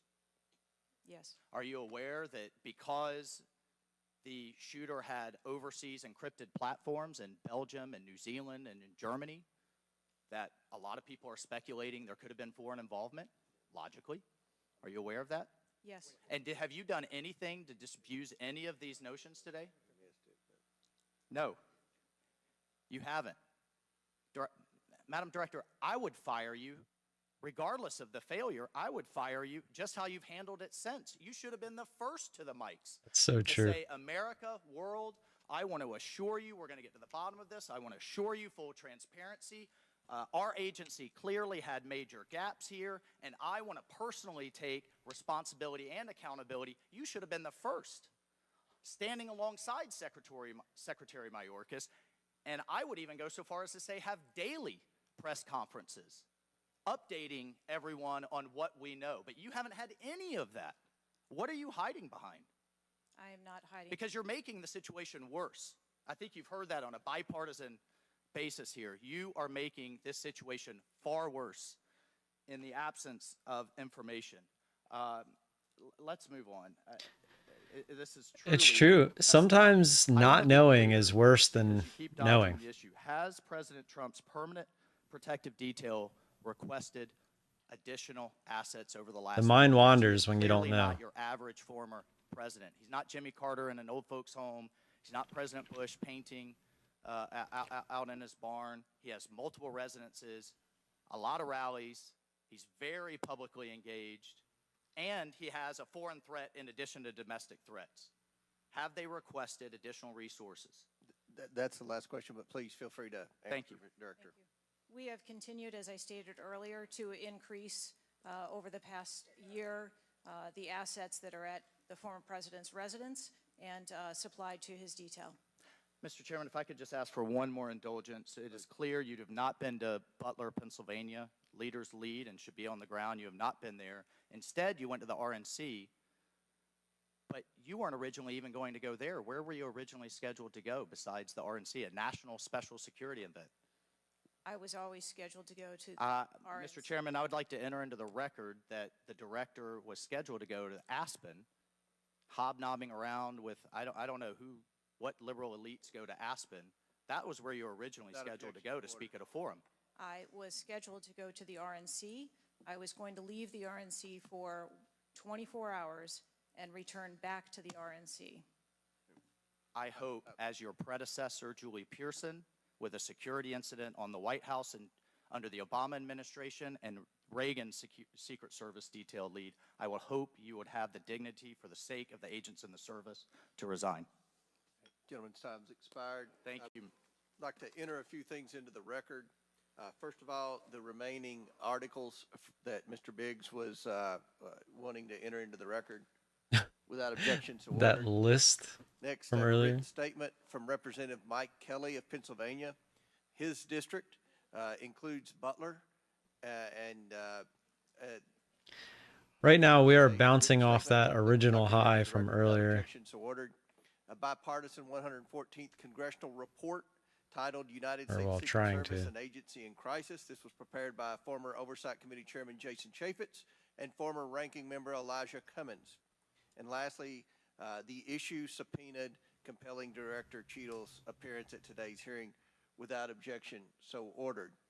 That concludes our question segment. I want to thank the Director for your testimony today. I now yield to the Ranking Member for closing remarks. Thank you very much, Mr. Chairman. And Director Cheadle, I also want to thank you for your patience over the course of what must have been a very long and trying hearing for you. It has been an unusually encouraging hearing and an unusually depressing hearing. And what's encouraging, Mr. Chairman, is that we came together to issue a strong statement deploring and categorically denouncing political violence in America. And I also didn't see any daylight between the members of the two parties today at the hearing in terms of our bafflement and outrage about the shocking operational failures that led to disaster and near catastrophe on July 13th, 2024. What is depressing is the extraordinary communications gap between the Director of the Secret Service and Congress.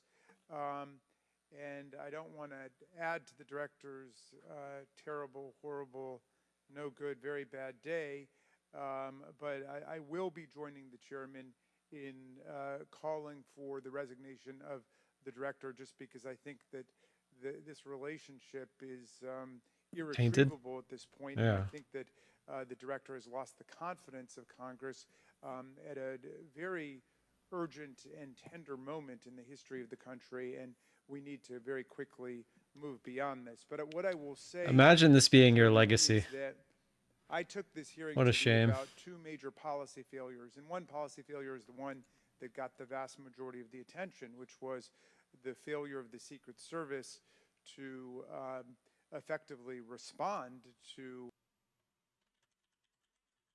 a gunman on a roof within 150 yards of a presidential visit and speech. But the other failure is on the part of Congress, because the mass shooting that took place in Butler, Pennsylvania, is replicated all over the country every day. And in fact, as I said, Mr. Chairman, it happened that evening in Alabama, in Birmingham, Alabama, where there was a mass shooting where more people even were killed and wounded than were killed and wounded in Butler, Pennsylvania. So it's true, the president, the former president, and a handful of people who get the Secret Service protection are the only people in America we thought were safe from an AR-15 attack. It's clear that they're not safe either, and we've got to get to the bottom of that. But we also have to get to the bottom of the larger problem, which is that the whole country is living like this in fear and in terror of assault weapon attacks in movie theaters, churches, synagogues, mosques, supermarkets, Walmarts, any place where an audience or a public gathers. And the worst was in Las Vegas, where a gunman got up on a roof and then just mowed down 60 people below him and wounded hundreds and hundreds of other people. So we've got to deal with that problem.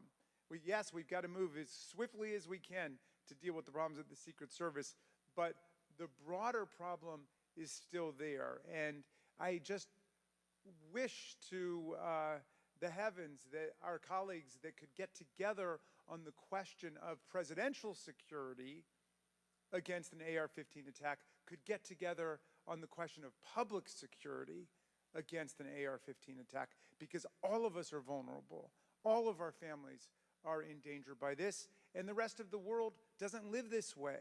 And we have to look to see how uniquely strange it is that we allow 20-year-olds to access AR-15s, weapons of mass destruction, and show up in public places to endanger other people. And I hope, Mr. Chairman, we can work together on that with the same spirit of bipartisan commitment to the public safety that was exemplified here today.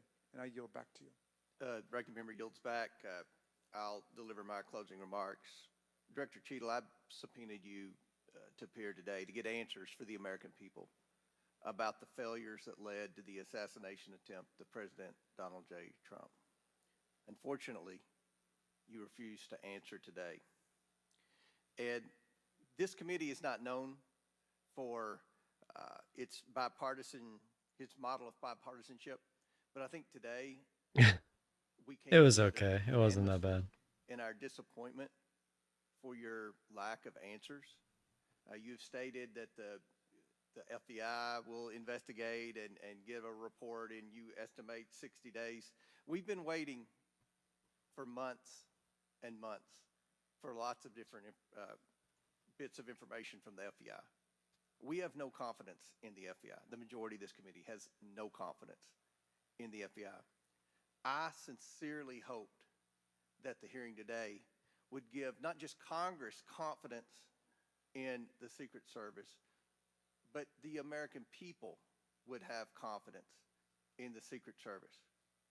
We don't have confidence, not just in Congress, but I don't believe the American people tonight when they go to bed are going to have confidence that the Secret Service is the best it can be at protecting President Biden, at protecting the First Lady, at protecting President Trump, at protecting their families. That's what the primary role for the Secret Service should be. And some people have said and speculated, well, there needs to be more money and more employees. As I stated early on, $3.1 billion, I believe next year it's going to be $3.2 billion budget, over 8,000 employees. If the Secret Service is spread too thin in doing things like inspecting counterfeit, which is what the Secret Service was created to do, was to inspect counterfeit money and things like that with the Treasury. If it's spread too thin, then we need to come together in Congress, and I think we can do that in a bipartisan way to narrow the focus of the Secret Service, to protect the leaders of our country, to protect our elections by protecting our candidates. And I don't believe we have any confidence that you can do that as the leader of the FBI.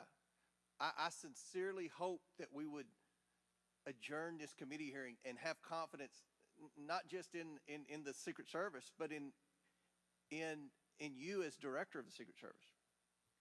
But we do not. Taking responsibility requires a lot of things. It means providing transparency. It means answering simple questions. It means providing a specific timeline of July 13th to this committee and the American people. I mean, it's been 9 days. There were people that were demanding that we have a hearing the next day or 2 days following the shooting. And I said, no, we need to give the Secret Service ample time to be able to answer those questions. 9 days. 9 days. And I don't think we answered very many questions that the American people have. I don't think there was I've never said this before, and I've presided over a lot of hearings. I don't think there was one question asked by anyone that the average American hasn't already asked at a diner or at church or at a ball game.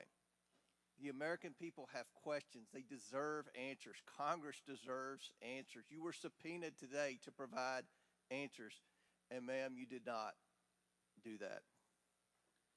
So, as Ranking Member Raskin stated, he and I will be sending a letter requesting that you submit your resignation as a step toward accountability in what happened.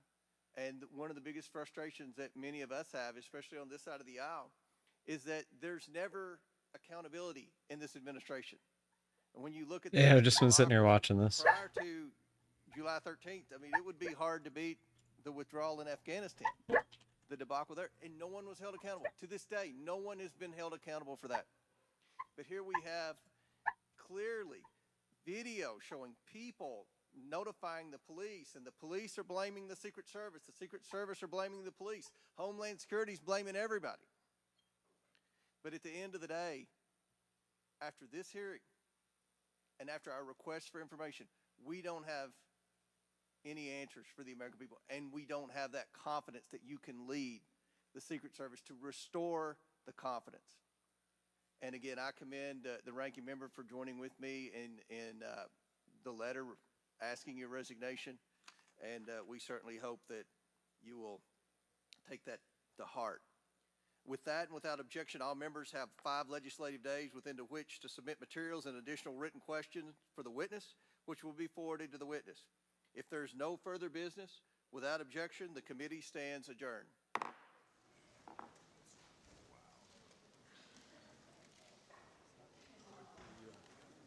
Situation. Yeah, that's what we call a smackdown. What we call a smackdown. You can't be happy about that. It's sad. Did you hear that? This guy's sad back here, right? He was just filming it for C-SPAN, a quality organization. This guy doesn't know his mic is hot. Say something. Say something. I used to work at C-SPAN. You still feeding? Can you throw me out? I don't know if that's okay. I'll just be sort of like, I'll kind of be like looking at it.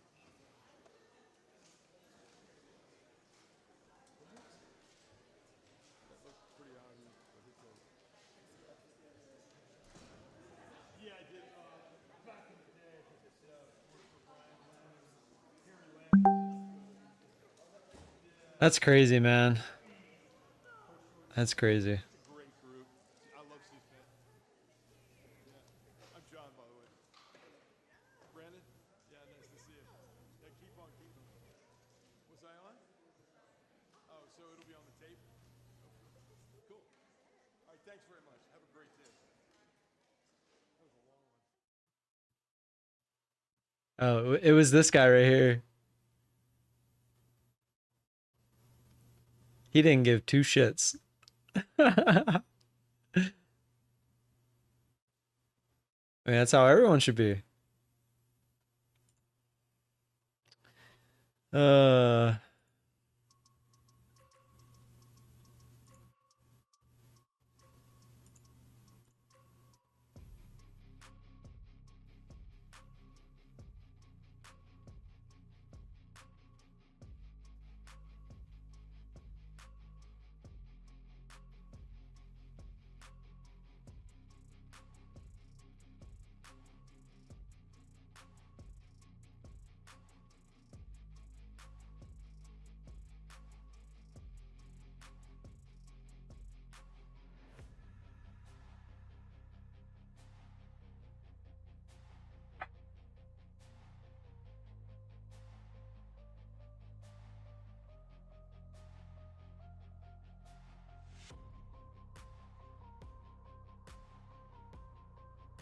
John was to do this and that was a SmackDown.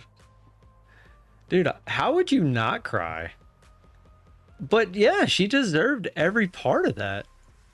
How she doesn't resign, I don't understand.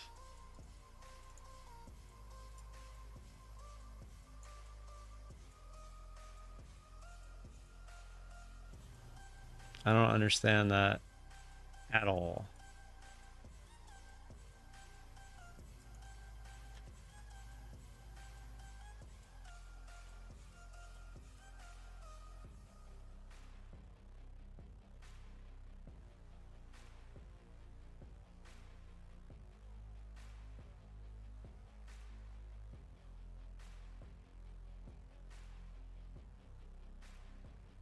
She's AI robot. They don't have tears.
Quick move down towards the bands. Might get involved here.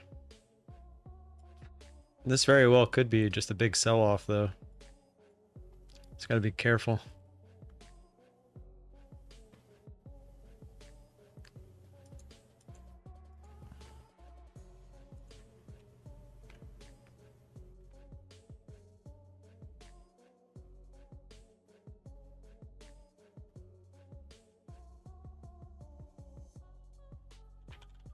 Just the tip.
Not planning on it.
Later, man. Siapa. I'll be here tomorrow. Same time, same place. Beer and beach, good. Get it, get it, get it.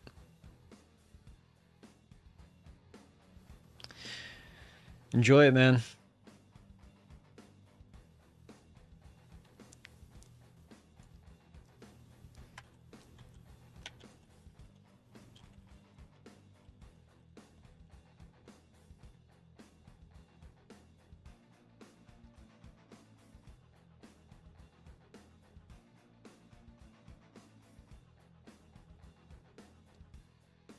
We got 8 minutes until happy hour.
don't give a fuck what you say. Yeah, I'ma do shit my way. So you can go kick rocks, I'ma stack bricks up, build what I want to make. Yo, I got a lot of shit to say, so I'ma do this every day. I'll be writing things until I'm fucking buried in my grave. 6 feet deep under, but my body won't decay. Cause my messages are timeless, so they'll put them on display. Oh yeah, I rap with a certainty, I have a sense of urgency. A message for eternity, for everyone internally. I had some people burning me, but now they fucking learn to see I ain't the one to fuck with. Now they looking nervously, and I don't really care what you think of me respectfully. You can kick rocks if you think you're fucking better, see. I will outwork you, turn you to an enemy. Hurt you so bad that you're gonna need some therapy. I got the motherfucking recipe. I've been cooking up hits, I'ma leave a legacy. You'll be looking small when you're standing right next to me. I'm 5'10", bitch, but I'm 10 feet next to me. I don't give a fuck what you say. Yeah, I'ma do shit my way. So you can go kick rocks, I'ma stack bricks up, build what I want to make. Cause I don't give a fuck what you say. Yeah, I'ma do shit my way. So you can go kick rocks, I'ma stack bricks up, build what I want to make. Yeah, I'ma do it my way.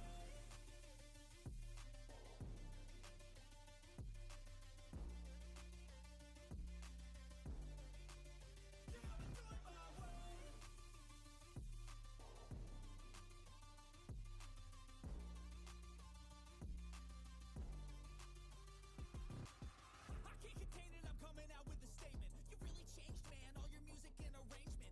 You don't know shit, shut your mouth, you can save it. I'm the same dude that got his come up from the basement. 100 songs, 100 weeks, didn't change it. Experiments, development, intelligence, and patience. I'll do it all again, cause I never feel complacent. Let's keep the good vibes, positivity's contagious. I'm never looking back, cause I made a life that's passionate. A college graduate suppressing all his talents, yeah. He found a way to go and change, become an advocate. For taking control of your life, go out and battle. And you think you have a dream, then act on it. Get after it, get out your head and fucking capture it. You got one life to master it. Don't give up on your future, we all start losers. We're all late bloomers, gotta struggle through the sewer. What you say? Yeah, I'ma do shit my way. So you can go kick rocks, I'ma stack bricks up, build what I want to make. Cause I don't give a fuck what you say. Yeah, I'ma do shit my way. So you can go kick rocks, I'ma stack bricks up, build what I want to make. Yeah, I'ma do it my way.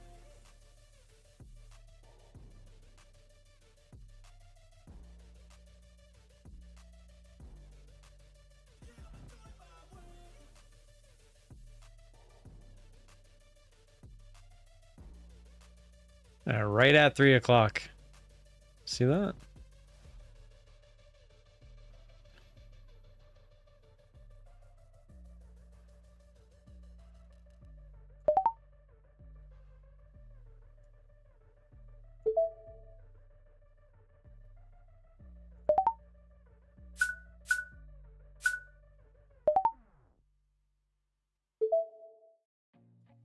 I feel nauseous, believe me.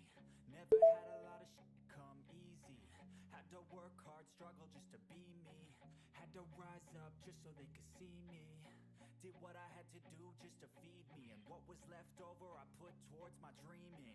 But the only thing in life that has meaning are the things you gotta work for, believe me. Take into your hands a plan, your own hands can land your own brand. And damn, I feel like no one takes accountability. They want the credibility convincingly. Are you serious? 99725. Literally a tick. 99750.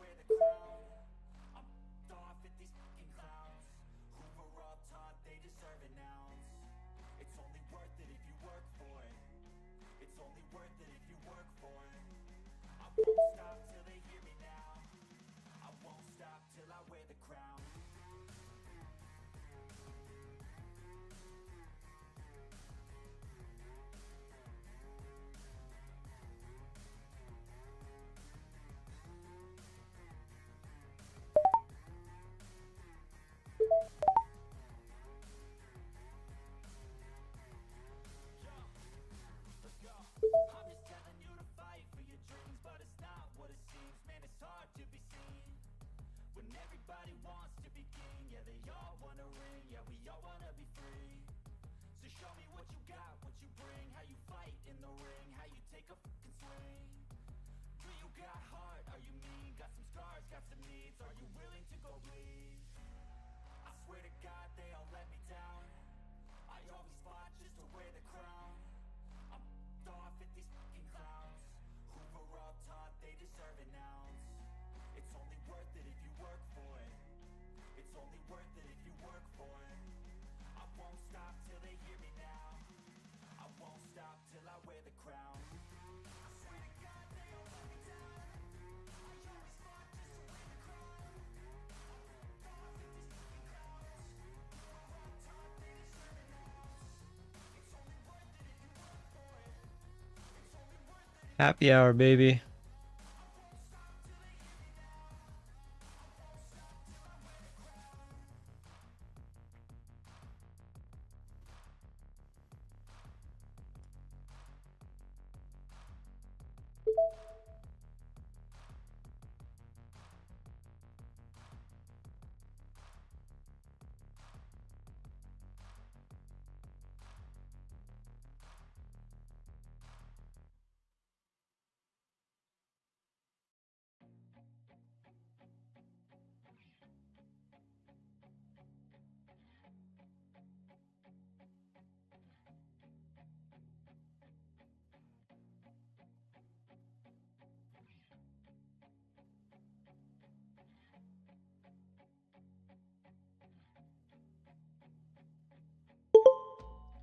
Happy hour.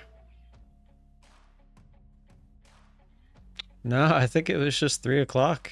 Literally, the candle happened at 3 o'clock. I don't know why, but it did.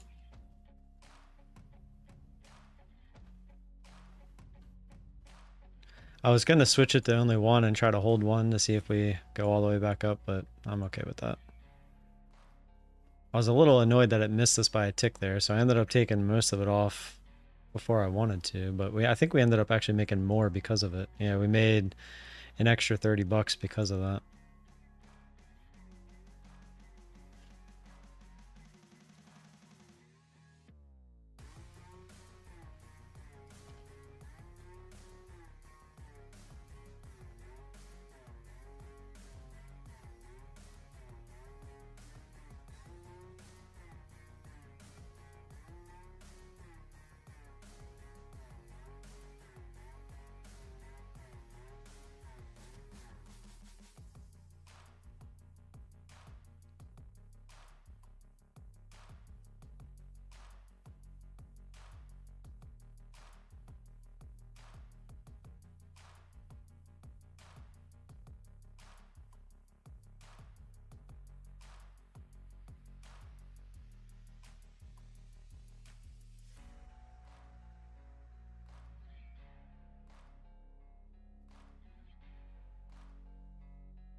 in the game, invest in my name. Check no restraints, I'm obsessed with the pain. I ingest, I retain, assess and I change. Possessed by the thought I'll be free one day from society's restraints. Money, clout and fame, mud, disease, a plague. We all love to hate, have to play the game, have to make a name. All our insecurities are on display. This is war with the enemy. Think that it was meant to be. Living in a time where disease is on every screen. I won't let them fester me. I know most are festering. Negativity is a plague for the mentally weak.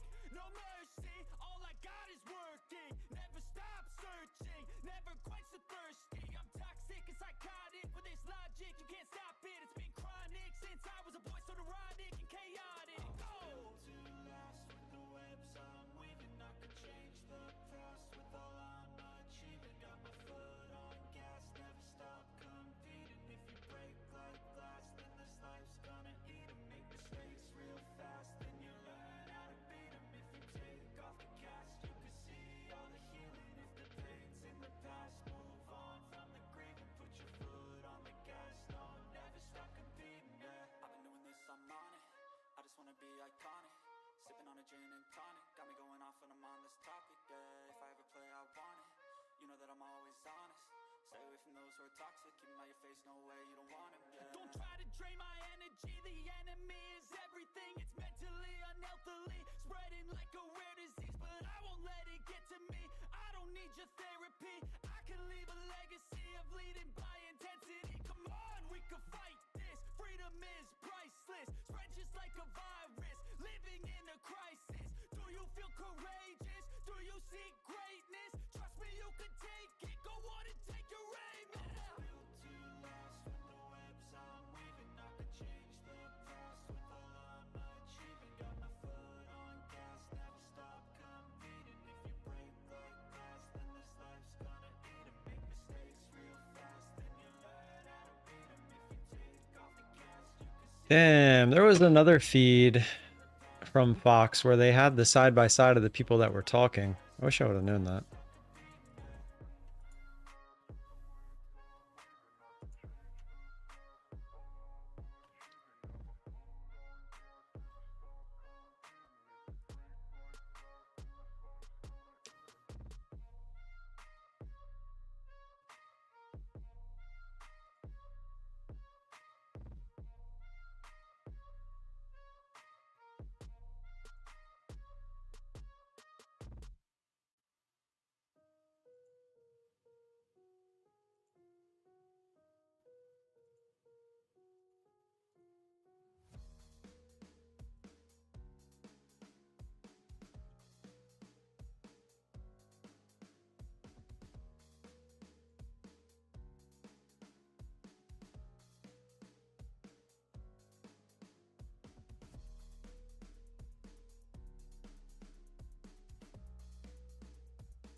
Skill issue.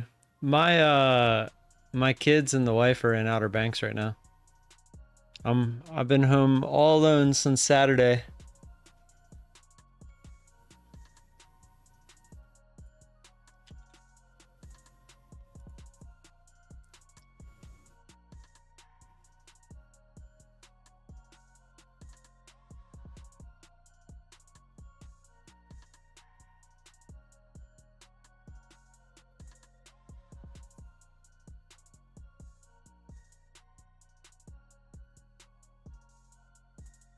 Yeah, they have fun.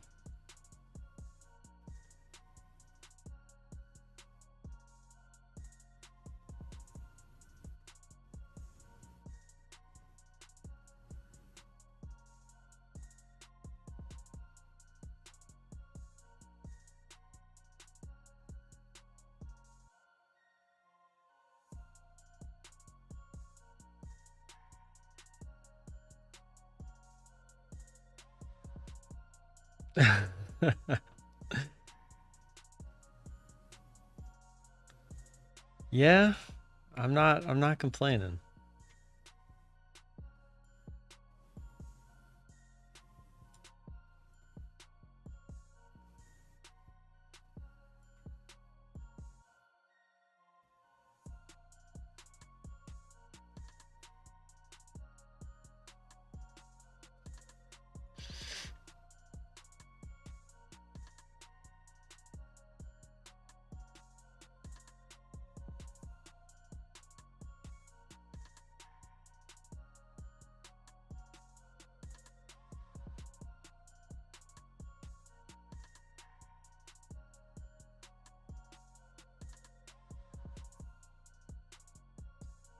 I get so tired of watching shorts that are just outrageously fake.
Yeah, we were watching the Secret Service lady, Cheetle, whatever her name is.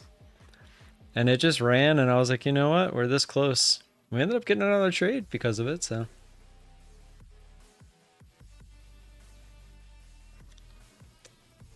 Pretty happy with how I traded today.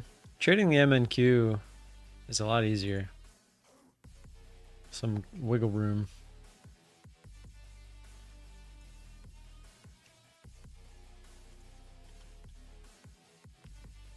Is it supposed to rain all week? That's what I'm being told.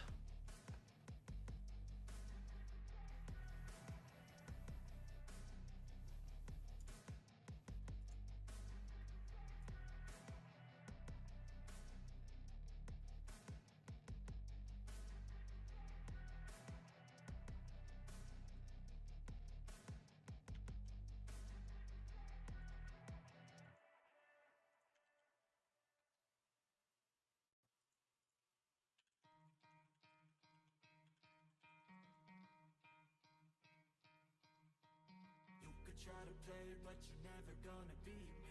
Look the other way, what I'm doing ain't easy. Bloody hands stained from the people who deceive me. Muddy hands break through the chains, go free me. Looking for change, looking for pain. Pulling a mob, pushing a train. I'll never stop, stick to a lane. Pick up the pieces and go rearrange.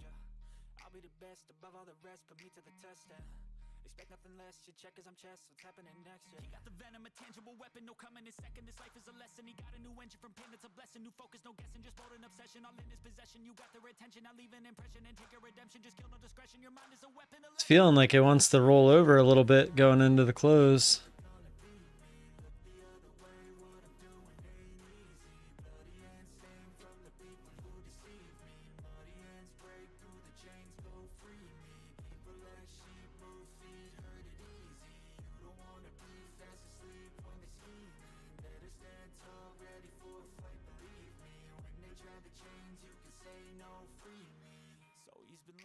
Somebody who could save him instead of searching inside for what they gave him.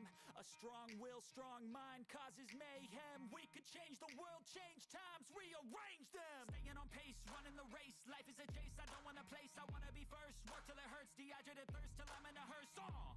High ambitions in the right mind can take you so far. It's like you lived a few lifetimes. Take off from a break off from the weak minds. They can stay soft. You can change lives, you create thoughts, never waste time. You got one shot, you got one life, better pop off. See, I should have just went all in on the short there.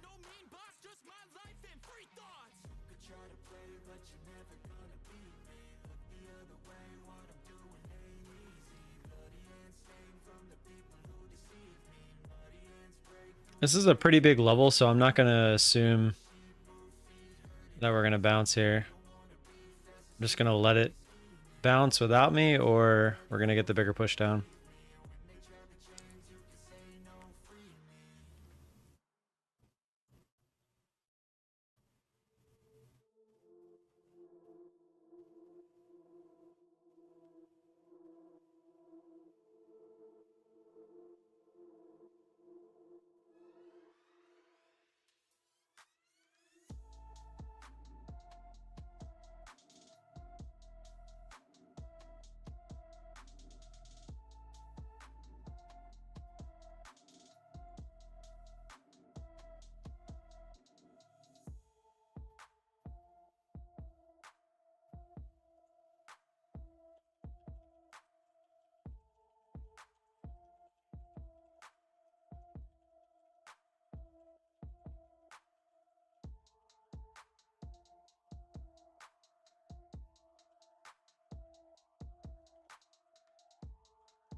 Guess it's bouncing without me.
cautious, believe me.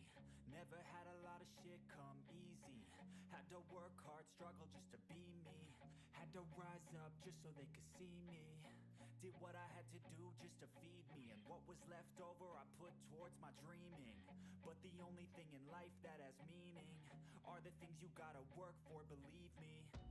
Take into your hands a plan, your own hands can land your own brand. And damn, I feel like no one takes accountability. They want the credibility, convincingly unwilling to put in the fucking hours it takes to get some power. Don't be fucking sour, take a cold shower, scream until you're louder, work until you're prouder, and fuck all the doubters, they're just fucking downers.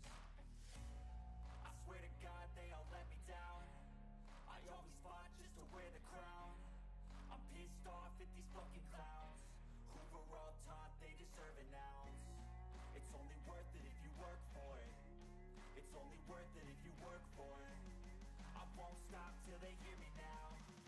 I won't stop till I wear the crown.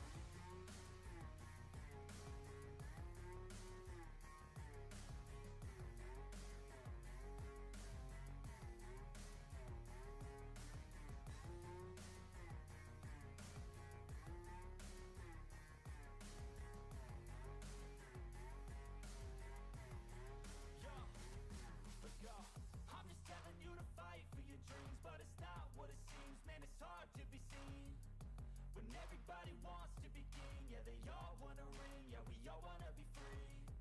So show me what you got, what you bring, how you fight in the ring, how you take a fucking swing. Do you got heart? Are you mean? Got some scars, got some needs. Are you willing to go bleed? I swear to God they all let me down. I always fought just to wear the crown.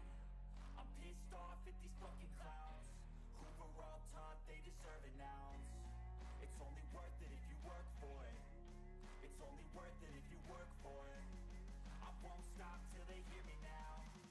I won't stop till I wear the crown. I swear to God they all let me down. I always fought just to wear the crown. I'm pissed off at these fucking clowns who were all taught they deserve an ounce. It's only worth it if you work for it. It's only worth it if you work for it. I won't stop till they hear me now. I won't stop till I wear the crown.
What's up, Knives? Yeah, doing well.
I just caught my drink as it was about to spill all over my keyboard. The worst part is I hit it the first time. I thought it was spilling, so I went to push my hand to catch it. It wasn't spilling, but then I not actually knocked it over, but caught it midair as it was about to.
Tucker!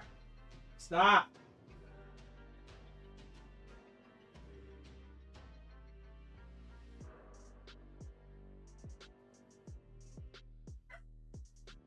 Tucker!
Well, we didn't roll over. In fact, we're going back to the highs.